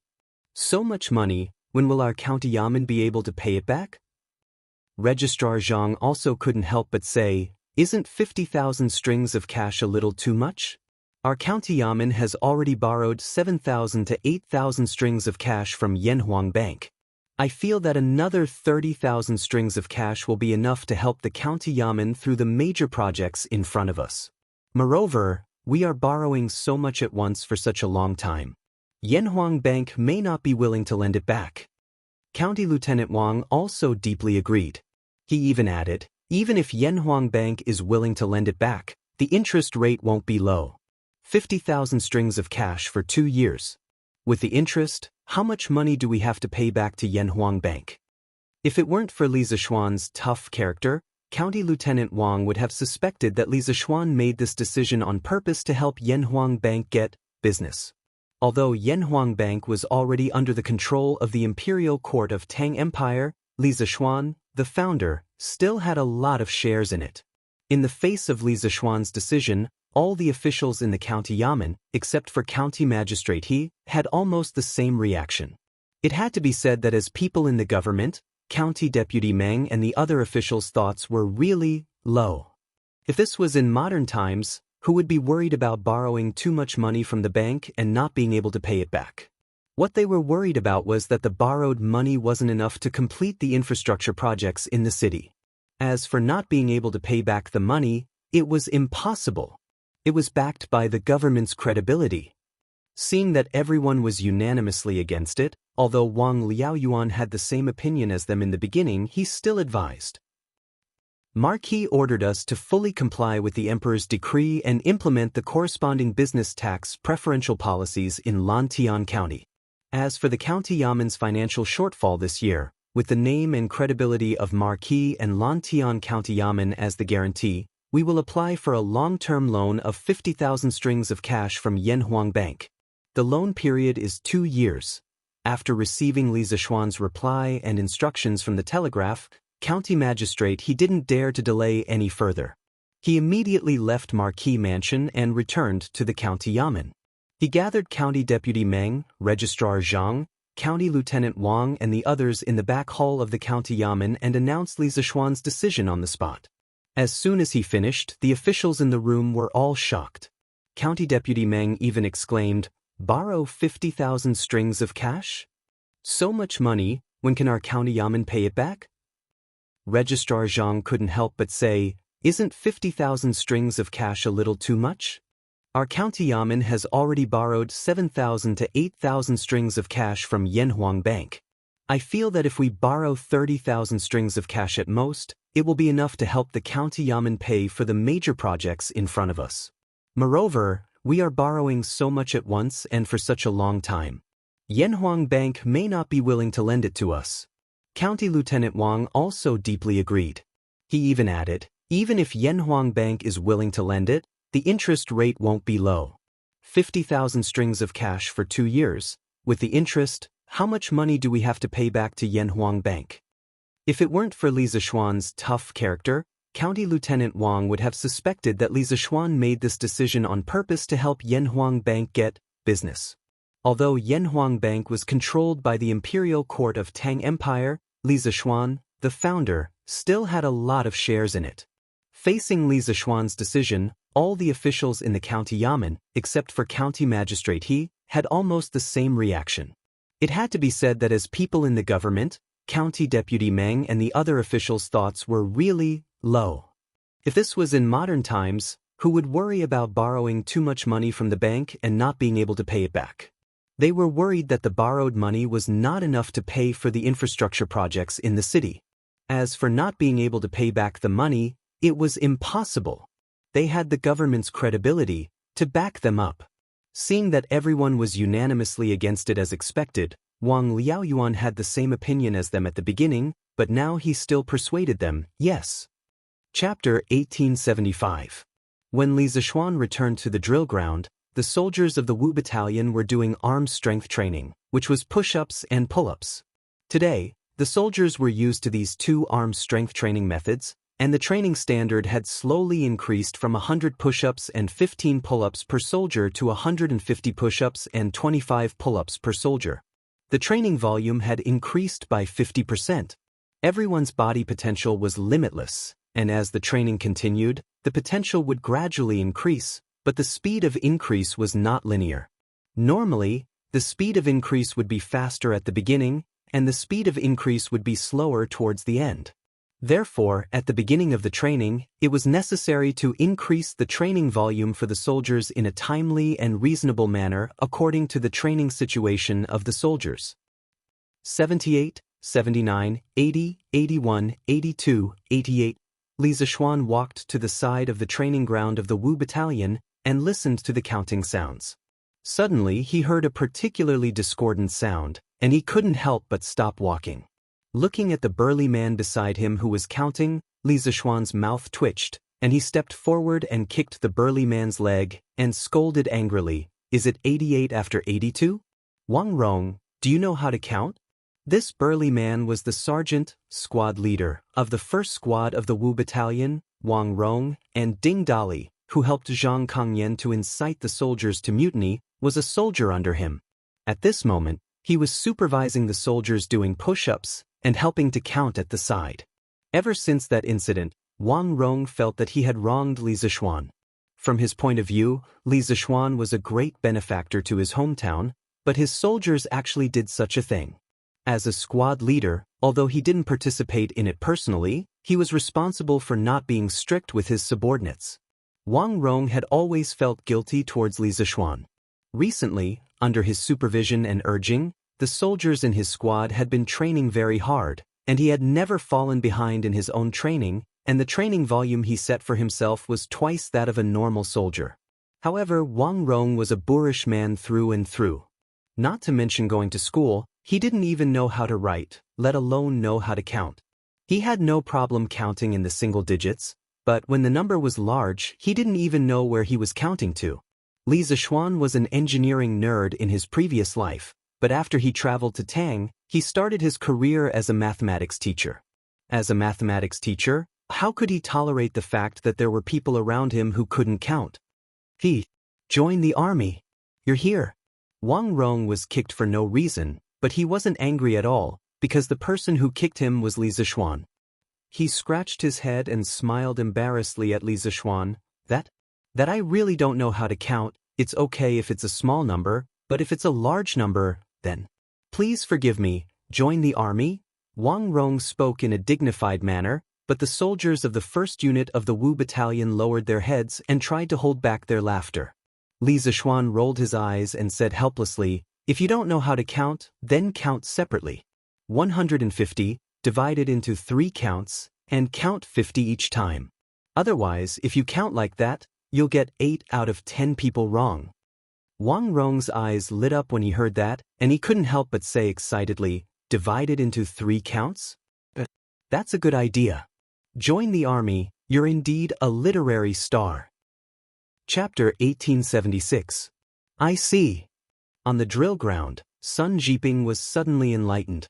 If the soldiers of the 2nd Battalion are only putting on a show during their daily combat training, then in tomorrow's combat competition, their results will definitely not be as good as ours. Li Zixuan nodded with a smile and said, "This is why I've always requested the soldiers to conduct their daily training with the mentality of actual combat. They are all good men of my great Tang. I would rather have them suffer some injuries during training than lose their lives on the battlefield.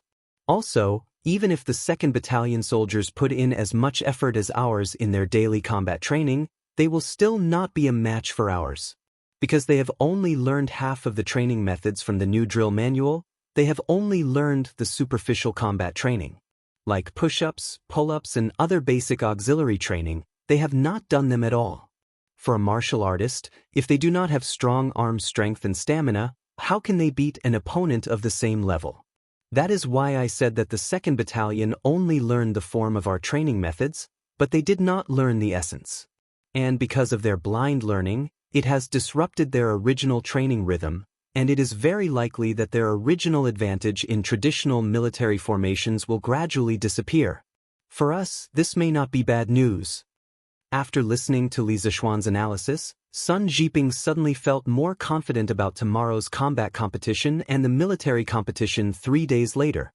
He smiled and said, "You are right. In these few days, I will keep an eye on the soldiers and urge them to complete all the training tasks with the highest quality."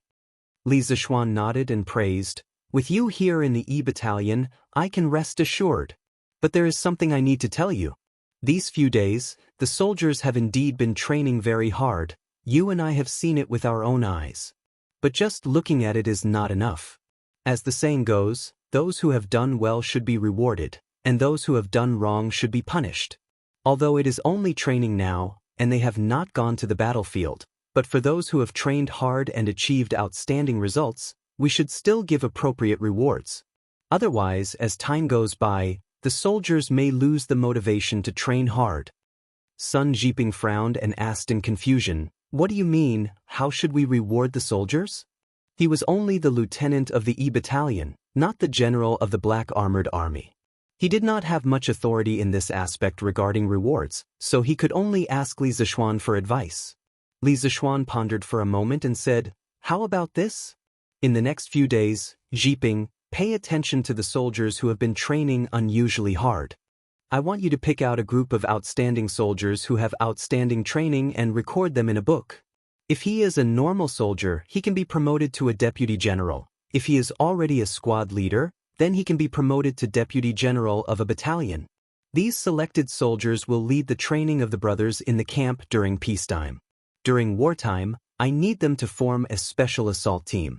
I want them to take down the enemy's most elite and hard-to-take-down forces on the battlefield." Special Assault Team. Hearing this new term from Li Zixuan's mouth, Sun Jiping was stunned for a moment. After thinking about it carefully for a while, he roughly understood what kind of existence the so-called special forces were. After a moment of silence, Sun Jiping cupped his fists and said solemnly, "This general obeys." "I see." On the drill ground, Sun Jiping suddenly realized what was going on. If the soldiers of the B Battalion are just putting up a show during their daily combat training, then in tomorrow's combat competition, their results will definitely not be as good as ours. Li Zixuan nodded with a smile and said, "This is why I've always requested the soldiers to conduct their daily training with the mentality of actual combat. They are all good soldiers of the Tang Empire. I would rather they get injured during training than lose their lives on the battlefield. Also, even if the soldiers of the B Battalion put in as much effort as our soldiers in their daily combat training, they will still not be a match for our soldiers. Because they have only learned half of the training methods from the new drill manual, they have only learned the superficial combat training. Like push-ups, pull-ups, and other basic auxiliary training, they have not done them at all. For a martial artist, if they don't have strong arm strength and stamina, how can they beat an opponent of the same level? That's why I said that the B Battalion only learned the form of our training methods, but not the essence. And because of their blind learning, it messed up their original training rhythm, and it is very likely that their original advantage in traditional military formations will gradually disappear. For us, this may not be a bad news." After listening to Li Zixuan's analysis, Sun Jiping suddenly felt more confident about tomorrow's combat competition and the military competition 3 days later. He smiled and said, "You are right. In the next few days, I will keep an eye on the soldiers and urge them to complete all the training tasks with quality and quantity." Li Zixuan nodded and praised, "With you here in the E Battalion, I can rest assured. But there is something that I need to tell you. In the past few days, the soldiers have been training very hard. You and I have seen it with our own eyes. But just looking at it is not enough. As the saying goes, one should be rewarded for meritorious deeds, and one should be punished for wrongdoings. Although it is only training now and not going to the battlefield, but for those who have trained hard and achieved outstanding results, we should still give appropriate rewards. Otherwise, as time goes by, the soldiers may lose the motivation to train hard." Sun Jiping frowned and asked with some confusion, "How should we reward the soldiers according to your idea?" He was only the lieutenant of the E Battalion and not the general of the Black Armored Army. Regarding the rewards for the soldiers, he did not have much authority in this aspect, so he could only ask Li Zixuan for advice. Li Zixuan frowned and pondered for a moment, then said, "How about this? For the next few days, Jiping, pay close attention to the soldiers who are training unusually hard. I want you to pick out a batch of outstanding soldiers and record all of them in a book. If he is a normal soldier, you can promote him to a deputy general of a team. If he is already a squad leader, you can promote him to a deputy general of a battalion. These selected soldiers will lead the training of the brothers in the battalion during normal times, but during wartime, I need them to form a special assault team. I want them to specifically take down the most elite and difficult force of the enemy on the battlefield." Special Assault Team. Sun Jiping was startled when he suddenly heard a new term from Li Zixuan.